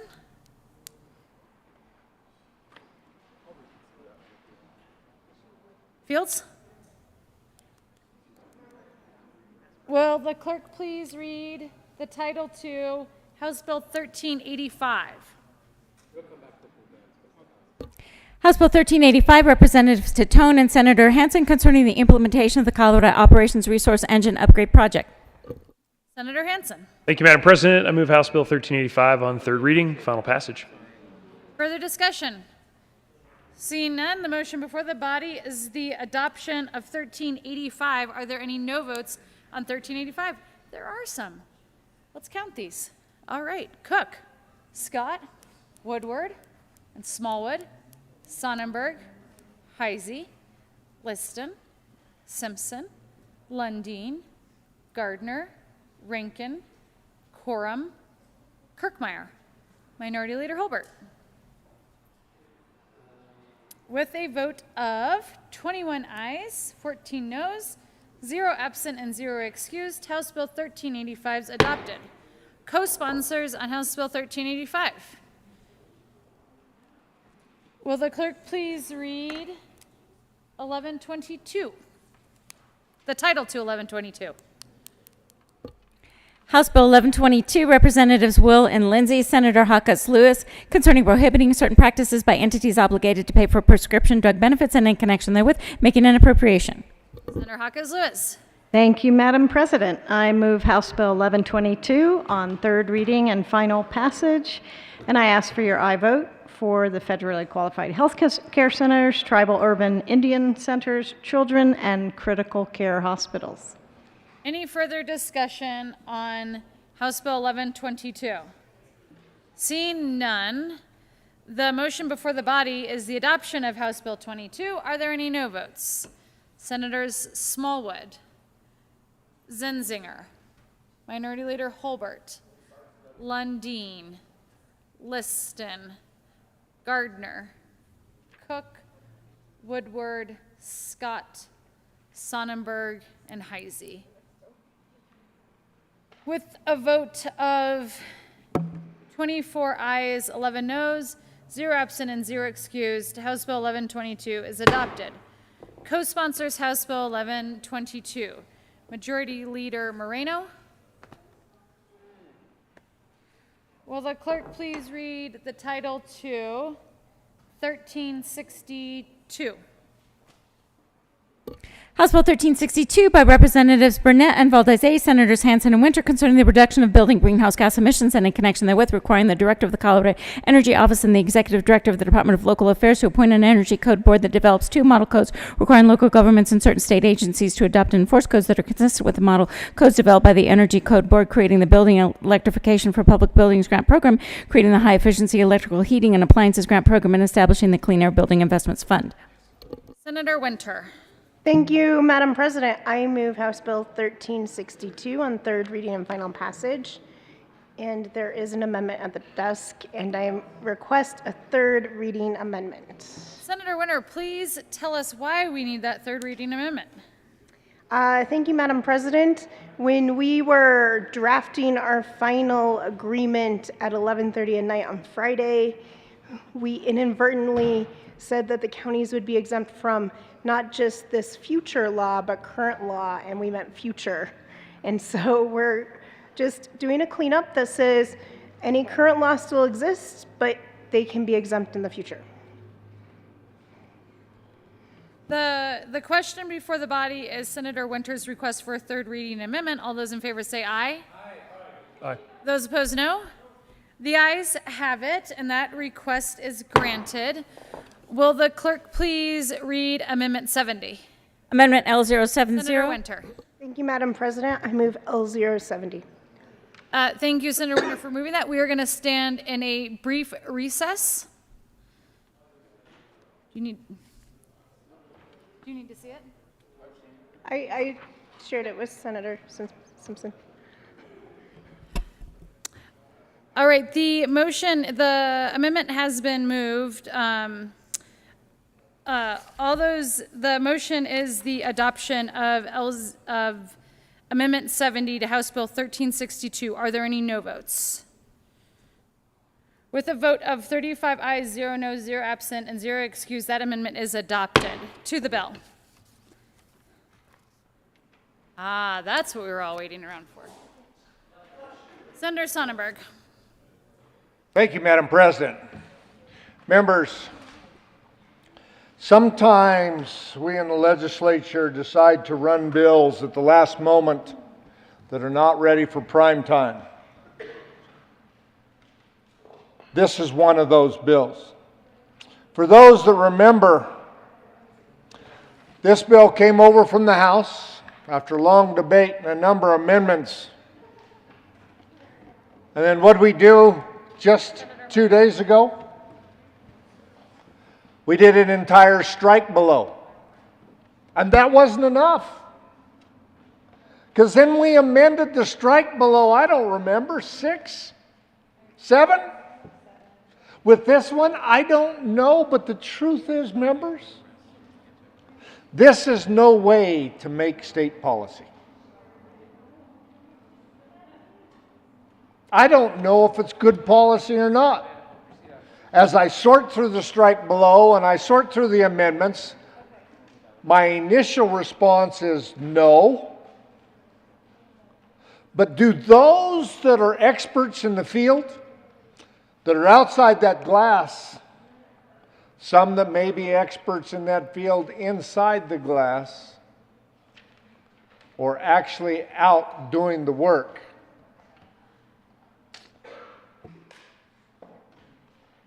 do they think it's good policy? Have we had an opportunity to hear from them?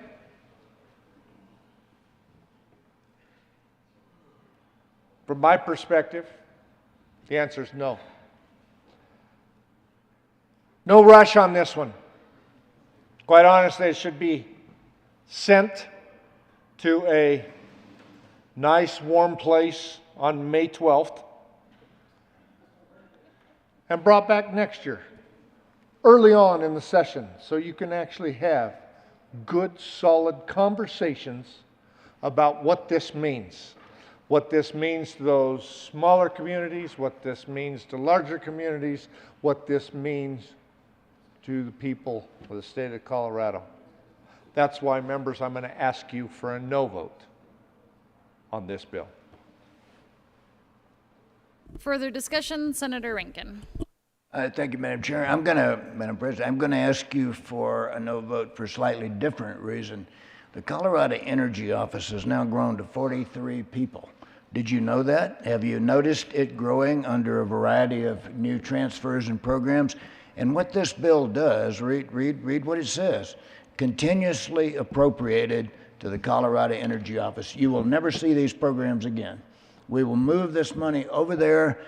You know, they'll go about their business. If these programs are that important, don't you want transparency? Don't you want to know every year what progress is being made on these so-called very critical environmental programs? You will not. You will not. This continuously appropriates every year money to that energy office, 43 people carrying out a variety of assumedly very important environmental programs. Let's get this right. If we're going to do these three programs, let's get transparency. Let's appropriate the money every year. Further discussion, Senator Simpson, and then Senator Zenzinger. Thank you, Madam President. So I appreciate the discussion and the dialogue late last Friday night around this bill. Look, I still encourage the members to think really hard about this, and I really ask you to vote no at this stage of the game. If you, in your spare time, pick up and read the 2021 version of the International Energy Conservation Code, it's 300 pages of new code, both commercial and residential. And without a doubt, it does add cost to construction of homes and businesses, and the code is dominated by minutia and intrusion. The data collection that's required in some of these codes is truly rather onerous. Then it gets even more complicated within the state. The code is divided by climate zones within the state. There are 4 different climate zones within Colorado. Ironically, within the San Luis Valley, if you live in Alamosa, you're in one climate zone. You draw the line at the Gun Barrel Road, and on the other side, you're in Rio Grande County with a different set of code for a different climate zone.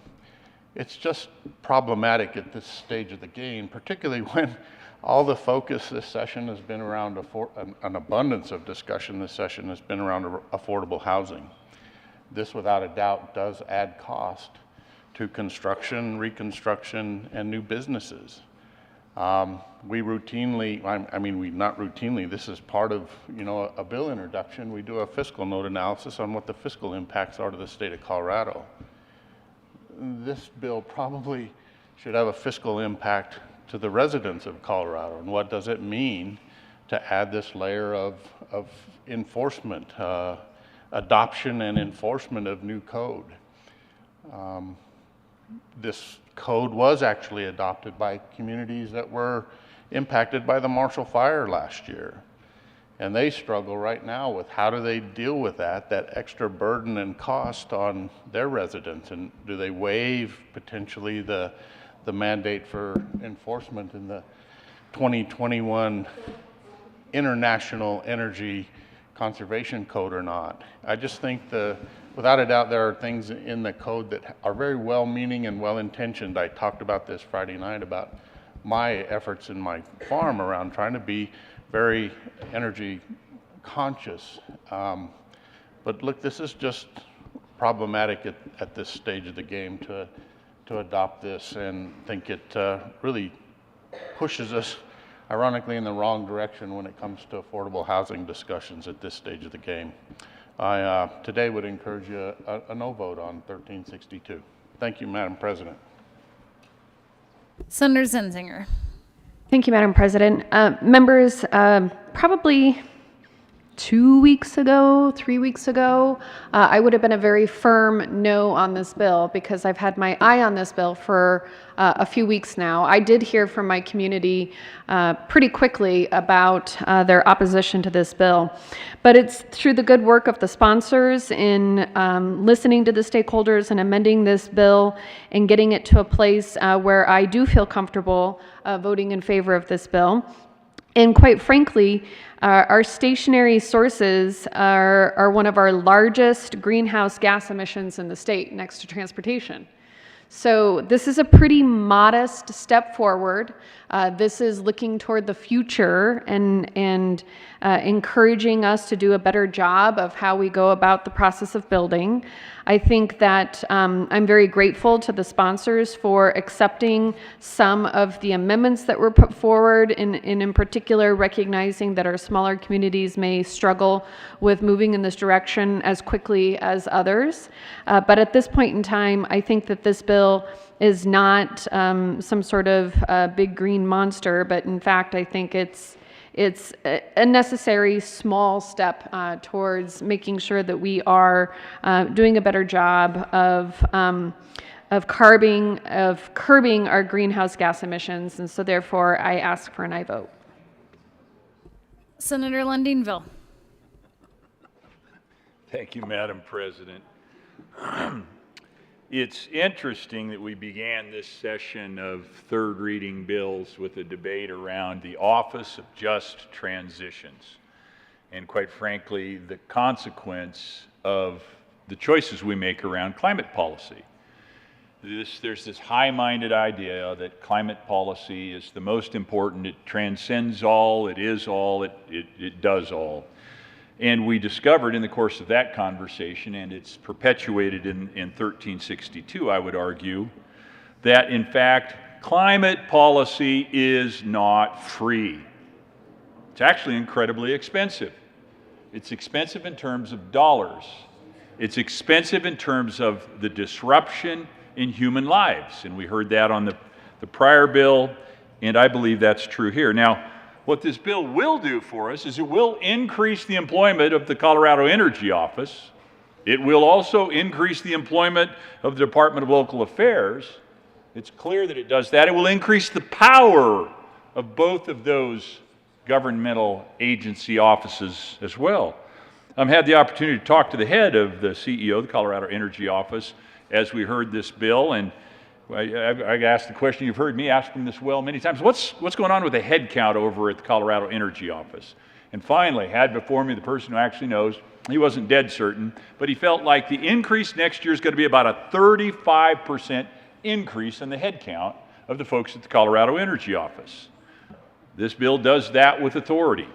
It also gives that office a significant extension of its authority through committees and executive committees created by the bill for the purpose of establishing and managing this incredibly complicated code building process that is subdivided across the four climate regions of the state. It's just a labyrinth of all sorts of dials to turn and spokes to push, levers and handles to grab by not the people, but the Colorado Energy Office, Department of Local Affairs. The biggest concern I have around this bill is the fact that although maybe far-reaching and forward-looking in a meaningful way, the cost of this bill to affordable housing in Colorado today, tomorrow, next year, and for the next several years, when we are in a crisis of housing affordability, is more than the people can bear. And it is for that reason, in defense of affordable housing for the people of Colorado, when we are 175,000 dwellings behind where we need to be today in order to be to the ratio that we've been at previously, number of rooftops over number of people's lives. Anything we do to make it harder to build, to make it more expensive to build, is in fact detrimental to the immediate and pressing needs of the people of Colorado. Now, I don't want to go so far as to say that there is a clear and present danger, but I got to tell you, I'm hearing from my constituents, and probably from some of yours too, about their significant concerns over the cost of living in Colorado and the fact they can't keep up. And we're playing these sophisticated cerebral games and hiring more bureaucrats to figure out how to make that cost of living less attainable. High-minded, at the same time perhaps wrong-headed. I urge your opposition to 1362. Thank you, Madam President. Further discussion. Senator Scott. Thank you, Madam President. You know, we heard this in committee. It was a long discussion, a lot of confusion, a lot to unpack when it came to what the sponsors were asking for. We understand what the whole premise of what they're asking for is. The first sentence of the fiscal note, the bill requires the Colorado Energy Office to identify for adoption and local governments and certain state agencies to adopt and enforce. I don't like that word enforce. Model energy and low carbon codes to the tune of, unless something's changed, 5.9 million. Probably goes up from there over time. And the question was asked multiple times, what is it we're trying to do here? Yes, we have a large push to try to put EV charging everywhere, every corner of this earth. I get it. That's the new buzzword. That's the new cool kid on the street. EVs. Doesn't make any sense in rural Colorado, quite frankly. We've been down that trail about 1,000 times in a few years.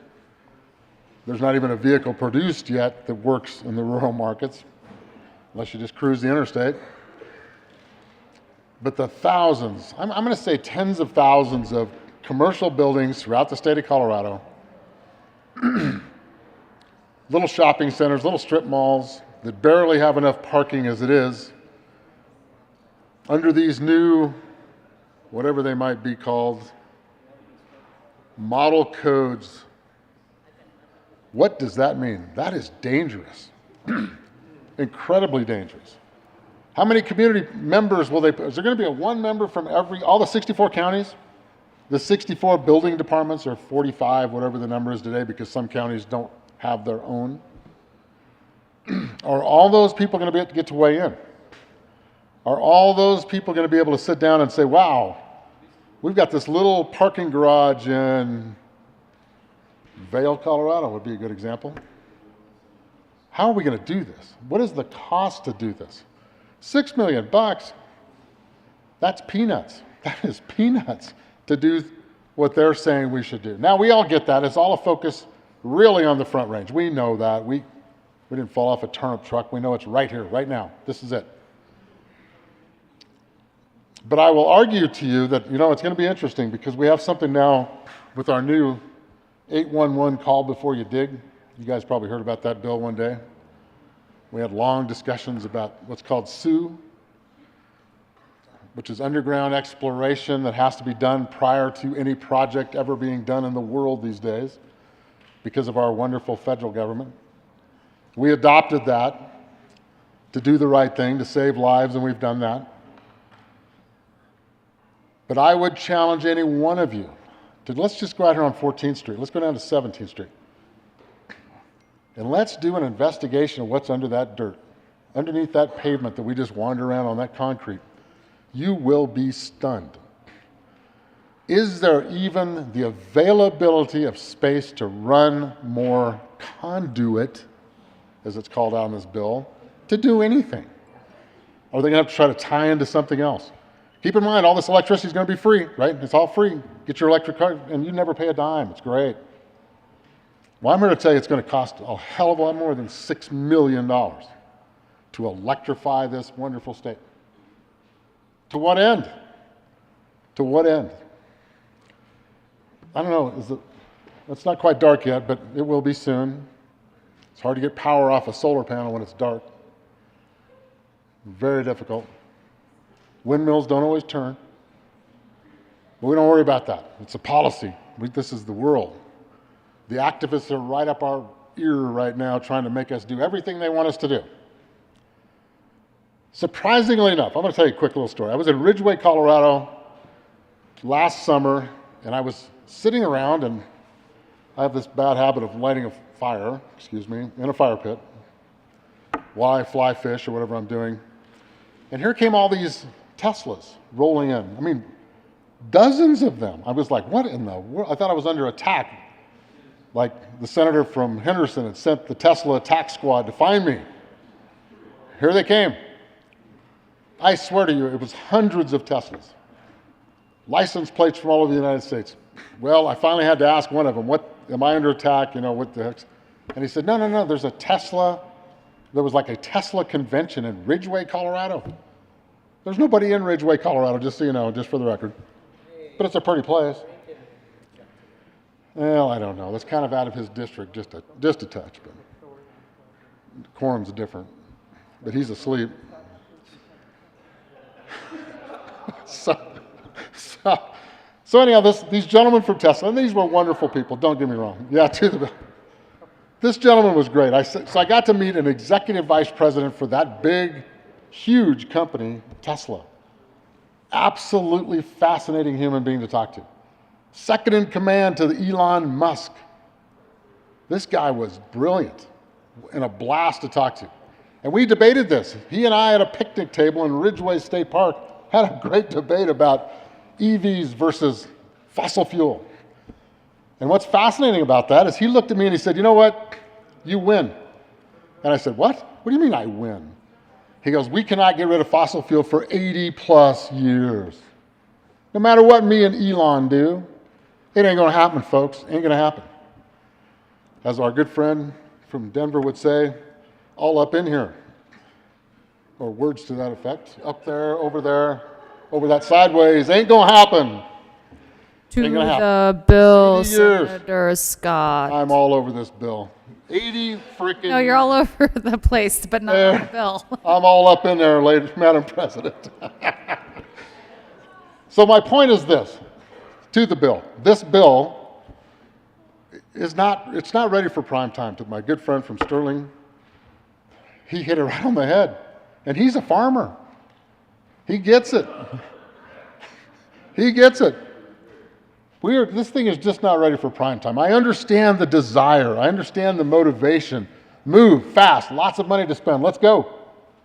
But sometimes it's better to tap the brakes, think this through a little bit tighter, and number two, think of everybody in the state of Colorado, not just a certain district or a certain region. And remember what that man told me from Tesla. It ain't going to happen. 80 years. He said, I can't build enough batteries. I can't do it. I can't do it. Right now, he said it calculates at 525 years to build enough batteries to do what some governments want us to do. Ain't going to happen. Think about it. Vote no. Up in there. Further discussion on 1362, Senator Heisey. Thank you, Madam President.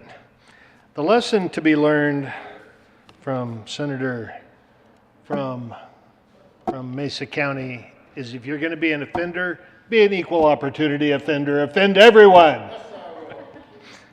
But to the bill. To the bill.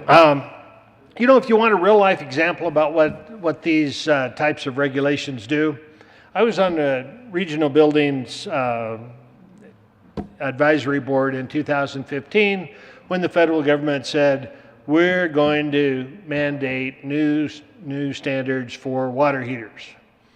Most of you will say hot water heaters, but if the water's already hot, you don't need to heat it. So what came out of that? Look at the prices of water heaters prior to 2015 and look at the prices of water heaters today. Not only did the water heaters get larger in size, which is not a particularly bad thing if you have a somewhat modern house, but many of the old, think 40s homes, you know, 800, 1,200 square feet, that water heater is in a closet that was built for that water heater. Now you try to put one in that is 8 to 10 inches larger. Now you have a construction project. So we had that issue. And look at the price. Look at the price tag.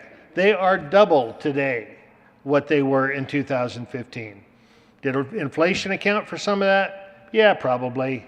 But it was the new regulations. Now, to their credit, those new water heaters are somewhat more efficient. I don't know how much you save on your average bill if you are a family of, say, 3, 4, or 5. But you do save a few bucks there. But definitely has an impact on the price of the home, the price of a remodel, the price of just replacing a water heater, which you will do that 3 or 4 times over the life of that house at least. At least. Another thing this bill does, you know, Colorado's really a local control state. And I assume you're okay with that because you live here, and nobody makes you live here in Colorado. You can leave anytime you want. You can come back anytime you want. Local control is unique, actually, more to the western states than the eastern states. In the eastern states, there's an awful lot of top-down. It comes from the state government. One size fits all. We know best. Maybe that works in a state the size of Massachusetts. I don't know. Maryland might be a good example. But that's not been our history here. However, I have seen us through the 4 years that I've been up here, almost to the day, continue to do top-down approaches where one size does not fit all. I really hate to see us follow the lead of those states that are that have done away with local control. Probably were never set up with local control. But Colorado was, because we recognize that the best decisions are made the closest to the people. Switching gears a little bit to the Affordable Housing Transformational Task Force, which I sat on this past interim. We had good discussions about affordable housing, ranging from how do you house the homeless to how do you house people in the resort areas that may be making enough money to buy a pretty decent home anywhere except in the resort areas. So it was a broad discussion. We've appropriated a boatload of money this session for various affordable housing projects, programs. I've had my name on several, voted for even more. But often, whenever we would get to the nuts and bolts of what something was going to look like, we would have the discussion about these homes have to be energy efficient. These homes have to be built to certain standards. These homes have to, and the have-tos kept driving up the price. And finally, I wouldn't be able to stand it anymore. The folks that were there will tell you they heard this more than once.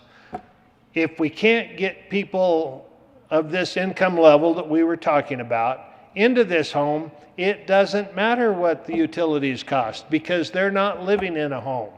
They are still living in their other dwellings, wherever that may be. So back to, let's increase the cost of everything that has to do with building, whether it's your barn, your garage, your house, whether it's new construction, remodel, or just a replacement of some particular item, like a roof. We say one thing about affordable housing, and then we continue to do something else that drives the cost up even higher. I urge a no vote. Further discussion? Seeing none, the motion before the body is the adoption of 1362. Are there any no votes? Senators Woodward, Minority Leader Hobart, Senators Cook, Gardner, Simpson, Heisey, Liston, Kirkmeyer, Lundeen, Scott, Sonnenberg, Coram, Smallwood, Rankin,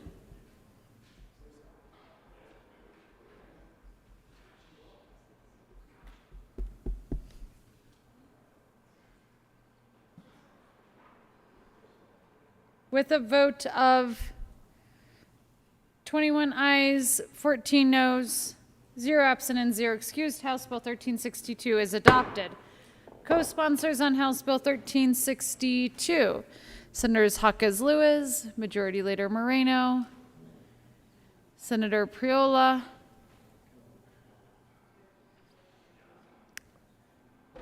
Majority Leader Moreno. Thank you, Madam President. I move to proceed out of order for the consideration of House Bill 1004. The motion is to proceed out of order to bring up House Bill 1004. All those in favor say aye. Opposed, no. The ayes have it, and we will proceed out of order for House Bill 1004. Will the clerk please read the title to House Bill 1004? House Bill 1004, Representatives Ortiz and Young, Senators Fields and Coker, concerning a transfer from the general fund to the licensing services cash fund. And this is at the top of page 4. Senator Fields. Madam President, we move House Bill 1004 and request permission to offer a third reading amendment. Thank you, Senator Fields. Will you tell us why we need to run a third reading amendment? It's the same one? Senator Fields or Senator Colker on why we need a third reading amendment? Senator Fields. Madam President and colleagues, this is a technical amendment. We got word from the drafter indicating that the fund that's identified in the bill is no longer, has been repealed due to House Bill 1339. So we need to make sure it aligns with the new funding structure and fund, which is the Colorado Drives Vehicle Services Account. I ask for an aye vote on this amendment. Thank you, Senator Fields, for that explanation. The motion before the body is permission to let Senator Fields offer a third reading amendment. All those in favor say aye. Opposed, no. The ayes have it, and we will proceed with the third reading amendment. Will the clerk please read Amendment L009? Amendment L009, Senators Fields Senator and Coker. Colker. Thank you, Madam Chair. I move House Bill 22 Amendment 009, excuse me, 221004 Amendment L009. To the amendment, Senator Colker. Again, this amendment, just as stated before, to make sure that we got the right funds coming in because of a previous 1339 repeals the licensing services cash fund before July 1st of 2022, so we need to make sure that we have the money in the Colorado Drives services account. We are all working together. The motion before, is there any further discussion on L009? Seeing none, the motion before the body is the adoption of L009. Are there any no votes?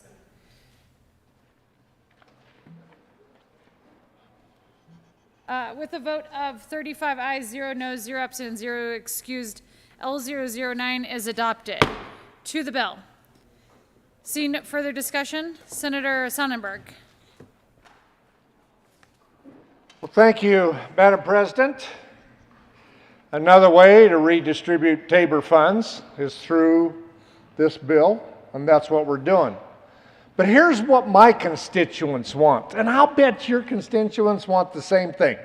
Instead of reducing my fees for a driver's license, reduce my time standing in the stinking lines. Now, if that means hiring more people, doing whatever it means, let's do that.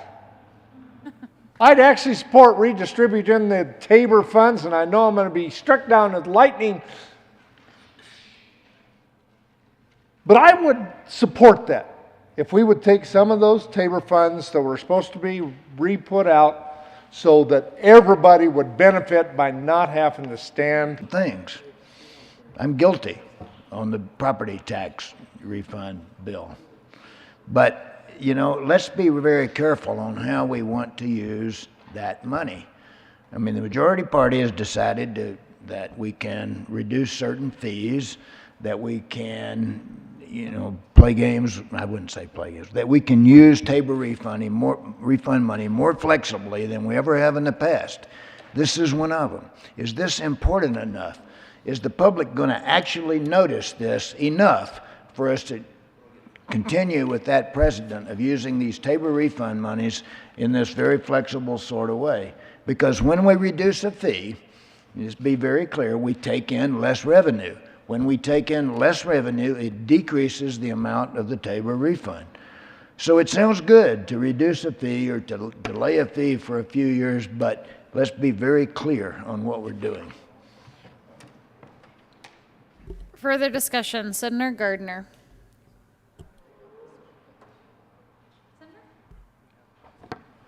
Thank you, Madam President. The senator from Sterling made the point that I wanted to make. And we didn't talk about this. We didn't coordinate on this. It just is, as they used to say in my math class when I was really confused at the Air Force Academy, they said, it's intuitively obvious to the most casual of observers. And I thought I either lacked intuition or I wasn't even a casual observer. It is intuitively obvious to the most casual of observers that what people really want is to spend less time at the driver's license office. And so this idea that we would take $3.9 million of their money to keep from increasing fees to them so that they can sit for several hours, it's ludicrous.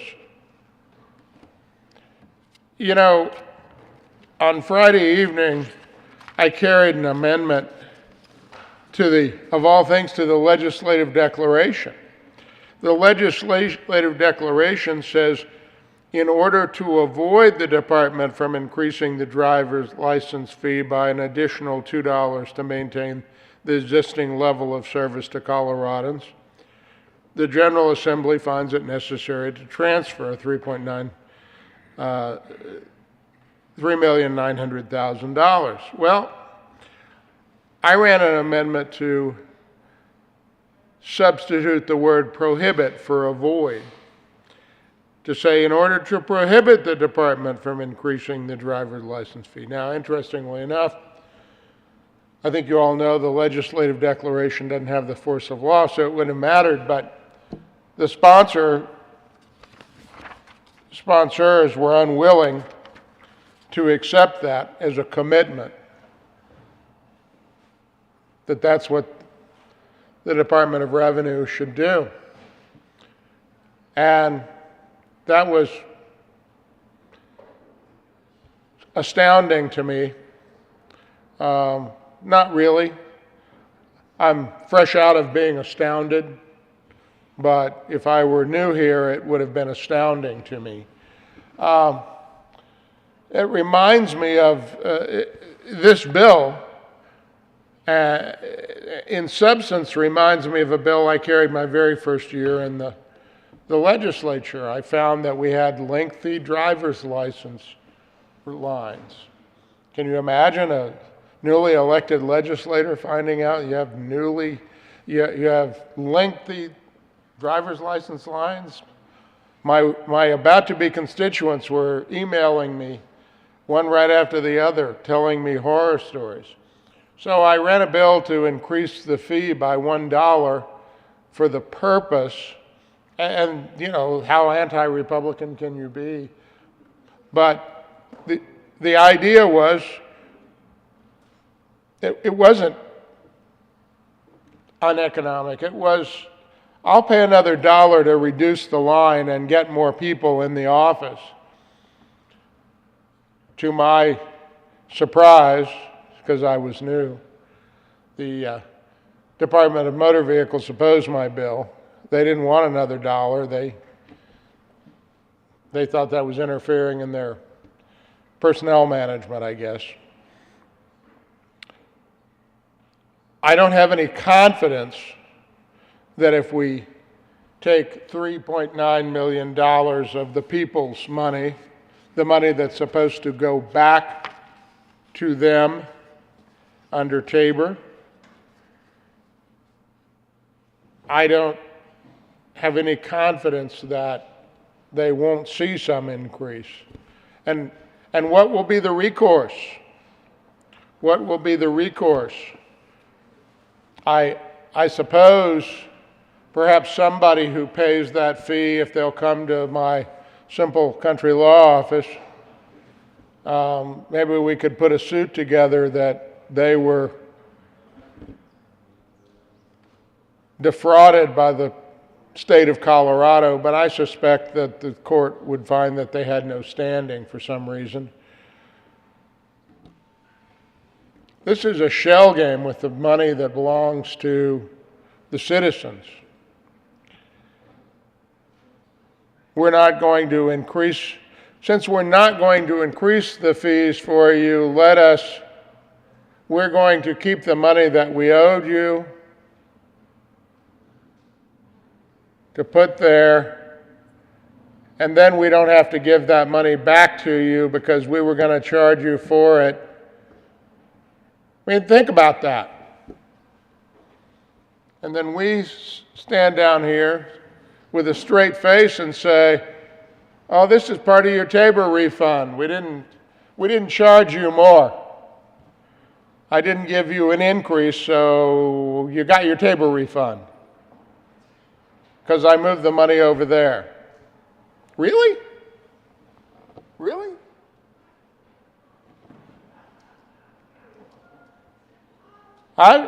Somebody asked me the other day, did I think that was what Douglas Bruce intended when he wrote Tabor? And I said, well, I've never been a big fan, and he and I aren't big friends, but I can say with a lot of confidence that wasn't what he intended.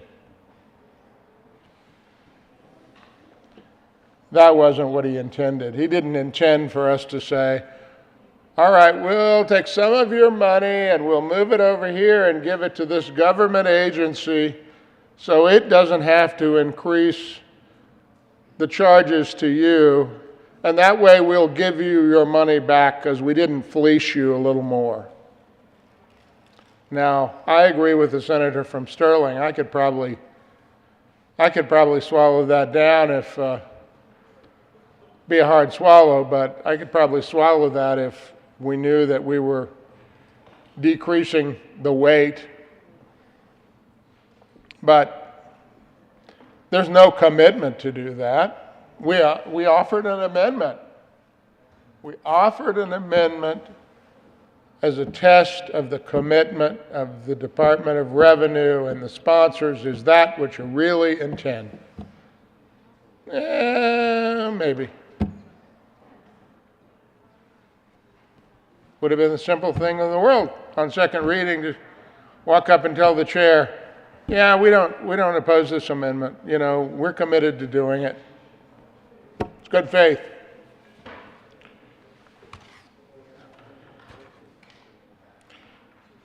$3.9 million, a lot of money in my checkbook. Suspect it's a lot of money in most of your checkbooks as well. So it seems like, you know, we're really giving back a lot, but it's like $2, and I don't have a renewal next year. But I did, by the way, pre-COVID, the senator from Weld County will remember this. I found myself having let my driver's license expire on my birthday, which is January 11th. Thank you for the card, everyone.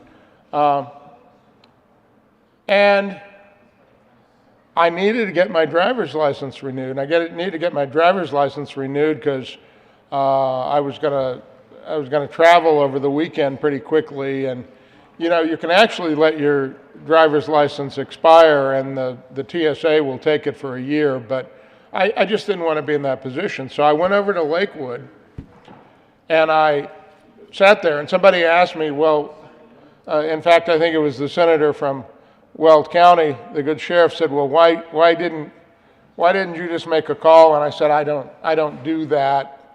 I understand, but you know, I need to go to the driver's license office as a state senator that they don't know I'm a state senator, and sit there with everybody else and see how I get treated and see how it works. And I will say that it was a very professionally run and very courteous operation, but I was there for about an hour and a half. Senator, would you like to go into your next 10 minutes? Your story is almost as good as Senator Liston's is. Thank you. I would like to go into my next 10 minutes. Let's do it. Okay. So,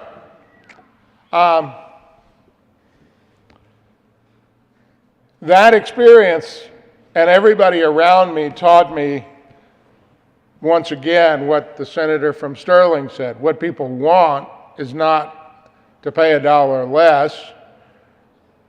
In that hour and a half that they're sitting there, they lose $20, $25, $35, $150, you name it. Whatever it is, it's a lot of money to them. It is a lot of money. And we could actually tell the Department of Motor Vehicles that we're going to make a $3.9 million investment. You can increase your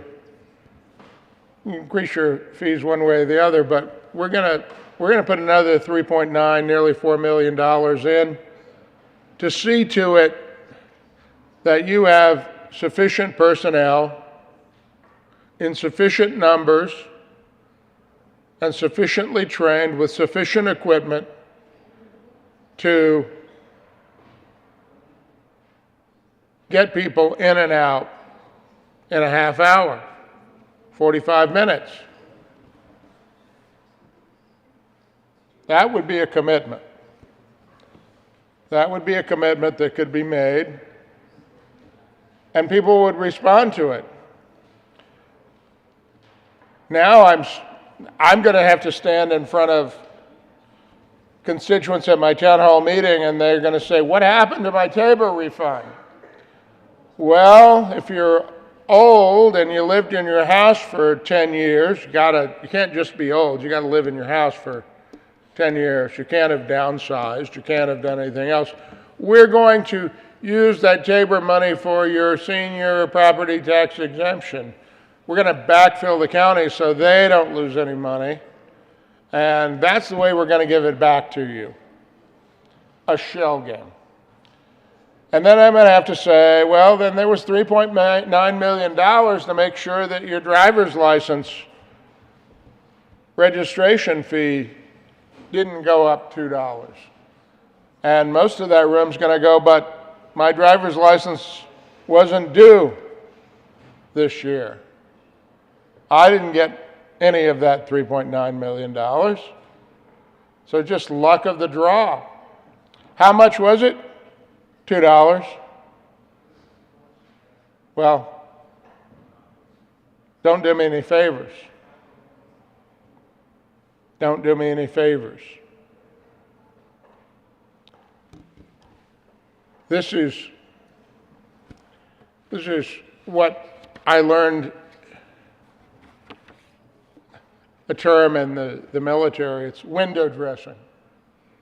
If you put nice curtains on something, then it'll look really nice, but the window behind it, the cracks in the walls, they'll still be there behind the window dressing. And the cracks in this are what we're doing with the people's money. And we're telling them we're doing a favor. No favor to this. Now, you know, we could spread it out through the income tax. That might be better. It wouldn't be $2 for those people, but, you know, because it'd be spread over a much larger population, but it'd be more honest. It would be more honest about what we're doing with the Tabor refund and what we're required to do under the Taxpayers' Bill of Rights, which you'll find at Article 10, Section 20 of the Colorado Constitution, I think.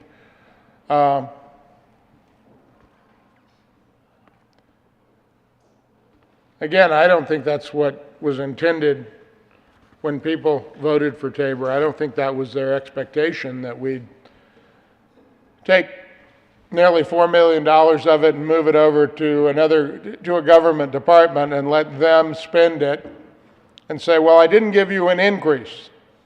You didn't get an increase, and therefore you got your refund.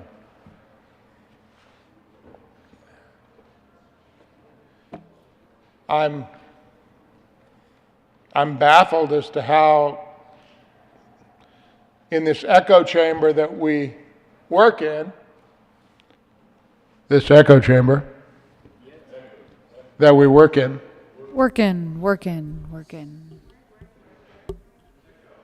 is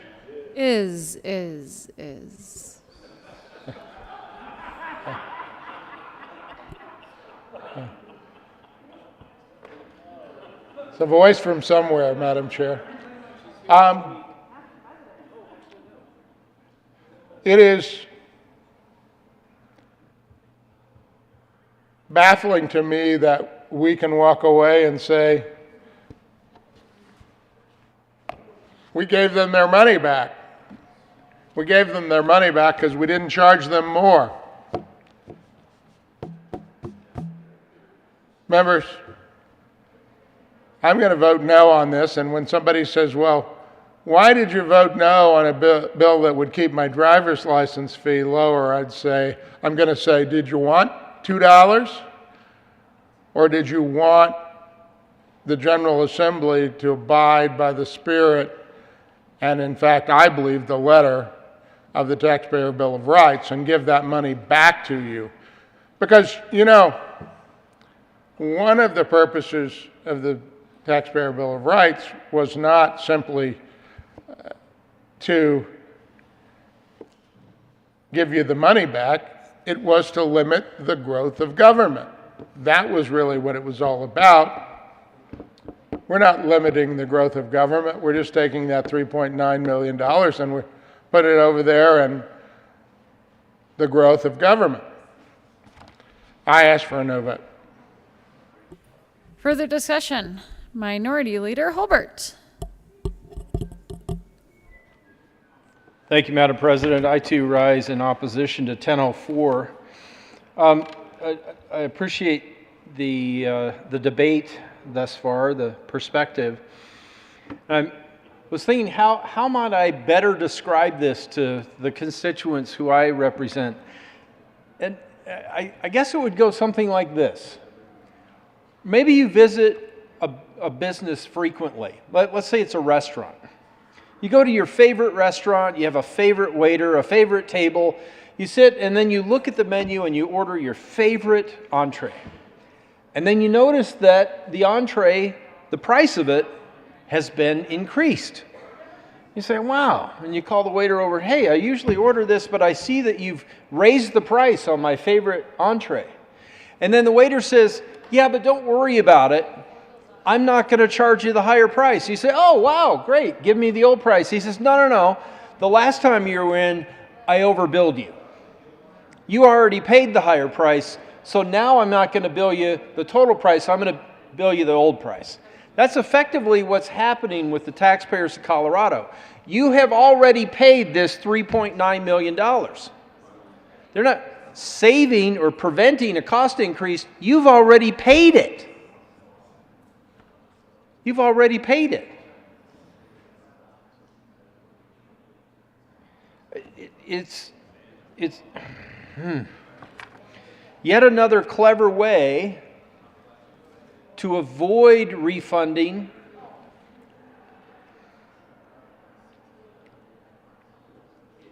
but the bill literally describes, in order to prevent a cost increase, we're transferring a cost increase of $3.9 million. The bill proposes to transfer $3.9 million that you, the people of Colorado, have already paid, and then they're calling that a savings. Avoiding a cost increase. It's a cost increase that's already occurred. But as my friends have described, it's unequal taxation. It's unequal because if you are in the rotation of renewing a license, when this will take effect, maybe then you will pay the current price. But at some point, that cost increase is going to kick in, and this $3.9 million will be exhausted. So ask yourself, if you're not sure of what side of this bill you would be on, if you were one of the 35 voting on this, if you're not sure which side is being transparent with you, what would you think next year if there would be another bill to allocate $3.9 million of your taxpayer dollars again to allegedly head off an increase in fees beyond that? Do you want to pay in another $3.9 million to avoid paying $3.9 million more? It's nonsense. You've already paid it. And to portray to you that somehow using $3.9 million of your tax dollars somehow avoids the inconvenience of paying $3.9 million, it's fiction. I ask for a no vote. The taxpayers of Colorado deserve better from us. We're not saving them money, we're spending their money. I ask for a no vote. Further discussion. Seeing none, the vote before the body is the adoption of House Bill 1004. Are there any no votes?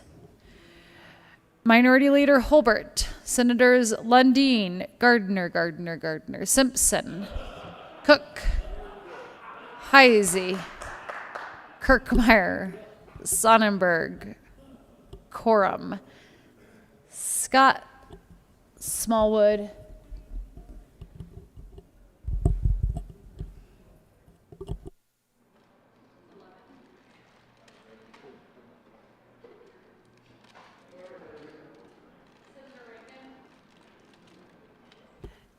we are voting on 1004. No votes. Senator Rankin.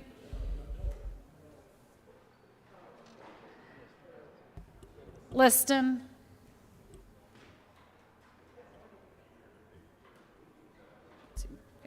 With a vote of 22 ayes, 13 noes, 0 absent, and 0 excused, House Bill 1004 is adopted.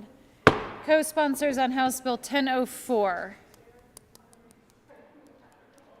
Majority Leader Moreno. Thank you, Madam President. I move to lay over the balance of the calendar until later tonight. The motion before the body is to lay over the balance of the calendar, which I believe is 2 bills, till later tonight. All those in favor say aye. Opposed, no? The ayes clearly without doubt have it. And those two bills will be laid over till later tonight. Announcements. Senator Hansen.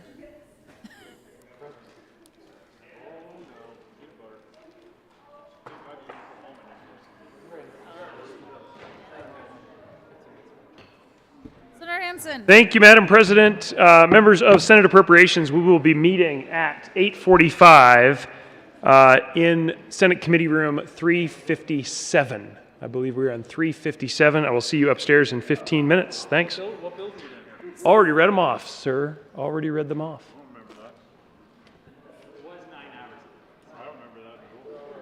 Further announcements? Majority Leader Moreno. Thank you, Madam President. I move that the Senate recess until upon adjournment of the Appropriations Committee. Seeing no objection, the Senate will stand in recess until upon adjournment of the Appropriations Committee.